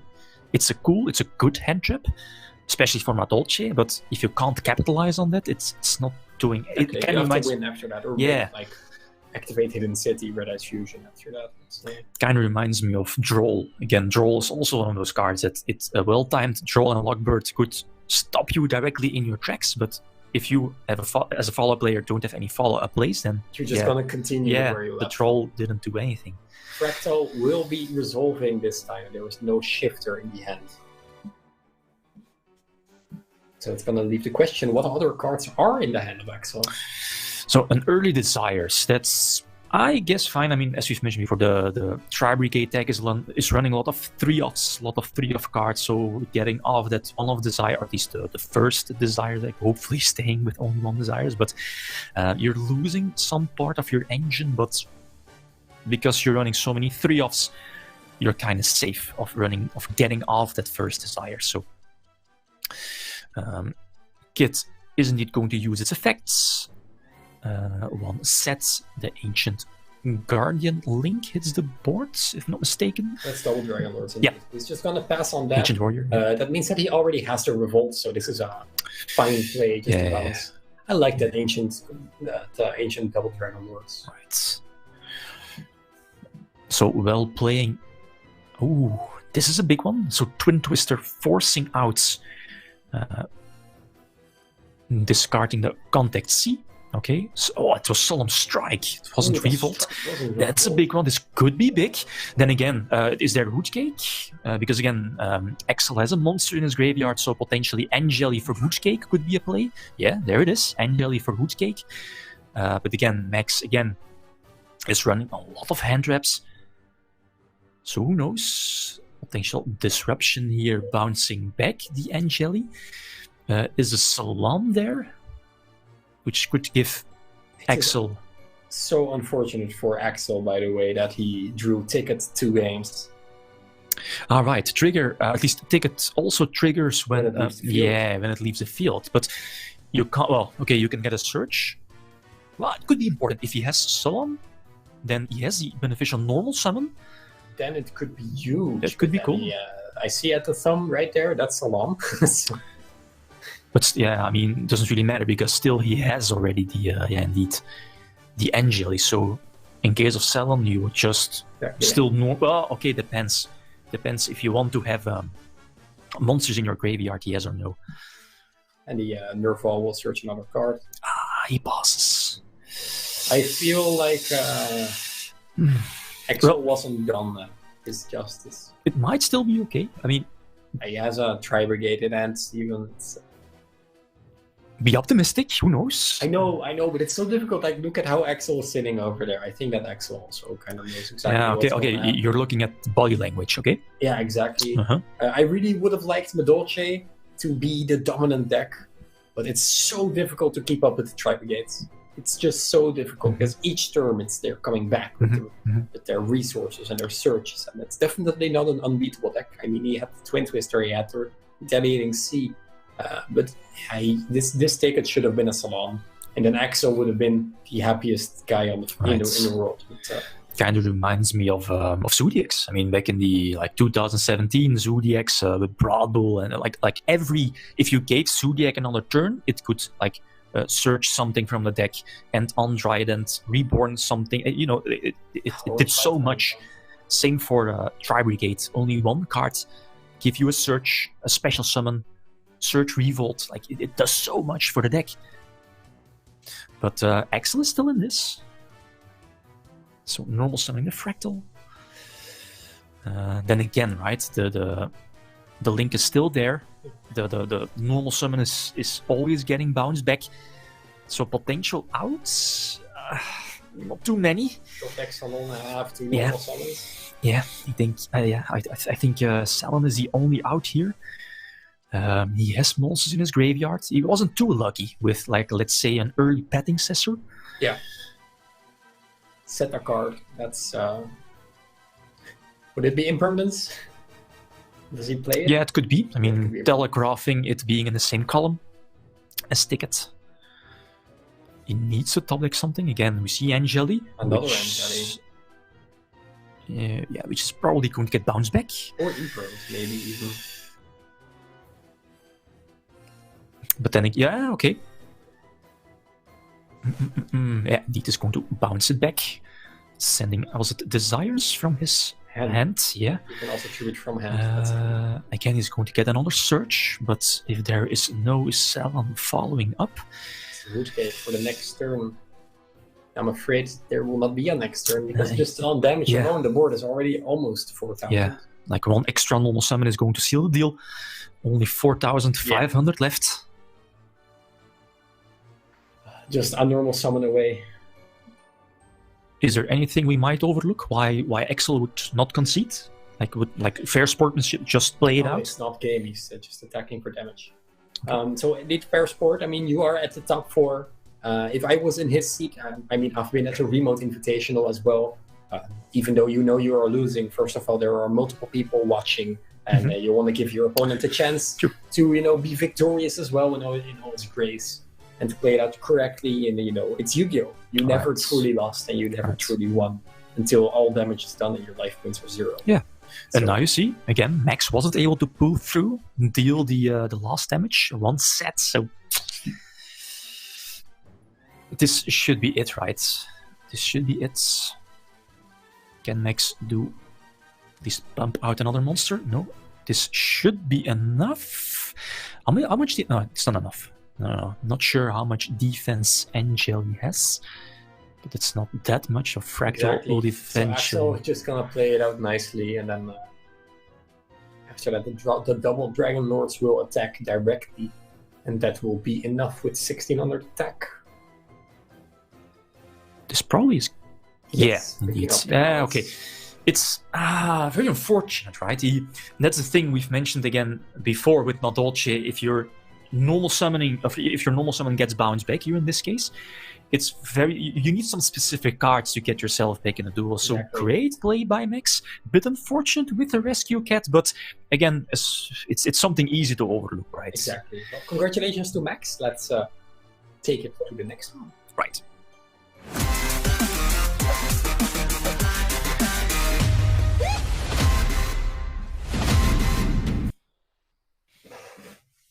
So yeah, exactly. Max, even though that there was some judge calling involved, it's an honest mistake. As we have seen, he was just unfamiliar with the proper effective rescue cat. But that happens to the best of us. And even in the top 4 of the remote YCS, it can happen. It can happen. So yeah, that's another player down, which was Madolce. Lovely deck. And congratulations to Axel for getting to the top 4. That's insane. The top 4 of the first remote YCS, the first YCS we've had in over a year. Over 2 years, maybe at this point. A little under, yeah. But it's cool. So next, moving on to the finals with Tri-Brigade. But exactly. If you've seen our next matchup. Oh, it's Raphael versus Johannes. All right. Okay, so again, as you mentioned before, definitely title candidates, but 2 big players. Both players have YCS tops plus wins under their belt. Raphael is playing Tri-Brigade Zodiac, while Johannes is also playing more the Rescue Cat pure Tri-Brigade build. So stay tuned. This is going to be a big one. You don't want to miss this one. Okay, see you soon.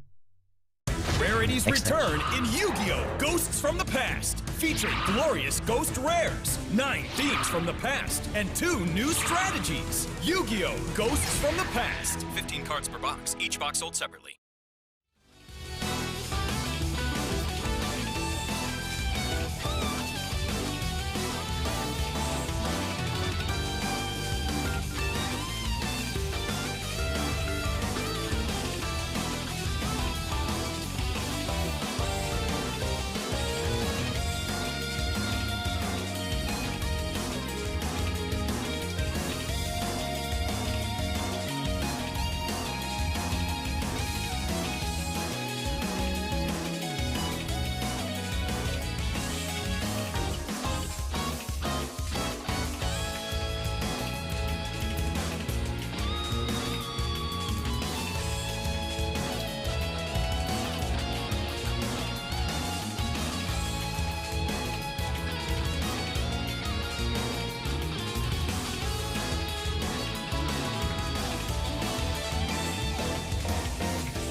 Yo, what's up guys? Welcome back.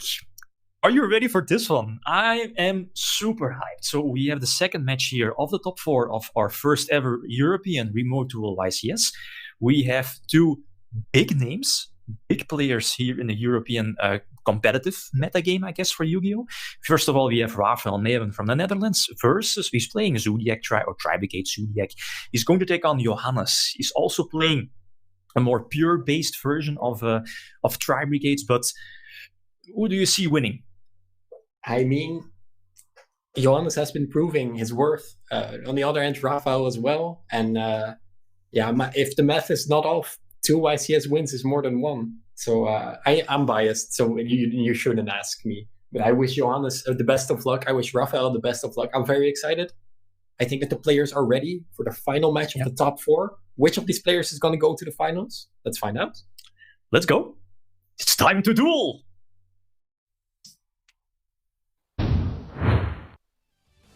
Let's go. Okay.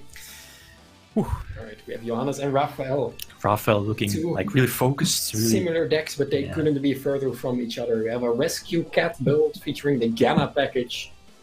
And we have a Zodiac build focusing on the powerful zoos. And Raphael's field is still as bright as ever. All right. I'm super stoked for this one.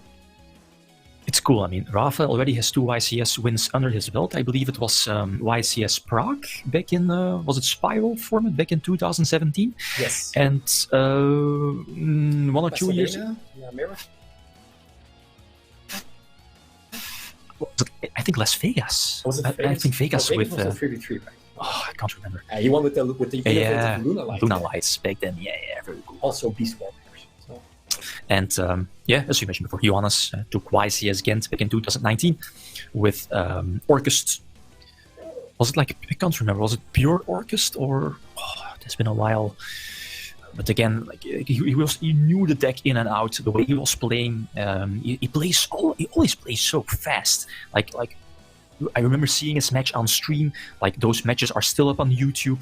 You can like feel the crowd was cheering. Like it was almost overtime, and Johannes picking up his cards, like playing really fast, going for a Boral Sword, then going for Galatea, I believe the name is, overlay for Ningirsu, and go for game right on the buzzer. Yeah, so very close. Right, but so okay, let's see. Reading Johannes' body language, it seems like Raphael is going to be the one that goes first because he keeps his cards on the field. Right. And Raphael is going to do the serious face and think a lot. Do you think Raphael has the advantage of playing Zodiacs? I feel like he does. I feel like the Zodiac is just a little bit better because it just pushes for a little bit more threat, especially in the mirror match. And Raphael is currently thinking very hard about activating Tenki. Should then, if there's a Tenki, I think we saw Tenki in every Tri-Brigade. Or is it Desires? Desires Tenki? Yeah. Of course it's Tenki. Why are you asking? It's gonna have a Beast Warrior. One good dream, right? Yeah, probably searching the Fractal. Yeah, Tenki, for those of you that don't know what it does, has 2 effects. It can either search a Fractal or a Zodiacs. Plus, let's not forget, give the attack point boost. 100 to each Beast Warrior on the field. Exactly. Discarding the Fractal, that's cool. So let's see if he's gonna get sent Kit or Nerval. Kind of gets the read on the hand a little bit more. He's gonna send the Kit, so that means that Raphael's hand is pretty good, and then Nerval's gonna come down, allowing him to search the Karas. What are the potential hand traps Johannes could have in his opening hands? In his deck is Gamma, the Ash, and the Bell. Right. He's also playing the triple Imperm. Ooh, Bell is... There is the Desires coming down. Bell could be really strong, but as I've mentioned before, is the Phantasme. As we've talked before and as we've seen before in Raphael's top 8 match, Phantasme definitely put in work, and it might do here as well. Exactly. Desires is a pretty well-featured card this event. It's kind of coming back a little. We've not seen the card for a pretty good while. I remember when Prosperity was revealed, people... but again, it depends on the deck, right? If you can afford those banishes from the deck, I guess you should go for Desires, but I mean, yeah, depends. If you're playing like a heavy combo-oriented deck, maybe you could, or a stun deck or something like that. So Raphael will be activating Nerval, and it will resolve. Of course, this doesn't really say anything about Johannes' deck. He could be smart and wait a little bit. The Farigi is important, having the ability to extend once more. The thing is that Johannes is not giving anything away. He leaves his hand like all the cards face down on the field. He's patiently looking at his opponent on screen. Exactly. Like nothing I can read from his face. The straight poker face. Caress is coming down, making a link 3. Yeah. This is only to fill the graveyard up. So I think Raphael has the option to go a little bit wider here with his deck. So it's either going to be a Beer Brom or a Rugal. It's really depending. That's Rugal? Yeah, I think so. I think it's a link 3. Difficult to say. Looks like a Rugal. Uh-huh. When I see Raphael the next time, I will teach him all about closing the blinds on your window. But for now, this is unfortunately what we have to do. But again, Johannes knows exactly what's going on, so that's all the information that he needs. So Karas will activate. He will summon the... If it's going to be double Dragon Lords, it's Beer Brom. That's interesting. Can he still extend? He has a couple of cards left in his hand. We got a glimpse of his hand, but 3, I think 4 perhaps. Appaloosa? Yeah. Appaloosa for 3. Yes. Getting the revolt out. So I guess this is pretty much your preferred ending board. I feel like he did waste a couple of resources making this the what's it called, the Rugal, but of course the deck is just like not as like upsetty or what's it called, as easy as you might think it is. Straightforward. Yeah, straightforward. Yeah. You can like Fractal and then Nerval, but then you have to play cards. And that's true. The Ferrigid is an option, the Caress is an option. It's not as right. So still a strong opening. I mean, we know the Revolt is there, Appaloosa for up to, I guess, 3 negates, monster negates. Card. Could this be the first time we're going to see Imperial Order? If Order is there, that's really strong for the tanky. Siran's playing all the spells. Droplet could be there as well for the potential Appaloosa. A couple of power spells. That's the most important thing, I think. Like just the tanky, the foolish, the droplet, the prosperity. Those are all cards that are quite significant and that can be hindered. With, of course, 3 counters on the Appaloosa. You see that Raphael is playing more traps compared to Johannes. Could you see that as an advantage or disadvantage? Well, it did open, so I guess you could see it as an advantage, but I feel like Solemn Strike is a very insane card. Yeah, Raphael is playing into the Gamma. That's a little bit unfortunate for him. No strike. No strike. Alright, so now we have a low resolution Gamma versus white tanky on the field. Discarding Fractal. Would you?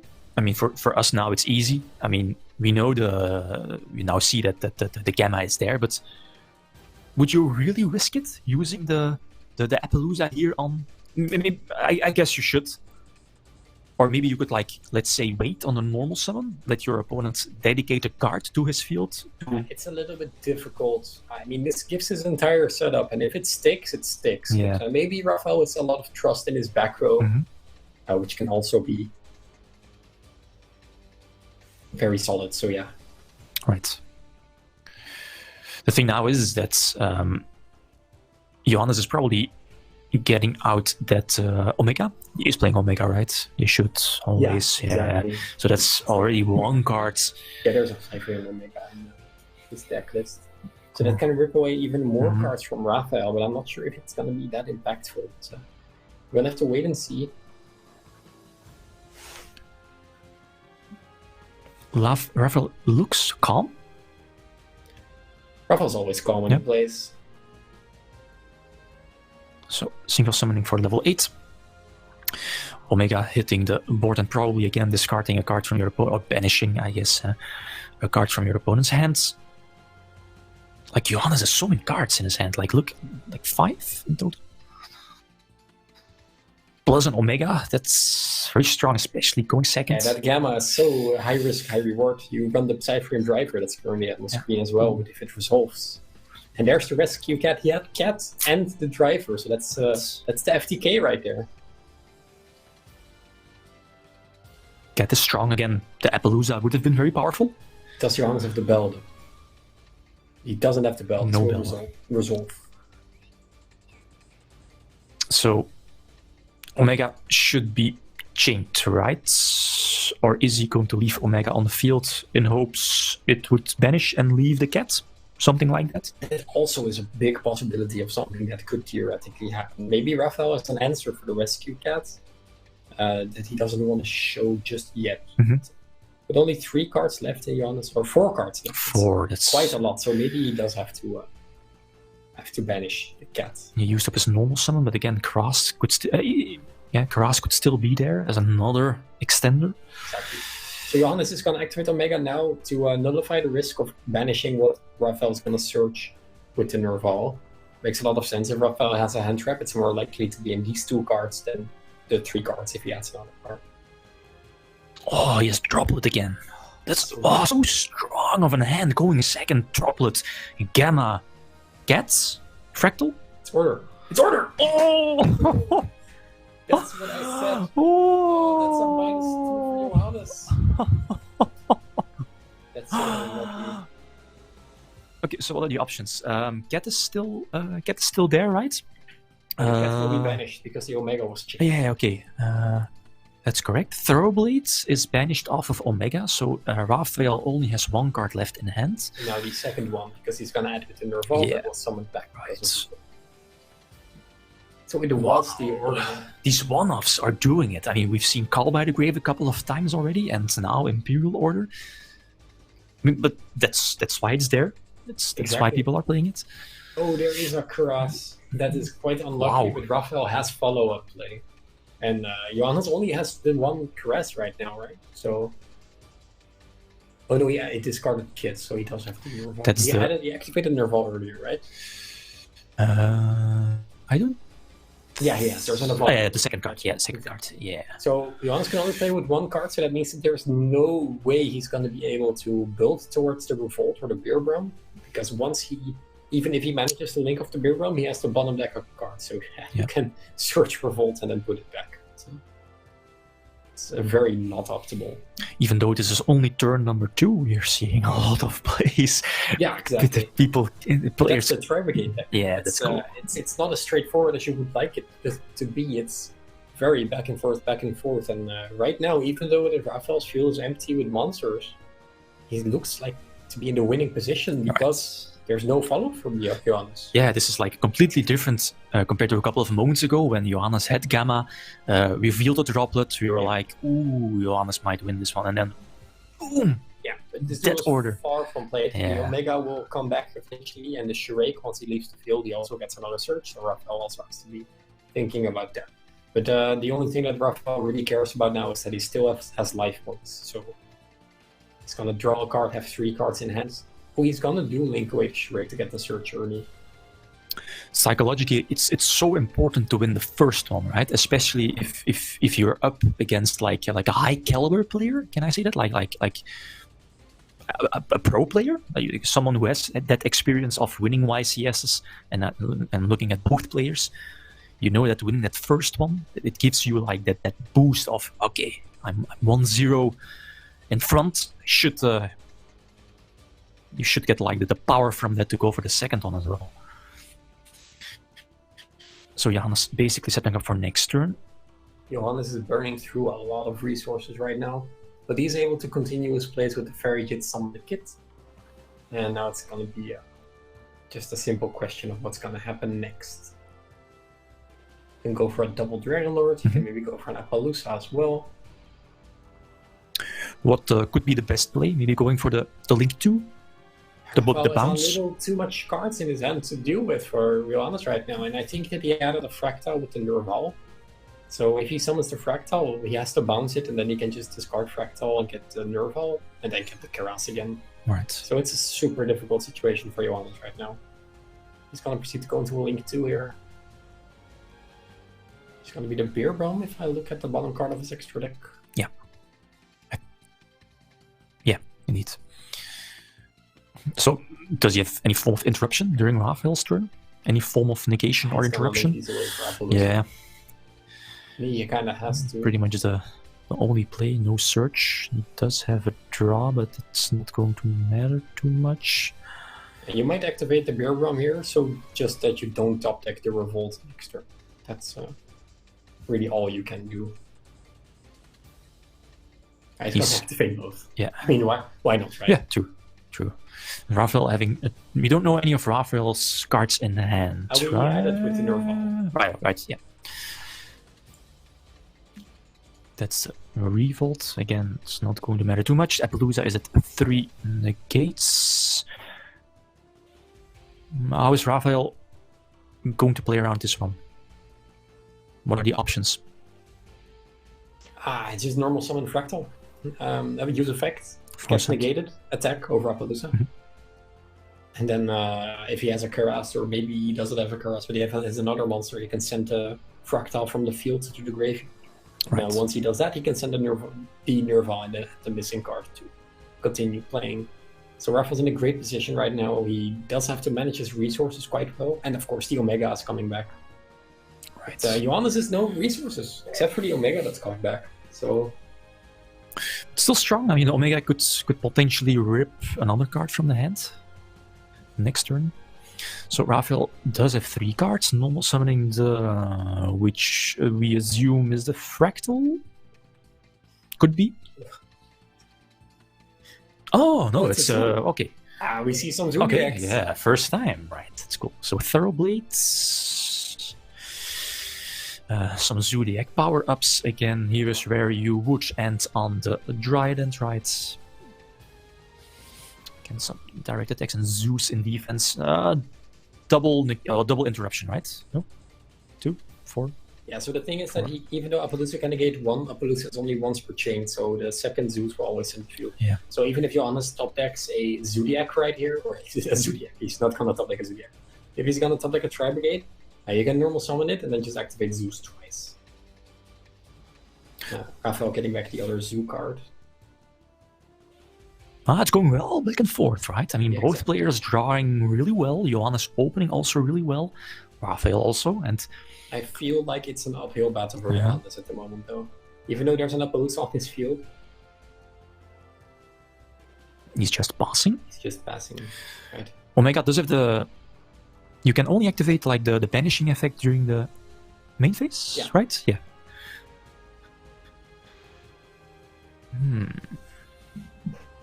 So Raphael is still sitting on the Imperial Order. He's indeed going to Zeus. And I guess force out the Appaloosa, and of course, because Zeus is not once per turn, you can directly chain to Appaloosa and blow up, I guess, the entire field. So no, the only card on field is indeed going to be the Zeus without any materials. I think there is indeed a normal summon fractal, which we had before, right? Johannes only having 1 card in hand, but sitting at a comfortable 6k, a little over 6k life points. Raphael is really low. Yeah, Raphael's calculating right now, but Raphael can easily just push for game. I think that the Zeus end phase is very correct, so no Omega shenanigans anymore. It seems like Johannes' time has run out. That does require Raphael to summon 1 more monster. Gamma or something, he could have lived for 1 more turn. That's the... So yeah, now it's 1 interruption during your opponent's turn. Depends. I think I saw an Imperm in Raphael. No, okay, doesn't really matter. This is just game. You just need That's to true. put 6k on the That's board. true. That's true. With a Zeus, he's already Okay. almost activated. Powerful start. I mean, we've seen Raphael's first turn. We thought, okay, that's powerful, that's cool. But then Johannes came back, a couple of powerful plays, but then Raphael strike back with the Imperial Order.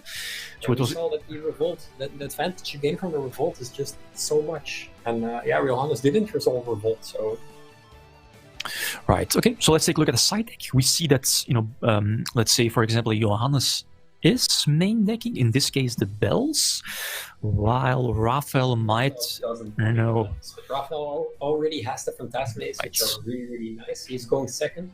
So maybe even the Skullmeisters go in. Twin Twister will definitely go in. He is smart enough to leave Nibiru out of it. And then on Johannes' turn, I think that the anti-spell and the order definitely will come in. I think that would be it, probably. I think that Raphael's not going to play against Gamma anymore, so the 3 anti-spell and the order are fine replacements for the Gammas. Because I don't think that Raphael will risk it again, especially not when going second. Do you see, like, Johannes is definitely going first. Yes. Do you think he has the advantage? I think that if he had the Solemn Strikes in his deck, yes, but the Forbidden Droplet is just going to be a little bit iffy to properly resolve for Johannes. So, yeah, it's definitely going to be interesting to see what's going to happen. They sided really quickly and they're power shuffling already, so I think that they're only making small adjustments because their decks are already kind of built for the mirror match. That's the thing, right? And it's like an argument we sometimes have at locals. It's like a lot of people kind of prefer formats where, let's say, we only have like 2 dominate decks, maybe 2 or 3, while in contrary this format, right, we have a lot of different decks. Even though, okay, Tri-Brigade is there, it's presumably being the best deck. It's the best deck, might be the best deck, but there are so many other decks that have the capability to battle it out against, again, for example, like Tri Brigade. And some people don't really like it that much. So, like most pro players like it more that it's like only 2 or 3 decks. It's much more easy to play against, play test against, side deck against, because you only have like 15 cards. But some players kind of prefer the diversity. I like diversity because again, it's, well, like if you're doing like coverage or playtesting decks, it's of course much more fun. Well, depends how, you know, your perspective is, right? Okay. Another card that we're seeing on screen right now is the Zeus that is only in Raphael's deck, which is also, as we saw last game, a huge advantage to Raphael's going second strategy, making it difficult to play. And as I said earlier, Raphael has learned from his mistakes, and he will just let the cat resolve, even though that's not something you would want to do. Right, okay, the first Phantasme. Okay, so Yes. Okay, Phantasme hits the boards, drawing 2. Again, the card gives so much advantage, and Johannes is playing Imperm, yeah. So that could be important. 2400 attack. Yeah, 2400 attack, not to forget. Potentially forcing out... defense. I mean, the fact that your strong Phantasme is there gives like a potential Appaloosa play some you know, food for thought. Or, you know, you're kind of using resources to get rid of the Phantasme, and then... But I guess that opens the way for other cards, in this case for Raphael. So again, yeah, Phantasme putting in work, giving Raphael potentially more hand traps, more disruption. Raphael just cutting his deck. It was looking like a pass turn there for some reason. Fairytales will resolve, so Raphael is playing out his hand traps smart. Okay, so we see Johannes going for the Link 4 play and not liking Phantasme that much. Definitely, yeah. So Phantasme indeed getting banished, but still enough plays in favor of Johannes. Indeed going for the Link 2 play. So again, you can see that the Phantasme already paid off, right? Yeah, exactly. Draw He's to already send back. wasting, it's not wasting, but he's using resources quite efficient. Yeah. I mean, you do have to get rid of it, otherwise your end board is just not strong enough for the Appaloosa. So Johannes is playing it out right by just removing it from the field as fast as possible. Also getting the search with the Shueisha, so yeah, definitely not wasting resources. He's using a couple. That's only fine. It's only fair to use resources. I mean, that's what they're there for. And he's only using the extra deck once, and still ending on a lot of recursion. Special summon again? Yeah, there's the Karas coming. I like that everyone is just searching cats and discarding. Yeah. Good. Is Raphael having access to Nibiru? Does he play it in the side? He does side it. Okay. But this is not a deck he would side Nibiru in. I mean, right now it's a very juicy Nibiru. Not a nit deck. So I guess is, again, what we've mentioned before, pretty much one of the most perfect. Even though the Phantasme workaround, I mean, Johannes is going to end on pretty much the perfect Tri-Brigade board of Appaloosa with multiple negations. The bounce back of the Link. Appaloosa is such an important card in that deck. He's going to... That's important information, sending back the card he just drew. Yeah, you would normally try to shuffle Yeah. But on the other hand, you know, what does it really matter? Yeah. It might. It's a gamma. It might also be a case of like showing confidence of your opponent. Like, I don't need the card. My hand is perfect. Setting 2 back row, so that has to be like an impermanence, anti-spell, or maybe order again. Raphael's also playing a couple of power spells. Tanky.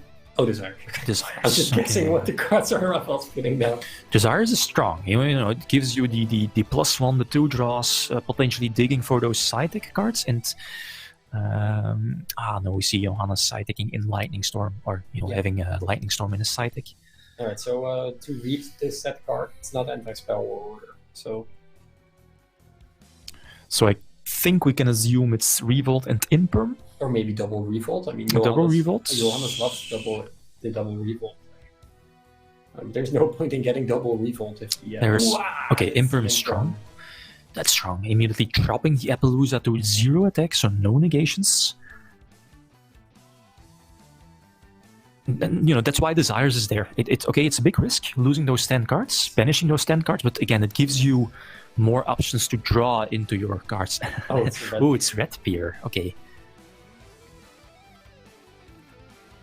How much attack does Red Peer have? Like okay. With Tenki, it's 100. Yeah. Okay. So maybe Raphael's gonna summon a whole bunch of Red Peers now, and then make a Prod Bull, search the Lunalight Black Sheep. But I don't think that's gonna happen. But here we see again how powerful this is already. This is already gonna force out a couple of interacts. That's the thing, and that's the reason why I kind of maybe prefer the Zodiac engine or the Zodiac variant over let's say Pure, because as we've seen in the OCG as well, the Zodiac package just gives you so easy access to Zeus, and as you've seen in the first duel here, like a 4 material Zeus is so powerful. A board cleaner, force out your opponent's negations, interruptions. Plus, okay, it might use up your null summon, in this case of Red Peer or Thoroughblade, but with a Karas, you can have that Tri-Brigade package live immediately. Exactly, that's exactly what Raphael's doing now, but I feel like this is going to be met with a revolt. Yeah, there it is. So I just picks up the cards. Okay. I mean, it's cool. I mean, they know when the game is over. They know when, so when they need to stop, and they still have enough time, right, for the also important game number 3, right?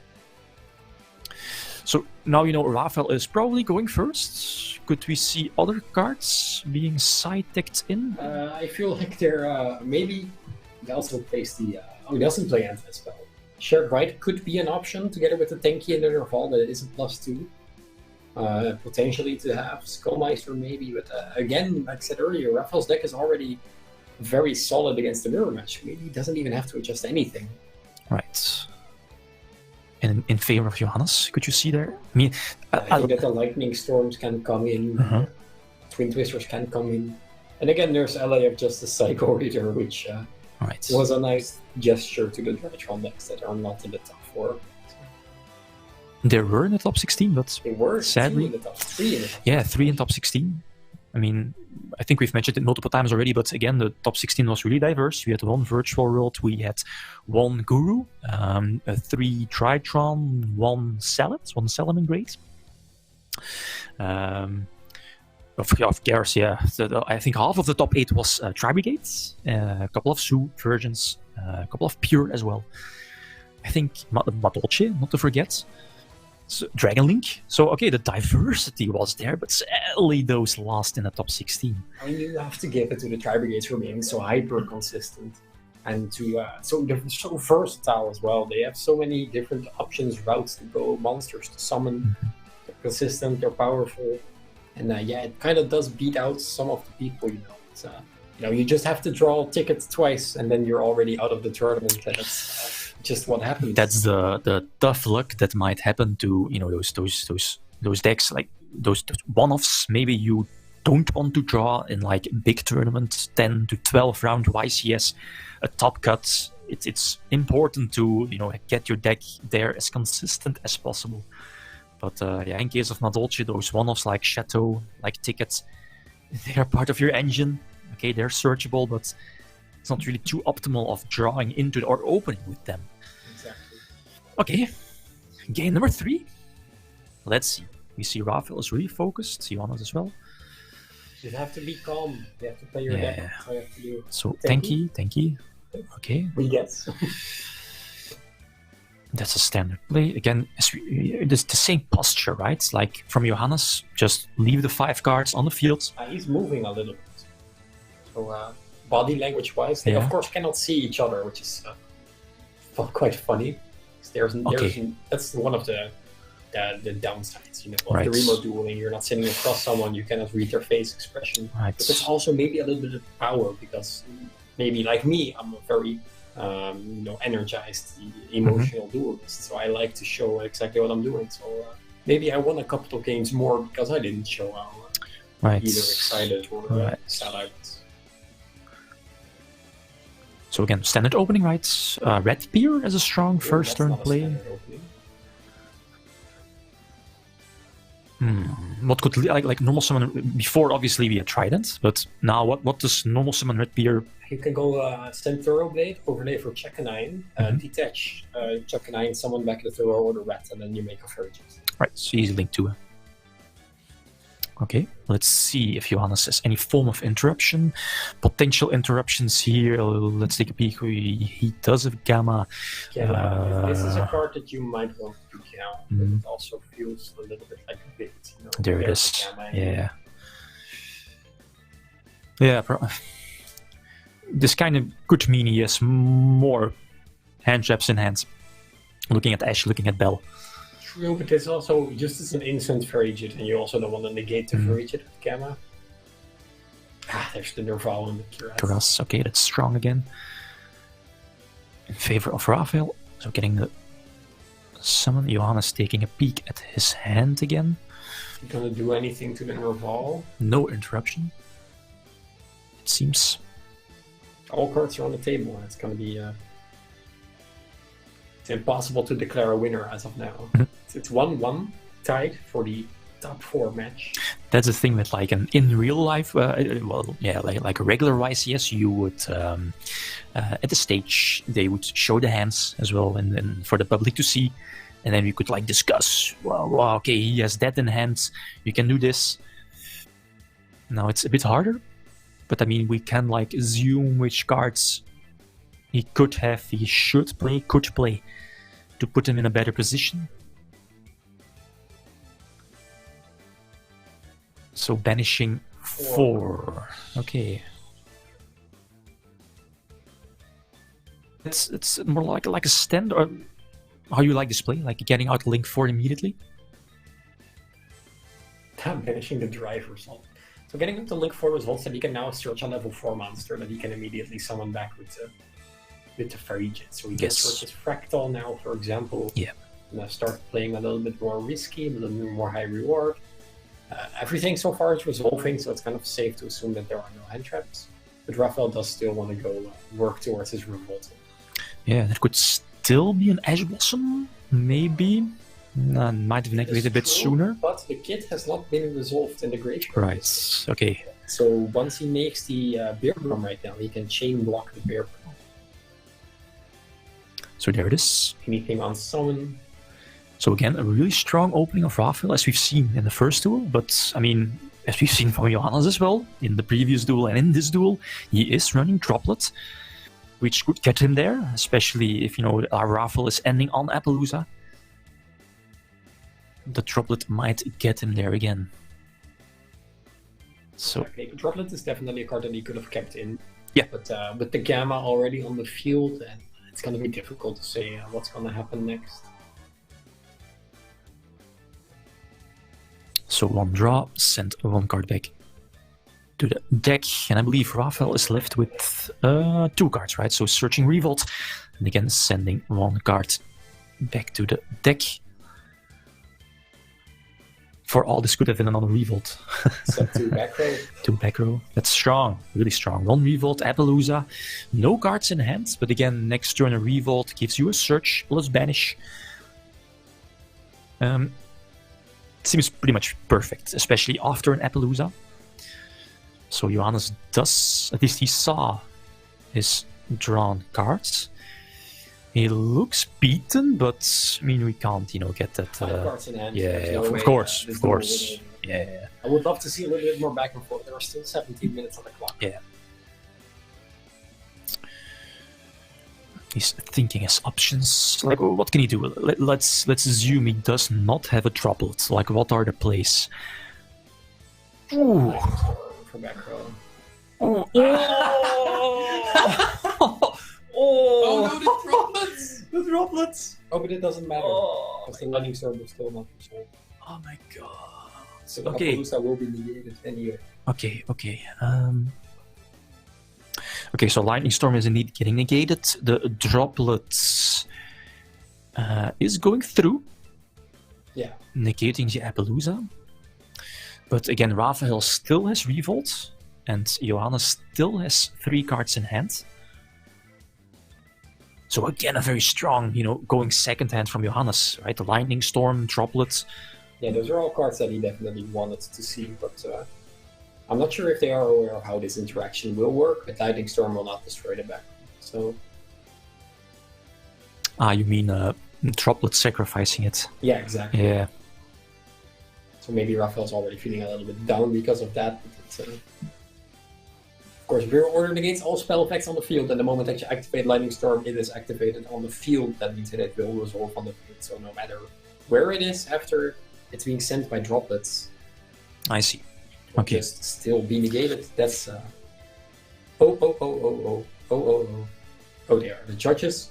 And this is exactly why we have judges, because they are doing their work excellently and catching this. Yeah, it's fine. That's why they're there, right? So Johannes also doesn't know this. That's interesting. All right, we have 2 European pro players that don't seem to understand how broken Imperial Order is. Well, we don't know. I mean, it's a very difficult ruling. I'm just joking, or like it's. They're talking in between, so it might as well. I think that the judge has. Yeah. The judge has intervened exactly on what's happening. But this is definitely working to the favor of Raphael right now. Like, what could Johannes have? Let's like. I mean, I think that Johannes also thought that this would just work out for him. It is far from that. The revolt stays on the field, and the order also stays on the field, and that's huge. Like, worst case scenario, he has like maybe tanky or I don't know, maybe a prosperity. A normal summon. He has to have like a fractal, then he has to have like Cross, and he has to have 3 Charge Gates. Right. Yeah. Or as the kids would say it, try the gates. Not sure. That's fractal. Fractal, okay. It's fine. We don't see any interruption. Understanding of what's happening right now. So, of course, second time this day that there are quote-unquote issues with the errata cards. Yeah, order is different than something like scale. Yeah, order is really scary. I mean, the fact that I remember an order was unbanned some time ago, and I remember decks like Dangers, for example, like using what's it called? Curious? Yeah, Curious for sending Imperial from the deck to the graveyard, and then Griffin to get it back right. Very powerful. That's it. Only spell cards. So, that was huge. Yeah. The order was huge. Yeah. Raphael Nevin takes it to the finals. Our second finalist. That's insane. All right, let's quickly talk about that. Let's first show the winner. That's Raphael Nevin.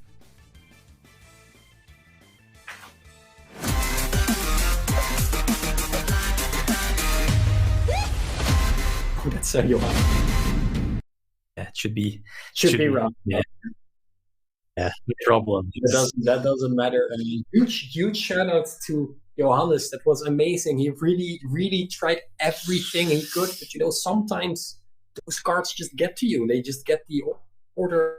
That's just insane. And everything worked as he wanted to. Then of course he probably could have taken the win, but unfortunately the deck is so good. Yeah, we've seen 2 very similar duels from Raphael here against Johannes. Like the first game pretty much went very similar. I remember like Appaloosa, 2 sets, game 3 just the same. And you saw Johannes' face when Raphael flipped over the order. He was like, "No, not again! It's a one-off. It's a one-off." Exactly.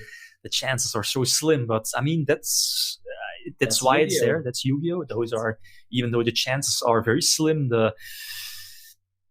you play the good cards to draw the good cards, and sometimes called by the grave order. Same. But Dolce ticket.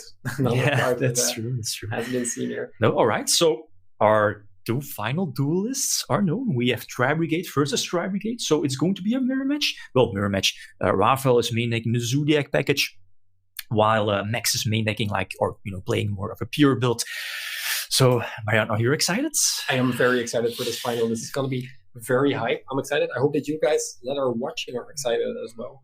We're going to take a very quick break, but we cannot wait for the finals. Stay tuned for this, because this is going to be insane. The finals of the first remote YCS is here. Who's going to be the winner?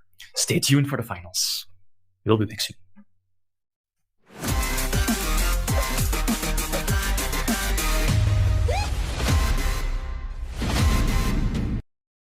Strategy deities emerge in Yu-Gi-Oh! Ancient Guardians. Rise from the grave with reptile deities. Pendulum summon a new harmony. And freeze with flashy synchro monsters. 7 cards per pack, each pack sold separately.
Yo, what's up, guys? Welcome back. It all comes down to this. We are at the finals, or the finals will be streamed soon, of the first ever European Remote Duel YCS. Mariano, you're excited? I am super excited. We have two amazing players who have been proving their worth. They're playing two insane decks. The Tri-Brigade that has been released in Phantom Rage with the new support from the Beerbrum. This deck is a force to be reckoned with, and with the representations it has, and in the top cut as well, it was bound to happen. It was gonna get as far as it should. And both players playing the same deck. Raphael playing Zoo and Max playing Rescue Cat. What do you think is gonna happen? I feel that, as we've seen in the previous match, that Raphael versus Johannes, that Raphael might come out on top of this, as we've seen before with Phantasmes, for example. I'm still, super could he main deck that one, but I feel there are some small differences between both lists, as you've mentioned. Raphael is going for the Zoo list, while Max is playing the more pure build. But again, Zodiac might also get him there, because again, Zeus is so powerful. Exactly. So I'm feeling Raphael a bit more, but it might just be a coin flip, 50-50. Exactly. We're going to see what happens. Will Raphael win another die roll, or is it Max, the rookie, quote-unquote, will he take the victory of the first European Remote YCS? Right. Okay. I think the players are ready. One last time. Let's go. It's time to duel. Let's go. Okay. So the also important dice roll. Max versus Raphael. They are sitting ready. Excited to play. It's cool, right? I mean, this, again, as we've mentioned before, this should be Raphael's, or could be Raphael's third victory, YCS victory. Not sure if he has been in the finals before without winning the actual events. Okay. I'm a big Raphael Devon stan, so I know all his credentials from the top of my head, apparently. Right. But, let's see who's going to take this home. Is it going to be Max? Is it going to be Raphael? Are we able to see Raphael's cards for the first time today or not? We're going to all have to wait and see and find out. Right. Still having some small technical difficulties. Just double checking. No, on all the remote system, it's been a wonderful ride. I've been really enjoying it. Not only playing at the events, but also it's a whole new world for us content creators. Yeah. I know that you have been at the Remote Invitational, and I've been playing a lot of different content creators on my channel as well. It's overall super fun. I really like playing in the Remote YCS as well. Unfortunately, I didn't make it to the top. Yeah, because I mean, if we take a look at the standings of this of the European Remote Duel YCS, I think we had like a little under 1,800 players, 1,800 people participated in the YCS. That's a whole lot of people. That's almost a normal YCS. Yes, right. Crazy. So the dice have been rolled. Okay. I didn't really see who started. It seems, I think Max, seeing his body language. Raphael picking up his cards, briefly checking them. Right. Raphael who lost the die roll. Right. Rescue Cat being summoned. Effect Fader or Impermanence being activated. That's one of the cards that you really cannot gamma. So that's unfortunate. It's going to be set to pass. Is Raphael going to get ordered himself again? This is not a good start for Max. So both players are kind of heavy on traps. I think Raphael is indeed going for the 1/4 of the deck is indeed traps, right? Tanky being activated. Right, of course. Of course, Tanky is being activated. It's pretty standard. A standard play. Not sure if the zones do matter here in this case. Yeah, they are just checking. Yeah. Tanky isn't moving on its own. Yeah, okay. Yeah. Right. So yeah, the two sets of mechs. What can they be? Take a look at the list. We see again the order, just like Raphael. Could be order. No, order. No, indeed. Would have been negated. Infinite Impermanence, Solemn Strike, Revolt, maybe. but I mean, it's not Revolt useful. for next turn could also be great. Like, that's not to be underestimated. You can just use Revolt in your own turn. Plus, why would you keep it in your hand, right? To kind of bluff your opponent. So here it is, the first card, it's Strike. Okay. Striking the Fractal. There's no interaction to be had with this counter threat. Okay. How strong is striking a Fractal? Because you lose. You just lose your effect. You lose your setup. If Raphael's hand was Nerval Kuras, then of course he could have played through it, but it's not, and he's just gonna kick over the cat, which is also very important. And I can see 2 cards being prepared to be set on the field. So it might indeed be a Revolt in case of Max. Might be the case. Yeah, Max can still have to Revolt. What else does he have? He doesn't really play maybe another Strike or maybe an Imperial on his own. And again, Raphael, they're playing a similar list actually. They're only a small differences. Like Raphael is playing 7 or 8 spell cards with the Barrage, and Max is only playing 7 without Barrage. So for the trap lineup, there's indeed a lot of similarities between both lists, right? It's the fact that they're playing so many traps, they definitely want to go first to capitalize on those. Well, okay, Imperm, I guess, is so flexible. Set and Raphael draws another card. This isn't looking good for Max. This is definitely one of the issues that the deck has. It's also kind of the experience I had with the YCS myself, where sometimes you draw a Fractal, Harass, Kit, Nerval, and Rescue Cat, Zodiacs, and sometimes you have a Beast. Right. That's it. So we see the Fractal. It's going to get blossomed. The second, that wasn't the same, right? Or was it? I believe it had double strike sets. Yeah, Not sure if it was the same, but I think so. So the Fractal will resolve this time. All right. Getting the kits. So It's next, kind of interesting that he opts to strike this, but I think he just wants some fuel for his grave. So maybe he does have the Revolt set. But for now, he's just going to attempt to start make some plays. but Raphael still having 2 sets. Not sure the Revolt. It's not. It's also not live, right? He only has like 1 in grave. He has 1 in the grave right now. Yeah, Raphael also passed after drawing another card, so Raphael's also having the same issue of not having beasts. But as we see Tim doing here, 1 Fractal, all you need. I mean, if the cross hits the graveyard, Raphael could have some place. For There 3, it which is going to be striked as well. Okay. Similar lists. Yeah, that's the thing, right? Again, similar lists, so we kind of see the same place going back and forth, heavily relying on the traps. But the thing is that because they draw into their traps, they don't have any follow-up. Passing turn, Raphael only needs to do a little bit more damage. Summoning the Nerval. That's strong. That's damage. Yeah. Nerval isn't, but you can link it away. Yeah.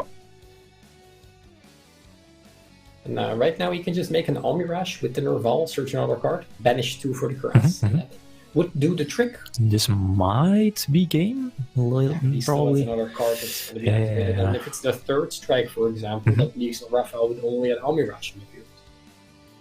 Right. Let's see. What if Raphael made Almirage, used Almirage's effect on the Caress, and then it gets strike? And it's still game. It's a very big brain. That's a big brain play. Yeah. But it's there. That's why it's there. It's one of the reasons why it's there. Could be used. It's an effect that maybe players might overlook, that it's there. Exactly. It's going to resolve the Nerval, so maybe Raphael's going to do that. I'm not sure what the attack is on Cross. Maybe it's 12. Yeah. Banishing 2. And still, Raphael having 1 set. Veil is dropped. It's definitely not the best for Max right now. It's still good, but it still leaves the Karas on the board, you know. Is it Revolt? Is it Revolt? Or another strike? Raphael's thinking, but he feels strong and comfortable. I mean, you see at his body language, he has place left. In situations like this, with the remote dueling, it's really does Raphael keep track of his opponent's life points? Does he know his opponent is so low? Because then it would be a no-brainer. But you sometimes get just in the mindset, like you're just playing out your strategy, and you're not really focusing on, you're focusing on winning through winning the game with your deck. You're not focusing on winning through doing damage. So Yeah, I have this sometimes as well. It's like you're having game on board, and you're like, I need to like normal summon another monster or make some place, and then run into like, let's say, torrential tributes or something like that. Easily overlooked. Raphael's taking his time like he should. It's probably Revolt. Is there a bell? Is he running bell? Probably not. No bell. Yes, not side decking it as well. Interesting pick. So still the one set. Another. This only. So again, going back and forth. Very similar place. So how will this end? That's a little bit of 4-4. Both Shueishas are just gonna banish each other. Probably, yeah. And we see that both players also only having one card in hand, unless I'm mistaken. While the Karas on board has already been used. Exactly. This gives a lot of advantage to Max though, but because Raphael did use his Nerval already.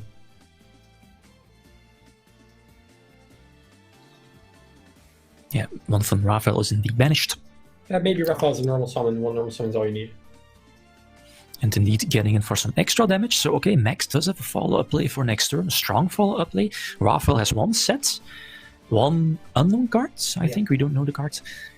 That better be a big card, yeah. Otherwise Raphael is still able to lose this game. This is going so back and forth. Yeah. Revolt. It's an exciting one. It's not like, here's my board. I can't deal with it. It's game. No, it's nice. That's another Is that another Revolt? Yeah, and that's just that's game. Wow. How many Revolt is Raphael playing? Triple Revolt. 3 Revolt. I mean, we've seen lists only running 2. Yeah, like Max's list. Max's list, yeah. Yeah, this is definitely pushing it. Yeah, drawing your Revolt twice gives Raphael the win so much advantage from the one Revolt. Summoning back 4 monsters, searching 1 card, banishing 1 card. Again, yeah, that's the thing. They're running similar lists. They opened very similar strikes, a lot of traps. Their only play was stopped by a disruption, blossom, strike. And then it's, they're kind of stuck, waiting on their top decks, hopefully drawing like a tanky fractal to get those beasts, or those extra monsters in the graveyard to make those revolts live. But yeah, okay, Raphael 1-0 in front. So the side decks, let's take a look. Which cards can they put in? It's for Raphael the same story as before. His deck is built for the mirror match, so he kind of doesn't really need to do anything. But Max has the powerful Contact C that we saw taking a win earlier. What deck was it that played that? Was it the? It was also the mirror, right? Yeah, correct, against Johannes. Yeah, the Pankratops is also a very solid card of the Twin Twister. So there's definitely work that Max can do right now. But Raphael is in a good spot. The thing is that if you take a look at Max's previous matches, he played against, if I'm not mistaken, let me double check, Guru. He was the guy that beat Guru Control in top 16. Then played out the Tri-Brigade mirror match against Stratos. That was the first match of the day on live stream, the top 8. Then in top 4, he beat Madolce. He won against Madolce, so a lot of diversity. While contrary, let's take a look at Raphael's opponents. Like Raphael played against Tri-Brigade, and let me double check. Also Tri-Brigade. So Raphael's 3 opponents today, all Tri-Brigades. That's a whole lot of Tri-Brigade. Yeah. I mean, okay, it might be a bit is stale the correct word, but it gives you the experience and information that you already beat 3 Tri-Brigades in your confidence. Yeah, it's a big confidence boost. Assassinate helps so much alone, and all the cards in Raphael's deck, they are just made to beat the mirror match. Yeah. So far, so good. Maybe we're gonna see another Zeus coming down this game since Raphael's gonna go second. Maybe Max is gonna big brain Raphael into going first. I'm letting Raphael go first. But... So Desires. He is going to blossom. Is he playing Gamma? He is playing Gamma. Okay. Did he banish the driver? There is no Gamma. Okay. There's no response. That's an oof from Raphael. Impermanent. That's fine. Okay. Well, that's why Desires is there, right? It's very similar to like Tenki, force out, in this case, the Ash Blossom. And then in this case, your rescue kit is free to use its effect. Get those 2 beneficial searches, make your Link plays live, get your names in the graveyard. Or types, I have to say. The Raphael sitting at 4 cards, already used up the Ash Blossom. Other options, like we see. Maybe an effect failure on the fairy just Right. to deny him the extra summon. Something along those lines. Right. So there it is. Does Raphael have the... Well, then again, he might have used, or would have used, the effect negation on Cat. No? Yeah, that is true. It's kind of depending on what Raphael's hand is. Or maybe he just wants to let Max use a little bit of his resources. Right. Max looks really confident. Again, normal summoning. No, special summoning. Yeah, correct. Correct. Yeah, a special summon. And the Fractal already normal summoned Cat earlier. And Fairy just such a powerful card, allowing you to extend a little summon and also allowing you to draw another card. Recycle your hand, I guess. I mean, Going for the Shurei. I've been playing that deck for quite a while and I've never done this. I'm not sure if I'm doing something wrong or if these guys are doing something right. right, it's cool. Okay, so Bear Bum again hits the board. Eventually it will search out the Revolt. That's Garas? Yeah. Wasn't able to see it, okay. He should have only 2 banished, or 4, he has 4. So there's a couple of options.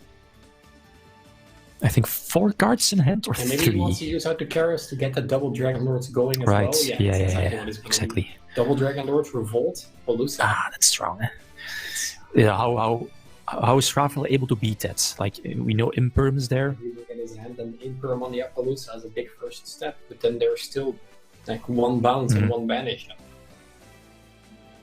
Right. So again, as a Tri-Brigade player, pretty much the best opening hand you can have. Especially after an Ash Blossom, on, in this case, the Pot of Desires, but ending on a strong Appaloosa, on the Ancient Link for the bounce. Plus, let me see, I think 2 cards in hands. And we know the Revolt is there, right? Or is going to be there. Here it is. He's going to search it out. And again send 1 card from his hand back to the deck. So he had 2 cards, at least probably 1 card in hand, unless he has like 2 traps, or he's left with 2 traps. Imagine like Revolt and Strike. Oh, no, okay. Difficult one. So what does Raphael need? Imperm? What's that? Desires is a good start. Yeah, that's a good start. So 2 draws. Giving him, I guess, more options to draw into his side deck cards. Or, you know, like those important cards. We see no Phantasme. Sadly. You know what he needs? Normal summon gets bounced. Kiraz, it gets bounced. And then Barrage. Barrage could be cool. Strong Appaloosa is still there. Does he have the Imperm? That's Twin. Yeah, to force out the Revolt. Yeah. So one of the cards Raphael would definitely side in. He saw the card. So luckily for Max, it wasn't 2 traps that were set. Alright, yeah, imagine that last card being indeed a Solemn Strike. Would have been destroyed by the Twin Twister, right? Not sure how many cards Raphael has. 4, I think. So still a very strong Appaloosa. So Kit will resolve something in normal. I remember Tri-Brigades sometimes playing like their Tri-Brigade spells and traps for, like, let's say, send it to the graveyard with Kit. Like the Rendezvous? And Yeah, for example. Like, one of the deck lists today actually played one of the all the other lists really haven't done that. Right. It's a little bit on the older build, I think, with the Cymorg, Bird of Sovereignty. Okay. Right. So you protect the barrier statue with Storm Wings. Yeah, that strategy kind of vanished. Right? I mean, like, this is better. Yeah, that's true. It's just the better. That's true. You know, I've never been a big fan to rely on a single card to win the game. As you can see, as for today, there have been no floodgate wins, no nothing. Even the strongest of floodgates, like the dimension shifter, wasn't enough to take all the wins all the time. Well, the order was there. Order was there. is order is something else. I'm not going to lie. Okay, But so you will never rely on that card. yeah, that's true. Yeah, so Fractal indeed getting bounced back. So Raphael's. Yeah, I think I saw a revolt. Oh, it was negated, and then he attacked. I saw a revolt, I think, in Raphael's hand. Could be huge. Definitely a solid comeback card, right? That's yeah. Then again, Max again has the capability to search out the starter card for next turn. Yeah, that is true. But what happens if he normal summons that card and then it gets banished? Banished, right? Double Dragon Lord's one of the MVPs this entire tournament, really. So, only one set, which indeed might be the revolt, unless, it might have been missing. It's definitely possible. Yeah, Raphael is indeed going to pass.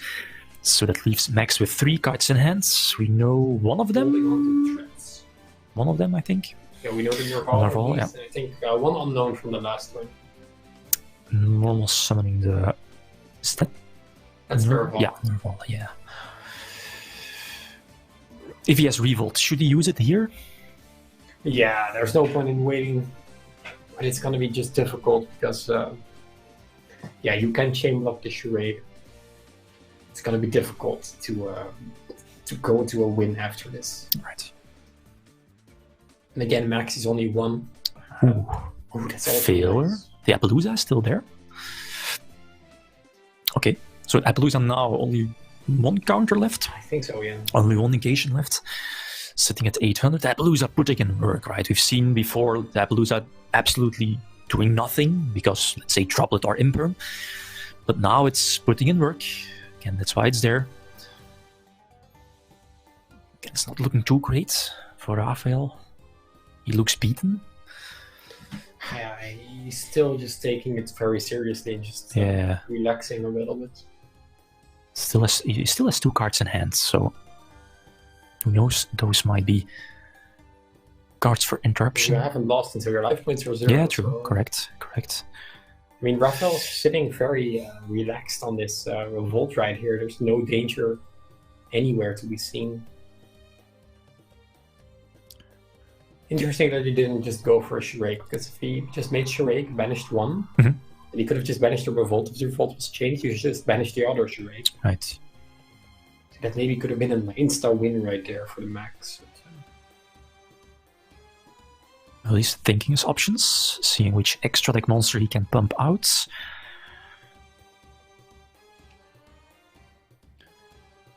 Six. Max's Code Talker here is good. We haven't really seen all day.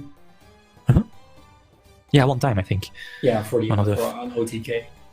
So, I don't think... That's like with 8 help. Is this enough? I don't think this is enough. Far from enough. Will just take his time and let everything go through. It's years of experience right there. No panic, you're not dead. So don't worry about it. So next turn, what can he do? So he survives, okay. He could, well, he should, get rid of the Appaloosa, take over Appaloosa. He's definitely gonna activate Revolt. If it's Revolt, right? I'm not sure. And does he even have 4 banished DPS warriors? We might be saying Revolt the whole time. Is there anything he can really do? Because I'm not really sure what he has in the grave. Or in the banished. It's only for Kara, or 1, 2? Yes, 2, I think. Passing his turn. Again, sitting on the 1 bounce. Raphael thinking something in the end phase. Nope. Okay, waiting for his draw. So Max also sitting comfortably on 2 cards, plus 1 interruption and the Appaloosa. That's okay. He's still at 8k life points, so that's comfortable. Let's say if Raphael is able to break the board, Max is still sitting at a healthy amount. This is nice for Raphael. He can just attempt to attack over the Appaloosa. There's no Zodiac power here. So Fractal is indeed going to get bounced back. He's gonna discard the Gamma. Makes sense. Right. And there is a Revolt still in battle phase. Only for 2, so yeah, he didn't really have 4. Yeah, true. But this should be enough, right, to attack over Appaloosa? At least. Yeah, of course. Any other form of I mean, the ancient warrior link has already been activated. Potential 2 cards in hands. Still has the Doom Eagle as well to shuffle back a card from either player's graveyard. Which, there are only 2-piece warriors in Raphael's graveyard right now, so that can also potentially just stop. But the third one is here, thanks to Kit. Right. Raphael's opening up some plays. Mm-hmm. Sure, slowly but sure.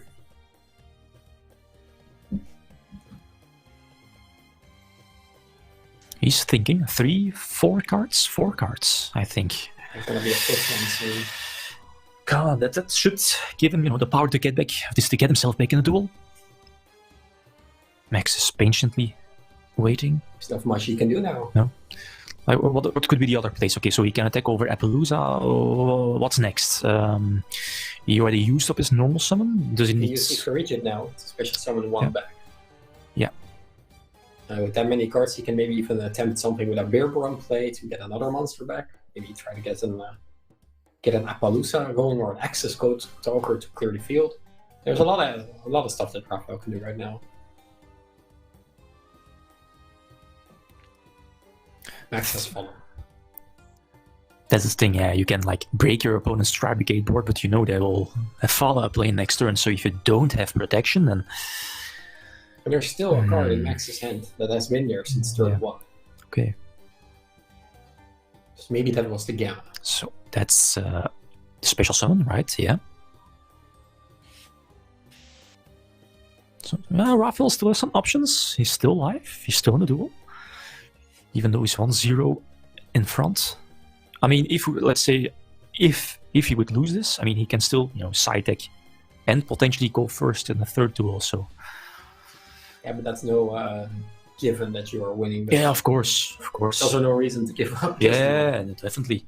So Raphael's still not going strong. He just has to take his time and think a little bit, and that's fine. It's a complicated game, especially in the final of the remote ICS. He's been thinking about this for 2 weeks now, so... Yeah, you don't want to make any small mistakes. Even a small mistake could cost you the duel. And that's if you're playing in tournament, I always have that when I'm playing and I make a mistake, I'm like, oh man, it's sticking in your head. And I'm one of those people that I can't get myself over it that quick. It's always sitting in the back of my mind. It does have some influence on my next duel. But yeah, that's part of the game. So Valor, we see Valor. That was the last one. Yeah. So again, that's strong. That might put a halt to Raphael's plan. But I think there was a Karas. Was that the Karas summon? So still a follow-up play. The potential. Exactly. He still can go. Link 3 play here. I mean, getting that form of interruption. No. I don't really know what's happening right now. They're just continuing. I assume the little monster on the far left is the Karas, and Karas is still alive, yes, unless one of them is figured. Yeah. So that's still live. So he could definitely link away. Yeah, I can still go for the Access Code Talker play and destroy this entire field. Mm-hmm. Right. Because Max has 0 cards right now, right? So he only has the Nurval on the field. So that's something to keep in mind. There's only so much Raphael can do right now. Right? Yeah, but what are the follow-up plays? Imagine if he does go for Access Code. Okay, you could get in some damage. Probably not enough. But Bear Bloom is there. Okay. So that searches or is going to search out Revolt, another Revolt. That's a small difference between Raphael's list and Max's list, is Max is only running 2 Revolts. Yeah, exactly. Raphael still has 3 cards in his hand. Yes, he's playing all those cards, but he's still sitting at 3, so 2 or 3. So we can now proceed to the special summon, maybe back 1 by discarding a card or 2 cards. No, that's not the best, and he has no Revolt access. I think I'm gonna leave the thinking to Raphael here and stop coaching him through his plays. So options. Yeah. It is what we meant. This deck is easy to play, hard to master, and if you're a master with the deck, you get to the finals of the remote YCS, like Max and Raphael are proving. is indeed going for that big link play. Thinking his options, going for that. Here we go. Yeah, link 3. It could potentially upgrade to the access code. Yeah, he can make an access code talker here, which is fine, and he can destroy the entire field, which is nice. But and then he can still have the revolt. But can he go for game though? It's probably not enough. Not sure what. It's already he already went through the battlefield. Oh, okay, yeah. Attacked over the Appaloosa. Right. But still right. the same turn. Right. That's the thing, right? And there is the boy access code talker. Like we discussed earlier, it's looking a little bit grim for Max, but again, he's still not out of the duel. Still has the Nerval Surge, and there's still a top deck to be had. Raphael playing it really well. He wasn't really looking too confident. This game specifically. Yeah, this game, yeah. Masterful. He's playing it out really well, playing around those disruptions. I mean, Max is doing his best, and this is, I think, his first YCS top. I think I don't recognize the name. I don't know. Yeah, that could be. He's been doing amazing, getting to the finals of a 1800 participant tournament, the first remote YCS. But you are facing off in the final against the two-time YCS champion, world's competitor, Raphael. Right. It's a little bit of a big push to make. So, so far, Max has been performing amazing, and he's in the final. So, two great players. Couldn't have wished for a better. Yeah, definitely. We had our pre-finals, I guess. 2 title candidates in the top 4. Now, we'll leave okay. The double dragon lords. That's interesting. Can it not be destroyed by card effects? Let's take a quick peek at double dragon lords. So now Max does have 2 or 3 cards in hand. Raphael 2 sets. We know one of them is a Revolt, right? He did search it out. And another set card. And another set. End the game, right? Imagine that being a strike. So Max only having 1 card in hand, unless I'm missing something. Max again thinking his options. Raphael is looking really good. Double dragon lords. No, it can just be destroyed. Right. So, interesting to see Raphael not opting to go to that. We see Imperm being used. Being chained. It's interesting. It was, I think was it the case that the Tri-Brigade monster on the field activated? Chain Imperm, chain the ancient warrior link, and go from there. So the link 4 hits the board. Same for Raphael as well. Not sure, but again, Max only still has 1 card. So again, it's going really back and forth. It's still the second duel, only 23 minutes left on the round, a little over 23 minutes. So it's still well enough time. But it's something to keep track of, right? There's another time this top 4 that 2 charades were banished at the same time. Right. So really cool. It's going really back and forth. Both duelists. Activate the kit here, right? No, Raphael checks his resource, knows what's happening, drawing another card. There's 1 card set on Tim's side. What could it be? Karas is being summoned. Anything on summon, Raphael asks. Tim says no, that's fine. Banishing 4 for a cost. Imperm. Okay, does Raphael have a follow-up play? No, he sets 1 card. Could it be another is that another Revolt? That's the 3rd? No? Okay. Okay, he's still in here. He needs to top deck. Then again, the bounce is still there. So that sets, I don't know. Double Dragon Lords can bounce itself back. Yeah. This is a back and forth game. This is exciting. Mr. Raphael said, the desires from the top. Almost no cards left. Okay, so yeah. Okay, about like 3 cards? 3 cards maybe? But yeah, still, I mean, those 2 cards could be enough. Something to force out the bounce. Nothing. No. Raphael's on the clock. Is it Revolt? Imagine him drawing Revolt now. Off of Desires. Okay. So Rafa's one more turn to make it work. Imagine. So, next damage is probably going to be enough. Yeah, Rafael Should be enough. Setting on 12 right now. Setting something that's not. This is probably going to be game. Rafael is probably out of steam. I don't know what happened. I thought he had it, but something went wrong. Yeah, because of the access code talker. Maybe not having enough materials to destroy. Yeah. Two, so I don't know. Maybe we are missing something. Normal summoning cats. Does he even have starters for cat right now? So, potential solemn strike is not live. I just want to attack with cat. A failure, but rescue cat does not have that much of an attack stat. Ooh, can he top deck like only 2 cards? Might be deck out eventually. Imperm? Is that real? Oh, okay. Yeah, it was Phantasme. Yeah. Phantasme. Okay, so 1-1. Okay, that's fine. All right, interesting. All right, so there's double desires. It's unfortunate. That's the thing, right? You're playing like 3 desires, okay, for consistency reasons. You want to open with at least, well, with 1, not 2, 1.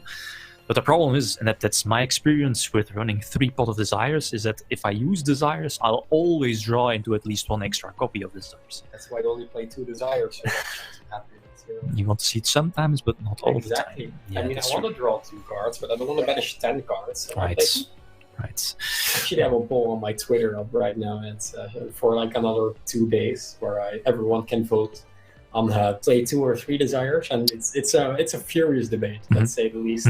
So, there's a lot of theory behind it. Exactly. A lot of people say that if you only play 1 desire, you shall never draw a second one. I've seen some OCG lists like actually running like ending up really high first place, but only running 1, let's say, prosperity or 1 desires.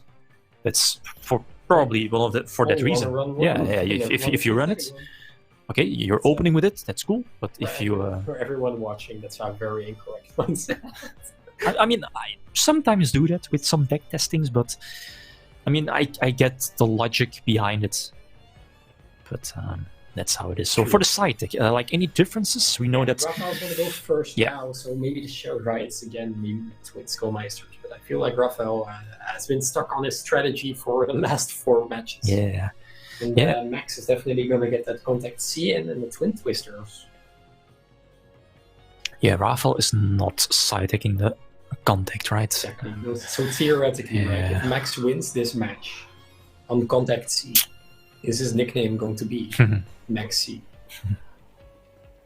So fractal opening, no tanky? Finally. Okay, so again, a standard opening move. Again, Rafael kind of digging for that standard. Exactly. There's only 19 minutes left, so they are on a little bit of a clock. Kit is going to resolve, maybe not. Especially... No, it's the Imperm coming down. It's unfortunate for him. You can still link it away, so that's... Is this why Rafael plays Triple Revolt, so that he has the option to hard draw it in cases like this? Might be the case. So sending another name from the deck to the graveyard. It's 4. Set how many? 2. Okay, and 2 cards in hand. Okay, that's fine. There's a first turn play. It's okay. It's okay. It's not the best. It really depends on if Max has the Twin Twisters that he has. Right. 3 Twin Twisters, so... A Twin Twister here could be really big. It could potentially like force out, let's say, a Revolt. It destroys... If it runs into the order again. Right. Imagine another order win. Ooh. Rafael Nevin seems like his event so far. Everything is going it's his way, yeah. That's strong. Huge bummer for Rafael. That's an insane card. Even though it's at 1, it's one of the best side deck cards. Exactly. Because it's a deck like this. It's so flexible. I mean, basically any deck can side in Pankratops. Except the right one. Okay, that's true. But yeah, that's true. I play this in my Virtual World deck. I play this in my Tri-Brigade deck. I play this in my Prankit deck probably as well. Yeah. It's a solid card. So is he still thinking? Probably not. Max is probably thinking about his next play. He was far from over difficult. So best case scenario, I mean, we have Revolt sets, maybe a Strike set or an Imperm. Yeah, exactly. Pancratops might get activated here. Kind of guessing, gambling one of the back rows. A little bit of a 50, right? Yeah. Very similar to one of the earlier plays in a tournament with Cyclone. Kind of guessing a 50-50 chance. It's the Revolt, I think. It's the Revolt. Ooh, that's a big one. That's a big one. It's really bad that he has to use it now. Rescue Cat is there. And the Revolt. And Revolt hits. Is there a bell? There's no bell. There cannot be a bell. The kid is already banished. We're already resolving. Ooh, and he passes. Did he pass? Was it a gentle? That could be huge. Could both players not have the most impressive hand in the final? I mean, the last couple of duels, they both had like the most wild hands I've ever seen. So it could be a little bit of a calm final. The third Revolt, putting in the work for Raphael. No, it's probably a hand gesture of your effect goes through. If he has Karas here, no, it's a draw. It's a draw for turn. It's Raphael's turn. Could this be it for the two-time YCS champion? Is Raphael Neven going to put another YCS win to his name? Max still has 3 cards in his hand, and that's a lot to push for 8k damage. But, Raphael has some Tribrigades that he searched with the Revolt this turn. I think did the Prankertops matter? I mean, the Rescue Cat again would have been banished by Call by the Grave. Maybe if it was another Tribrigade, maybe it would have been better. Yes. Yeah, the cat would have also just been. Yeah, indeed. So in this case, the Prankertops wasn't that important, and no chain. I'm on the edge of my seat. Raphael only needs to summon 3 monsters in order to win this. He only needs to summon 1 Link 3 and then make access code for game. Isn't enough. That's the Doom Eagle. He's calculating. Raphael's calculating. This is not game, Raphael. You have to make another play. He's at 8,000 damage, but even if he makes access code locker, there's still a risk of effect failure or imper. Yeah. He's indeed declaring the attack, I think. Was he declaring the attack? Next. Is that game? Is that game? Is that game? I think it's game. Did Raphael win? Did we miss something? He declared it wasn't enough damage, right? But I'm not sure what happened here. Yeah. Doom Eagle says I'm not sure what the Doom Eagle is. It has an effect if there were no monsters in the grave, but I'm not sure. Maybe it's an opponent's grave, so maybe this wasn't just game. This was just game. Raphael, 3-time YCS winner, wins the event. A little confusion on our part, but Raphael pulled through. Proving he is the Tribrigade master. The best Tribrigade player out of 1,800 players that attended the YCS, the very first remote YCS. Wow, good job. Yeah, fantastic. Another accolade. Third win. Fantastic. And he beat all Tribrigades, right? Raphael Neven wins the remote YCS. Wow, fantastic! That's amazing. It started off really well. Raphael going first in the first duel. It was going back and forth really well, both with very similar deck lists. And we saw the Phantasmi sadly didn't help out too much in the finals. No. But it was there, and his deck building was on point. He made his deck for the Tribrigade deck. He's gonna join us in a couple of seconds, and we're gonna interview him afterwards. But first, I do have to say huge congratulations to Max for coming to the finals of the YCS. I really that's also an amazing feat for him. It's a start. It's a start. It's a boost that if he goes to his next YCS, you will get the confidence from that, right? Exactly. But are we joined by the third YCS win, Raphael Neven? Hello. Hey, congrats, congrats. Raphael, congratulations. Oh my god, How does it feel to be a 3rd-time or a 3-time YCS winner? Well, it feels good, of course. It's still a bit weird because the last 2 times, of course, you get friends with you. So I do, that's entire, after the match was done, I was entirely a real, cold shower a little bit, but I'm happy, of course. I think the deck performed super well. yeah, so happy with the result, obviously. Yeah, it was great.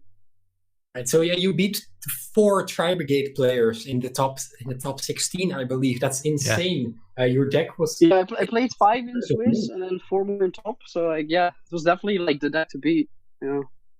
true. And well, you outperformed yourself, man. The 3rd YCS win. You're the winner of the very first European remote YCS. You're gonna get a hell of a nice trophy, and you're gonna get the Yeah, the trophy's so nice. Yeah, I saw it. Like, I saw the video they made. Like, oh, that looks amazing. Yeah, that's great. The other goodies as well, yeah, not to forget. Exactly. Ah, yes, yeah, of course. Shoutouts, Raphael? Yeah, of course. Shoutouts to everyone who helped me test. Wealth, Luke Parks, Pierre Luigi, Bowden, a lot of cards. A lot of people like lend me cards. So Hugo in Paris, thank you so much. Joshua, thank you so much. Probably all like a lot of people I'm gonna forget, so I'm sorry. Hopefully I'll remember the deck profile. Of course, one of the biggest shout out goes to Herman Hansen. Yeah, still think he's the best player piloting the Tri-Brigade deck, but unfortunately he lost top 32. My team jobber, and I'm not sure what else I can shout out on Konami stream. So that's it, I think. All right. So I'm sure that everyone that they know exactly you shouted them out. So don't worry about that. Again, congratulations. Yeah, I'm so happy for you, man. Taking it home for the match, of course. That's, already a lot, but your 3rd win. I couldn't be happier for you. All right. We're gonna wrap things up here. Yeah, gonna wrap it up. Thank you for joining, Raphael, and we're gonna end the stream. So yeah, enjoy your little victory party, and I'm sure I'll see you next Wednesday on Locals. Yeah, for sure. See you Wednesday. All right. So yeah, from our side, huge thank you to everyone who tuned in. I had an amazing time on the stream. Steven, thank you so much for sharing this with me, getting me on. So if you don't know Steven's account, he's Lithium on YouTube. I mean, you probably have heard of me. I'm a little bit more of the unknown. My name is Marijn van Dijvenbode. My YouTube channel is Tatsim.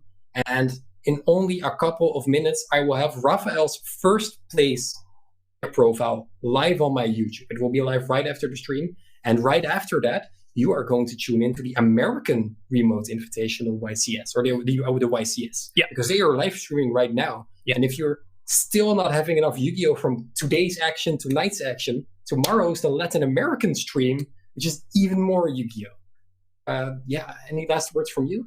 No, it has been a blast. It has been a long day, but the matches went really smooth. I mean, the organization is really nice, so shout out to those guys. Went all really smooth.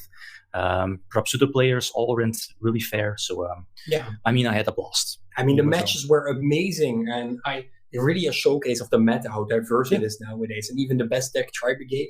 Huge shout out to all the judges at the production team, behind the staff members. Everything looked nice, felt nice. Yeah, I had an amazing time, and I want to thank you guys all for getting me on. All right, thanks for watching, and yeah, this was the next one. First ever remote duel. European Remote Duel YCS. Hope everyone had a blast. Exactly. Maybe see you next time. See you next time. Cheers. Adios.